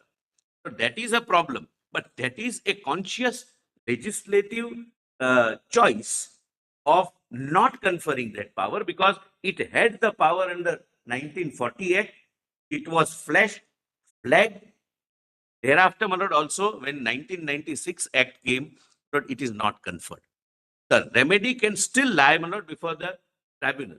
On the last occasion, day before yesterday, my lord, the Honorable Chief Justice, my lord, was pleased to say whether there is any jurisdiction where this issue is raised, that power of modification not being conferred specifically, what will be the position? Lord, I have prepared, my lord, I'll just read few lines only, but I know I'm running against the time. But please have a look at, my lord. I'm citing only 3 judgments, my lord. One is our court judgment and 2 are, my lord, foreign judgments. One is Balco. Lord, on a lighter side, my lord, to my lord Justice Vishwanathan, light from any quarter is welcome, provided we are in dark. But we have our own very rich jurisprudence, my lord. No, it's a big debate between Bingham on one side and Posner on another. Yes. It says light from all sources. The other says in no circumstances. Justice Scalia had a beautiful passage. Yes. Remember that case? One of those in the human rights context. Yes. So please have a look at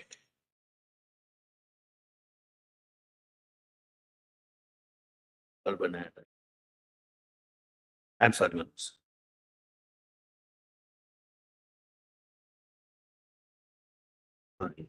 Yes, my lord. Your lordships have this, my lord, additional judgments post hearing dated 13/2. Lord, I have marked my pagination, my lord, so that your lordships can. No, I'm sorry, my lord. Kindly take my original compilation, my lord. I missed. I'm going to skip those judgments, but they are already there in my original compilation, my lord. Yes. Lord, page 76. Please come to page 76. So this question arose before Singapore, CAI versus CAJ. So please see the last para 2. I learned it when I'm told. 26. Read it, Mr. Banerjee read it. Yeah, yes. But yes, my lord, my learned friend read, my lord, I need not read it, but it says there is no mention of modification, therefore no modification. Lord, please come to page 119.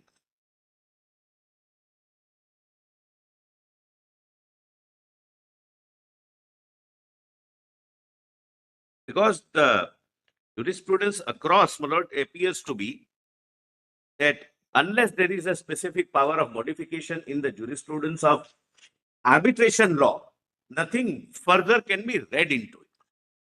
Lord, 119 is, my lord, a judgment under the Arbitration Act by a 5-judge bench of this honorable court in case of Balco. The lordship gets, my lord, page 119. Yes. Lord, here also, Lord, there was, my lord, as Mr. Datar submitted, that you read some words in section 2, subsection 2. Lord, kindly see, Lord, para 142, it is submitted that this honorable court in Balco rejected the contention that part 1 of the act was also applicable to arbitrations treated in foreign countries on the ground that in such a case, certain words would have to be added to section 2.2. Now, my lord, how the 5-judge bench says that? Please turn the page over, my lord. Page 120. Within, my lord, inverted comma, the first para, your lordship gets. My lord Justice Sanjay Kumar gets. My lord Justice Masi gets. Yes. The role of the judiciary is confined to ascertaining from the words that the parliament has approved as expressing its intention, what that intention was and to giving effect to it. Where the meaning of the statutory word is plain and unambiguous, it is not for the judges to invent fancied ambiguities as an excuse for failing to give effect to its plain meaning because they themselves consider that the consequences of doing so would be inexpedient or even unjust or immoral. In controversial matters such as we are involved in the industrial relations, there is a room for differences of opinion as to what is expedient and what is just and what is morally justifiable. Under our constitution, it is Parliament's opinion on these matters that is paramount. In the same judgment, it is further observed, but if this be the case, it is for the Parliament, not for the judiciary to decide whether any changes should be made to the law as stated in the Act. In highlighted part, in our opinion, a plain reading of Section 2.2 makes it clear that Part 1 is limited in its application to arbitrations which take place in India. The court refused to add words as suggested, my lord. Then 82. Another strong reason for rejecting the submission made by the learned counsel for the appellant is that if Part 1 were to be applicable to arbitration seated in foreign countries, certain words would have to be added to Section 2.2. The section would have to be to provide that this part shall apply where the place of arbitration is in India and to arbitration having its place outside it, out of India. Apart from being contrary to the contextual intent and object of Section 2.2, such an interpretation would amount to a drastic and unwarranted rewriting, alteration of the language of Section 2.2. As very strongly advocated by Mr. Sorabji, the provisions of Arbitration Act must be construed by their plain language or terms. It is not permissible for the court, while construing a provision, to reconstruct the provision. In other words, the court cannot produce a new jacket while ironing out the creases of the old one. In view of the aforesaid, we are unable to support so and so. So now kindly come to page 122. Same, my lord, I am not reading, my lord, but substantially saying that merely because to achieve one achievable and good goal cannot be possible to add words into the statute, and plain dictionary meaning in the present case, my lord, set aside, my lord, requires to be taken. Now, my lord, Mr. Khambata's argument, I am not taking individually, but broadly after giving, my lord, the picture, he said that something which is just and proper, if the court exercising powers under 34 fields, that something which is just and proper can be done, then why should it not be done? My respectful submission is, my lord, the question, the answer begs the question, my lord. The question is not why it should not be done. The question is, can it be done?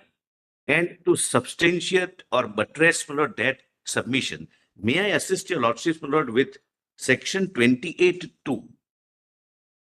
The Section 28.2. Lord, something may be just, equitable, but still not permissible, even for the tribunal. Kindly have a look at, my lord, section. As far as that, it's a specific contract. Agreed by the parties. It has to. But the arbitration is an adjudicatory No, that means you're bound by the contract. You can't go out of the contract. Arbitration essential. Go out of the law. But arbitration, my lord, the sum total of all, my lord, the pleadings. I'm sorry, my lord, justice.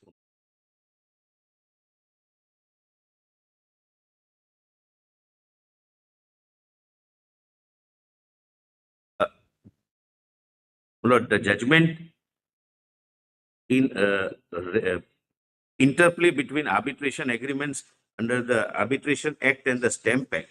Lord, para 92. Lord, it is in the compilation at page 182. Yes. Lord, I can give, my lord, the citation. Okay, that's fine.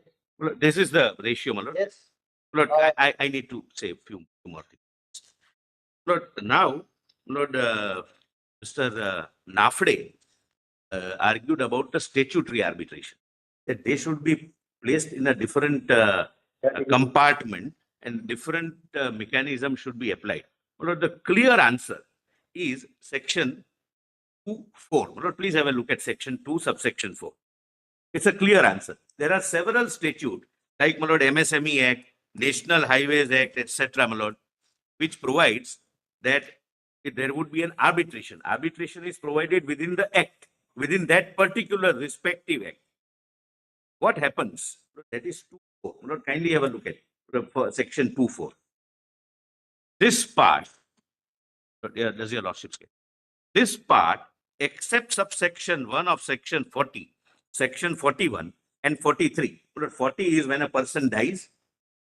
41 is when a person is declared insolvent, and 43 is some similar contingency, shall apply to every arbitration under any other enactment for the time being in force, as if the arbitration were pursuant to an arbitration agreement, and as if that other enactment were an arbitration agreement, except insofar as the provisions of this part are inconsistent with that other enactment. So that act is to be treated as an arbitration agreement, and this entire act applies. In case of National Highways Act, Lord, section 3G, subsection 6 provides for an arbitration. So 2.4 would apply. It would be governed by this act. Section 18.3 of the MSME Act provides for an arbitration and specifically provides that henceforth the provisions of the Arbitration Act. That's what, my lord, incorporation by reference. Understand, my lord. So last, Lord, and this is, my lord, according to me and for the government also, my lord, more serious part. But wherever your lordships have seen, there is a power of variation or modification is given. Its contours are fixed, that it can be modified if contingency A, B, and C are met. Correct, my lords? Now, my lord, we are considering, my lord, and we are assisting your lordships whether by way of a judicial pronouncement, your lordships can read into the provisions power of modification. Your lordships will not be able to. Can I continue? Yes, yes, yes. Oh, okay. Continue, or my lord? No, continue. 15 minutes tomorrow, whichever way. So please continue. Lord, your lordships. We'll get up at 4:30. Lord, your lordships can. Lord, I am not challenging the jurisdiction or the power. If your lordship can trace that power in some provision, your lordships can do that. Hypothetically, my lord, I presume the lordships have read that power into something. The lordships will not be able to define under what circumstances that power will be exercised, that you can modify. This is why you will have to apply the doctrine of severance. This is how you can modify. This is the extent to which you can modify. And that judgment conferring power of modification will be used by every district court in the country, by 25 high courts in the country, and in many of the high courts, my lord, we, the lawyers, my lord, are not that equipped, my lord, in commercial litigation. I'll leave it at that. How that judgment, my lord, would be used before the courts, variety of views, variance in views, ultimately, my lord, leading to appeals being filed on both sides. I will not be able to take the second part of your article. Look, this is my respectful submission. I'm sorry. Look, therefore, no. As far as that is, I can't take it. No, your lordships need not take that, my lord. But my lord, the purpose of my saying is, if it is a statutory provision, it will have its contours defined by the statute. We understand, but then the law is just like you don't have any sentence policy. You give it to the court. There is always when the legislation is passed, there's an element of discretion that is always left to the court. And when we excise that discretion, we are not overstepping up. Lord, I'll not cite. We know when we legislate, when we step into to only deal with issues which have been left by the legislature to us. Like the Constitution has left it to us to interpret the words of the legislature. For example, your lordships have seen Singapore, US, and England. They have statutory carved out power. You're right. You're right. So there would be some limits, some, my lord, four corners defined by the statute, which would not be possible for your lordships, my lord, to envisage and carve out, my lord, leaving it open for every court to have. We are conscious of that. We are conscious of that. We can't have an open-ended. That's the problem. Or forget about open-ended. It has to be in consonance with the objective behind port 34, limited court interference if we accept the argument of the other side. It has to be within the four corners of 34, the object and purpose and the contours of 34. The court is not an appellate court, but only a court which is working within the strict confines of what is provided for in 34. Lord, in that scenario, my Lord, when your lordships are seeking to trace, as my Lord, the other side is requesting, the power of modification under section 34. Lord, the section dictionary meaning and linguistic meaning says power to set aside. Lord, please allow me to, I'm not reading it. Lord, I have compiled the judgment of the meaning of the word set aside.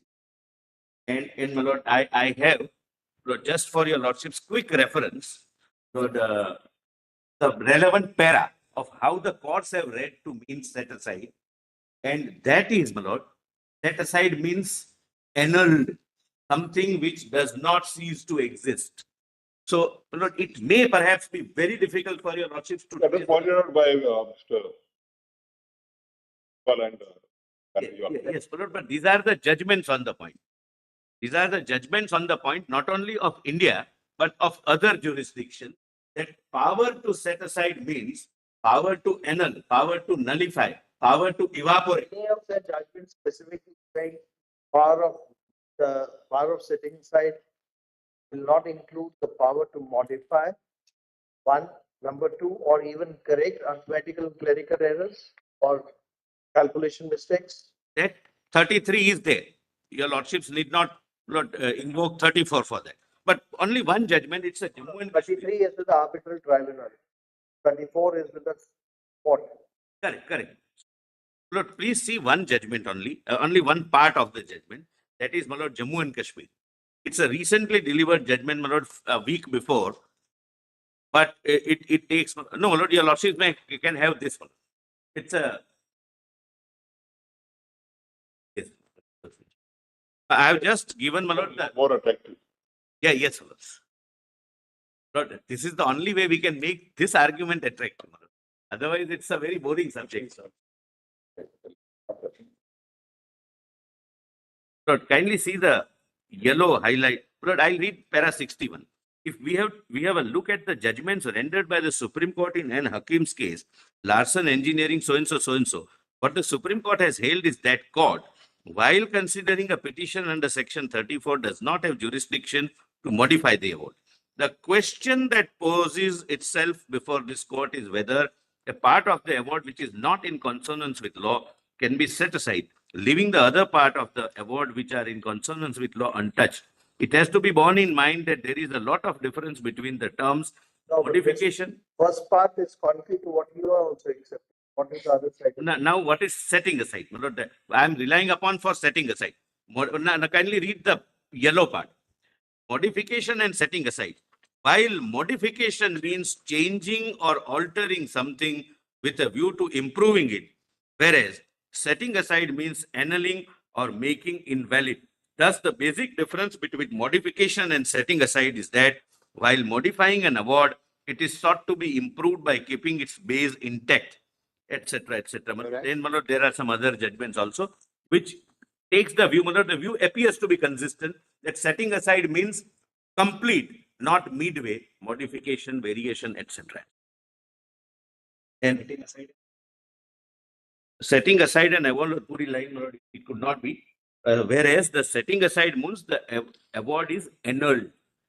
So that's the, and my lord, in the compilation which I handed over, but there is one chart, the lordships may need it, my lord, but the lordship decides.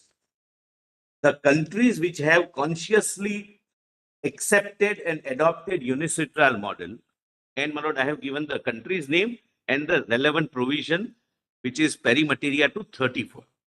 But your lordship, lastly, your lordships, my lord, put a question to my learned friend, that the very fact that we inserted public policy under 2A would mean that there is a deviation from the unicitral model law. But my respectful submission is that unicitral model law is ultimately a model to be treated as a guide. He said that only for the reason when he said our awards will not be amiable or will not be acceptable abroad. Two, also to the extent that it was said that we should blindly follow the UNICEF commentary rather than apply our own jurisprudence. One last thing, Lord, which we all of us, With which you agree, Lord, all of us missed. Lord, please see para 4 of statement of objection, please. They've said that. No, only, Lord, for my, Lord, it says one of the ground is to ensure, Lord, para 4, main objectives of the bill are to minimize the supervisory role of courts in arbitral process. Now, my lord, the exercise which all of us are undertaking before your lordships is, my lord, they are saying that optimizing, and we are saying please restrict it to the statement of object and reasons as envisaged by the parliament. It's one of the objects. And round will be avoided. So we are minimizing actually. Yeah. And what is minimized? Lord, your lordships will have several rounds if it is expanded. Okay. Yes, President. Lord, my learned friend wanted to give one illustration in 2-3 minutes. And my if for a moment, if it's to be assumed that the setting aside power subsumes the power of modification, all the examples are given in the context of interest. But we should be also mindful of the fact that certain situations, the determination of interest and period also requires adjudication. The classic example is application of MSME interest. In a given case, without referring the SLP number, the arbitral tribunal holds that the MSME interest cannot be applied to this particular claimant. In section 34, district court comes up with a 56 paragraphs of judgment saying that arbitral award that partly is against the fundamental policy of Indian law and substitutes own view to say why it applies and for the period how it applies. So to that extent, the modification cannot be permitted. And also, your lordship, introducing guidelines by judicial interpretation may open a floodgate. We have already argued that. Just like a public policy, we certainly don't want another unruly horse. So lastly, my submission is that the supervisory jurisdiction under section 34, your lordship, it should be confining to intervention. It should not amount to interference. That's it. Yeah. 5 minutes because everything is covered, and I would just like to sum up, my lords, in furtherance to what learned Solicitor General has also argued. Let's setting aside an award, it includes partial set aside. So the word partial is not particularly mentioned in the Act, but the doctrine of severability is ingrained very intrinsically in the 1996 Act. Well, at section 21C, if one looks at the definition, my lords, section 21C says arbitral award includes an interim award. And that means, my lords, the judgment of IFCO versus Bhadra also is on the point. Then the question is where, if it's the interim award, then it will be challenged in the 34. Whether it would come under 16 and 17, I'm not taking my lords in that, the entire judgment. But that is a judgment on point which says that there can be an interim award. So therefore, doctrine of severability is ingrained, unless there is no qualm about it. Next, my lords, when we talk about the modification, section 34(1) is very clear. It says set aside, but 34(4) uses the word appropriate. Now, when my lords decide, and of course, 34(4) says that you have to remit it back. Now, remit back also, but the word uses appropriate. What is the meaning of the word appropriate? That has to be looked at after going into the facts of the case when my lords are satisfied. Otherwise, my lords, we have seen so many examples that under 142, this court takes a call.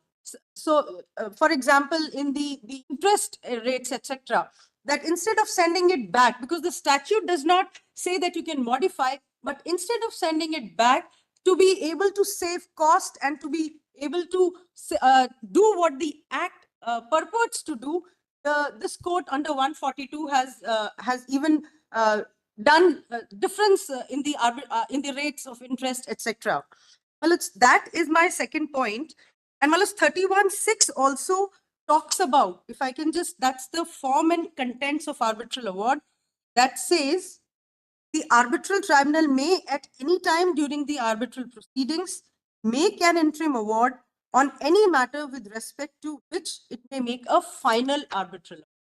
Well, it's in my most humble submission, my lords, modification though is not provided in the statute, but sometimes, my lords, some supervision of the courts is necessary to finally give finality to the list and also the objects and reasons, to keep in mind the objects and reasons of the act.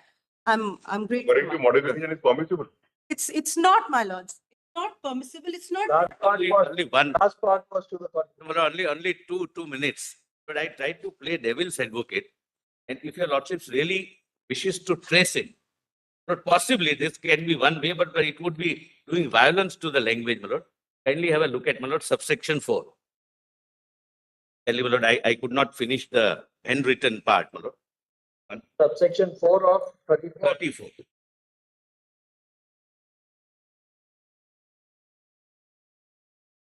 Yes. Kindly have a look at this. You have a copy? I'll just give you.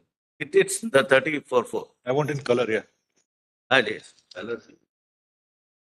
On receipt of an application under subsection 1, meaning thereby praying for setting aside, the court may, discretion, where it is appropriate and it is so requested by a party. Again, my lord, discretion because appropriate. Adjourn the proceedings for a period of time determined by it in order to give the arbitral tribunal an opportunity to resume the arbitral proceedings. This is first part, that you remit it to the arbitral tribunal. Second part, possibly if your lordship reads disjunctively, or to take such other action. But such other action can be by the tribunal or by 34 court itself, as in the opinion of the tribunal. So now your lordships will have to read opinion of the tribunal means expressed in the award. As in the opinion of the tribunal will eliminate the grounds for setting aside them. Meaning thereby, how can that be available to the 34 court? It says or to take such other action. The opinion of arbitral tribunal. That such action has also to be in the opinion of the arbitral tribunal. In the impugn award, if your lordship reads that impugn award It has to be post the reference by the after the reference after election. The make of the proceedings or takes. I know that it's the original section. I am not adding words. I am not adding words like you. No, you left it in the court to add words. No, I am saying if yes, phrase after or can be used disjunctively. And it would be not doing violence to the language, but this is the maximum I could stretch. Yes, please. Yes, make one shot. Can we? Today or not tomorrow? We have to finish. More than let's let return. Come back in the. Pardon? No. Continue. May I have 5 minutes? Yes, So just to answer the last point raised by Mr. The one answer we require is that as far as international arbitration is concerned, if we interfere, then the consequence will be that the awards may become non-enforceable abroad, taking it as a degree of the court or judgment of the court rather than the award itself. That's exactly the only point on which I wish to address. Not the first answer to that is that several countries have power to vary, as my Lord the Chief Justice put to Mr. Banerjee. It's not that the power to vary has scared away or driven away any international commercial arbitration from those countries. They are the leading jurisdictions, England, Singapore, etc. Mr. Panchanda raised another point that if there is no merger, then there might be confusion as to which award is to be enforced. Now, the doctrine of merger, including as enunciated in Kunia Mambat, is not a rigid doctrine. It depends on the circumstance. If your lordships were to hold that in the case of a modification, that modification merges into the award, That is all that is required to say that is the award. And I ask myself only two questions. If my learned friend's enunciation that which is the award to be enforced is correct, then what happens to all the awards which have been modified by your lordships under Article 142, even in small ways, including Sangyong, for example, where the minority award is accepted by the Supreme Court.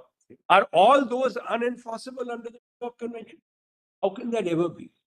The second area, and here we have unanimity of opinion on both sides, that the doctrine of severability in its broadest form is accepted under Section 34. Every one of my learned friends has accepted that. And they have accepted it as a general doctrine, not only to the limited extent of 34(2)(a) for the proviso, which is whether it's within the reference or not. If the general doctrine applies and an award made on, say, 5 claims, one claim is severed, the award on one claim is severed, it's certainly not the same award. It's a modified award, even to that limited extent. How is that modified award then going to be enforced if it's in an international commercial arbitration? If, according to my learned friends, only the original award can be enforced. So these are examples to show that it is obvious that if a court modifies, and that includes severs, under 34, there is an operation of the doctrine of merger. And that your lordships may clarify, which I think is a good suggestion from Mr. Panchananda, that may be clarified. That's the first point. The second point, and I leave it to your lordship, because these are only submissions. If the power of modification, then this issue doesn't arise at all. Because patent illegality is a ground available only in respect of domestic awards, not in respect of international commercial arbitration awards, even if they are seated in India. So if it is restricted to a question of law, which arises inevitably from setting aside part of the award on the ground of patent illegality, then that modification does not run this gauntlet of Article 5 of the New York Convention. Because that award is a domestic award. If it is a patent illegality, yes, then would it be appropriate to modify it? Then the only option would be to set it aside. If it is in a severable portion, if it is a portion where just by modifying the question of law, my law, if the 34 court holds there's a patent illegality on the face of the award, this is not the correct position in law. The wrong article under the Limitation Act, or a section that patently doesn't apply. If the court, to find that patent illegality, will have to decide what the correct section is or what the correct law is. All we were suggesting is that correct law be incorporated by merger into the award, and then only consequential changes. All this strictly under the discipline of 34, no reappreciation of evidence, no going into merits. Therefore, no revisiting the factual record in any manner. How do we restrict it to a subsection? How do we restrict this to a subsection? I tell my lord. For example, just previous subsection. Yes. Basic notions of morality. Yes. Suppose the court is almost concluding that it is opposed and just wants to save it. If there is a fine-tuning without affecting the integrality. But on what principle of law do we confine it only to 2A? Not the reason why I suggested only 2 is that it becomes a grayer area if you go into public policy or those basic notions of morality or justice. But my lords, in that sense, in principle, are absolutely correct. There is no reason to confine it.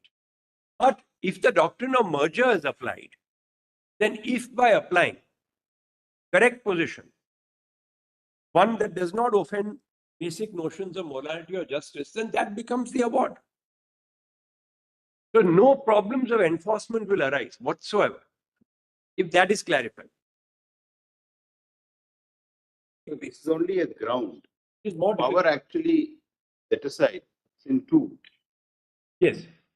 And an exception is carved out saying patent illegality will not apply to international commercial arbitration. Yes. Actually, a restriction on the otherwise sweeping power of 34.2, that is, we source the power here, confine it to this subclause. In this sense, that the power to modify, if it is not to involve a power to reappreciate evidence or to go into any factual matters, because if that is the discipline of 34, that discipline must be adhered to. If that is so, then it is only on a question of law that your lordships can contemplate that not only is that part severed, but it is replaced with the correct position.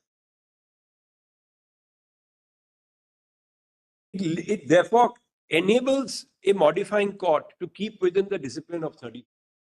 The moment one goes into notions of morality or justice, there is much more play in the joints there. Was there any particular reason why you said that it will be only confined to 2A when you argued? Because that application is favored. But that part, patent illegality was not part of international. correct. But that's why you argued. No, I can't claim credit for the prescience my learned friends gave me, but that is one of the ways in which the argument raised by my learned friends can be met. That if it 18% interest cannot be patently illegal, so the court may feel interest of justice. I bow to that, and that is why perhaps some more power of modification is necessary, but with the strict caveat, no reappreciation of evidence and no going into the merits of the decision. If that caveat is there, then anything that is outside of that is permissible. And that should be a sufficient safeguard even for subsection 2. But this anxiety is really more alarmist. And I'll run through. First, my point is the argument that if you tinker with 34, somehow our awards will lose efficacy in international forum is completely misplaced. But my submission is this. They say let Parliament make a new section, then there is no problem. Like Singapore. Because what they say is it's deemed to be part or deemed to be an award. Yes. Because because of the deeming friction. Yes. Yes, you can argue before the foreign court, you can say a domestic award cannot, but then it will only happen if the seat of arbitration is here. You've held that the law of arbitration will be applicable. International Arbitration Act 1994 of Singapore, there is a provision where international commercial arbitrations can be changed. The answer to that can be very simple. The law of arbitration in India is applicable as interpreted by the Supreme Court. I'm about to say that because Article 141, what is the law applicable in India, is the statutory provision as interpreted by the Supreme Court. It is X plus Y. So, if Parliament is not making a law today, we can't simply fold our hands and say, sorry. No, please. If you go in that direction, you'll be falling in the trap. No. What you can argue is it's already there. No, I'm saying it is there. What I'm saying is, suppose the Supreme Court said setting aside includes partially setting aside, then that is not making our awards unenforceable. What your lordship is saying is, as far as we are concerned, we have to make 34 efficacious. We have to make 34 proper. Therefore, my first submission is, if your lordship makes set aside to mean partially set aside, and when your lordship partially sets aside the award, actually is modifying the award, whether you like it or not, the net result is the award was ABCD. Now it's only ABC. It's a modified award. So my submission is by just doing is not possible. Secondly, my submission is please follow your lordship's own judgments. They follow the dictum of learned hand who said, don't make a fortress out of a dictionary. Famous statement of has been followed in 26 Supreme Court judgments. That Cabell versus Maxim. In state of Tamil Nadu versus Kodaikanal, I'll give you my note here. The division bench of the Supreme Court says they refer to Lord Denning at C4 ironing out the creases. Then they refer to learned hand's paragraph and says, if there is practical difficulty, even some violence to the section is permissible. It is 86 Supreme Court. I'll give your lordship the citation, or I'll give it in a note tomorrow because it's no time now. So what I'm submitting is, when I said please add the word to the extent of, pardon me? So the 26 judgments, I have it right here. This is my note. I was working on it. I don't know now. It's certainly. There are the cases where it was impossible to reconcile. No, I'm saying not to create a remedy. No, there it was off and the Supreme Court. I'll give the state of Tamil Nadu versus Kodaikanal. I'll just give the citation. Just a note here.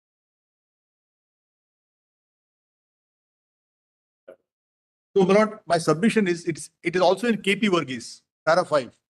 Lordship will take KP Varghese, 1981 3 SCC, and also in state of Tamil Nadu versus Kodaikanal matter, where the court held that you can do violence to the language to make it to save the provisions. Now, Lordship will kindly see. You're not saving the provision. You're not to make it workable. You're not saving that. Yeah, to make it workable. Income tax matter. Yes, it's to make it workable. Now, Lordship will kindly see. One second, just 1 second. I'll give the citation now itself. Yes, yes. That may not help you. Yes. No, Lordship will kindly see 1986 3 SCC, page 91. 1986 3 SCC, page 91, para 16 and 17. And KP Varghese, 1981 4 SCC, 173, para 5. Para 1981 4 SCC, 173, para 5. Where both section 52(2) of the Gift Tax Act was read down, slightly modified to make it workable. In this earlier case, a Tamil Nadu provision. Workable. It's not that it's not workable, but at least for in your what has been what's bothering us is what I gave the suggestion. It's not a solution to a problem. It's creating more problem. My humble by doing it, that's what they are saying. More problem. Well, my submission is, I'll just stop because others have to argue. If you add the words to the extent of, which I just made those 3 words, it gives a guidance to the lower courts, the district court, the high court, and so on and so forth, that if there is a patent illegality, to the extent of patent illegality, you can partially set aside, modify whatever you deem fit you do. So my humble submission is, if your lordship reads set aside to mean partial set aside, or adds the word which I have suggested, it will not make our awards unenforceable. This will be the section 34, which will make it workable, which will make it practical, both for international commercial arbitrations and domestic commercial arbitration. What I'm submitting is section 5. Now, please see section 5, just 2 points. On section 5, and I'll also read the other provision.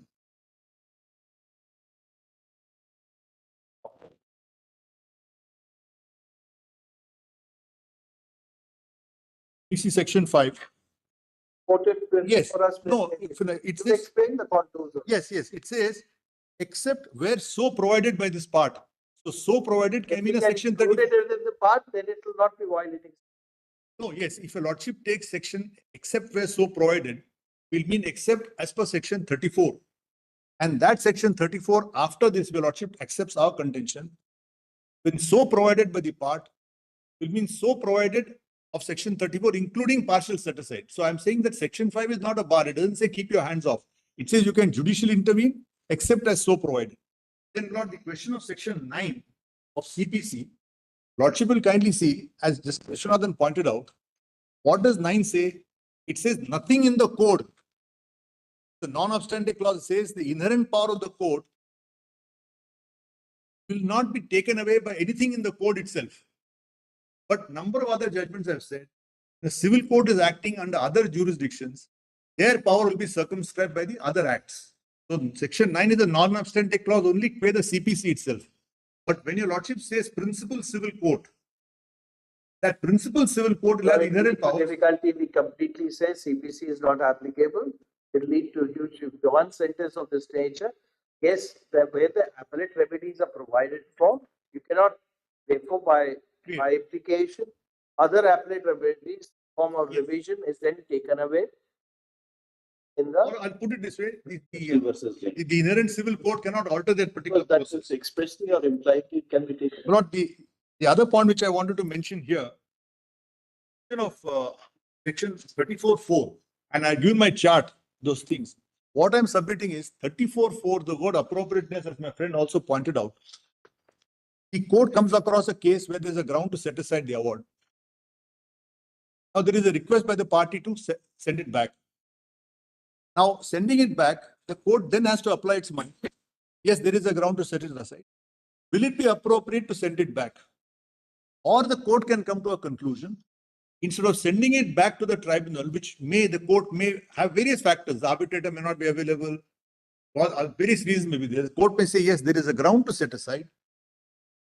But in the facts and circumstances, it is not appropriate to send it back.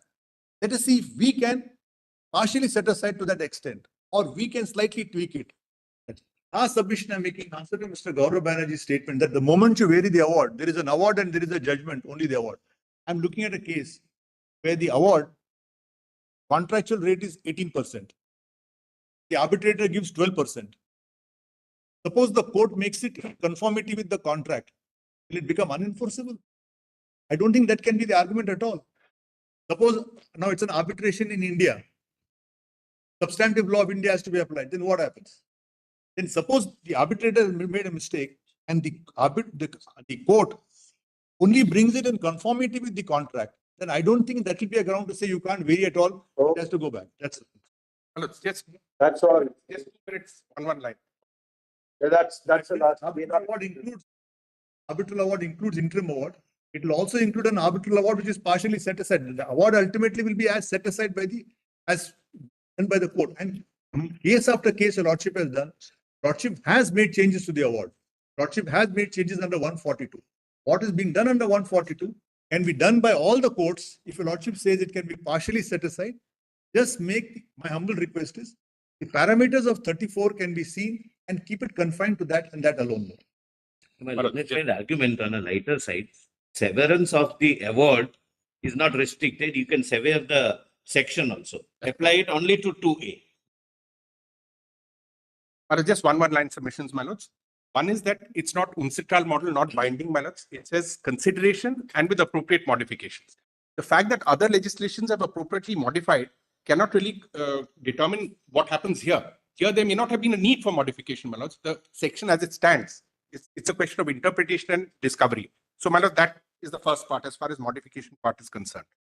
Then second part, my lords, is that clearly what is restricted is the manner in which the party can challenge an award, which is by way of setting aside, an application for setting aside. That does not trammel or restrict the court's discretion, my lords, to make suitable modifications to the award. Because the principle of law is well established, and I'll just give that citation, my lords. 2016 9 SCC 426, that when a discretion is given under a statute, 2016 9 SCC 426, my lords, I'll just read it out, para 16. Discretion assumes the freedom to choose among several lawful alternatives. Sorry, my lords, I'm sorry, that's not the one. 2004 8 SCC 307, 2004 8 SCC 307, para 6. The word discretion connotes necessarily an act of a judicial character, and as used with reference to discretion exercised judicially, it implies the absence of a hard and fast rule. Not go that far. The answer is simple. As if we have to accept the power of interpretation which to the court. Absolutely. And fair, what is fair and just and determinable, my lords? Then, my lords, one part, just last point, my lords. Mr. Banerjee, page number of the previous citation. My lords, that is the citation was, my lords, 2004 8 SCC. 2004 8 SCC 307, para 6. It uses the word fair and just determination, sound, fair and just determination. The moment a discretion is given. So the power arises from the power of discretion, not from the setting aside provisions which are coming out. That's the point which I was making. Okay. And my lords, one last point. As far as what Mr. Kirpan had argued, that everything is going well, there's no problem, my lords. There it's only confined to commercial cases. If you look at the other cases. This is observation. Yes, yes. We are grateful to Grateful, I'm deeply grateful for a patient hearing.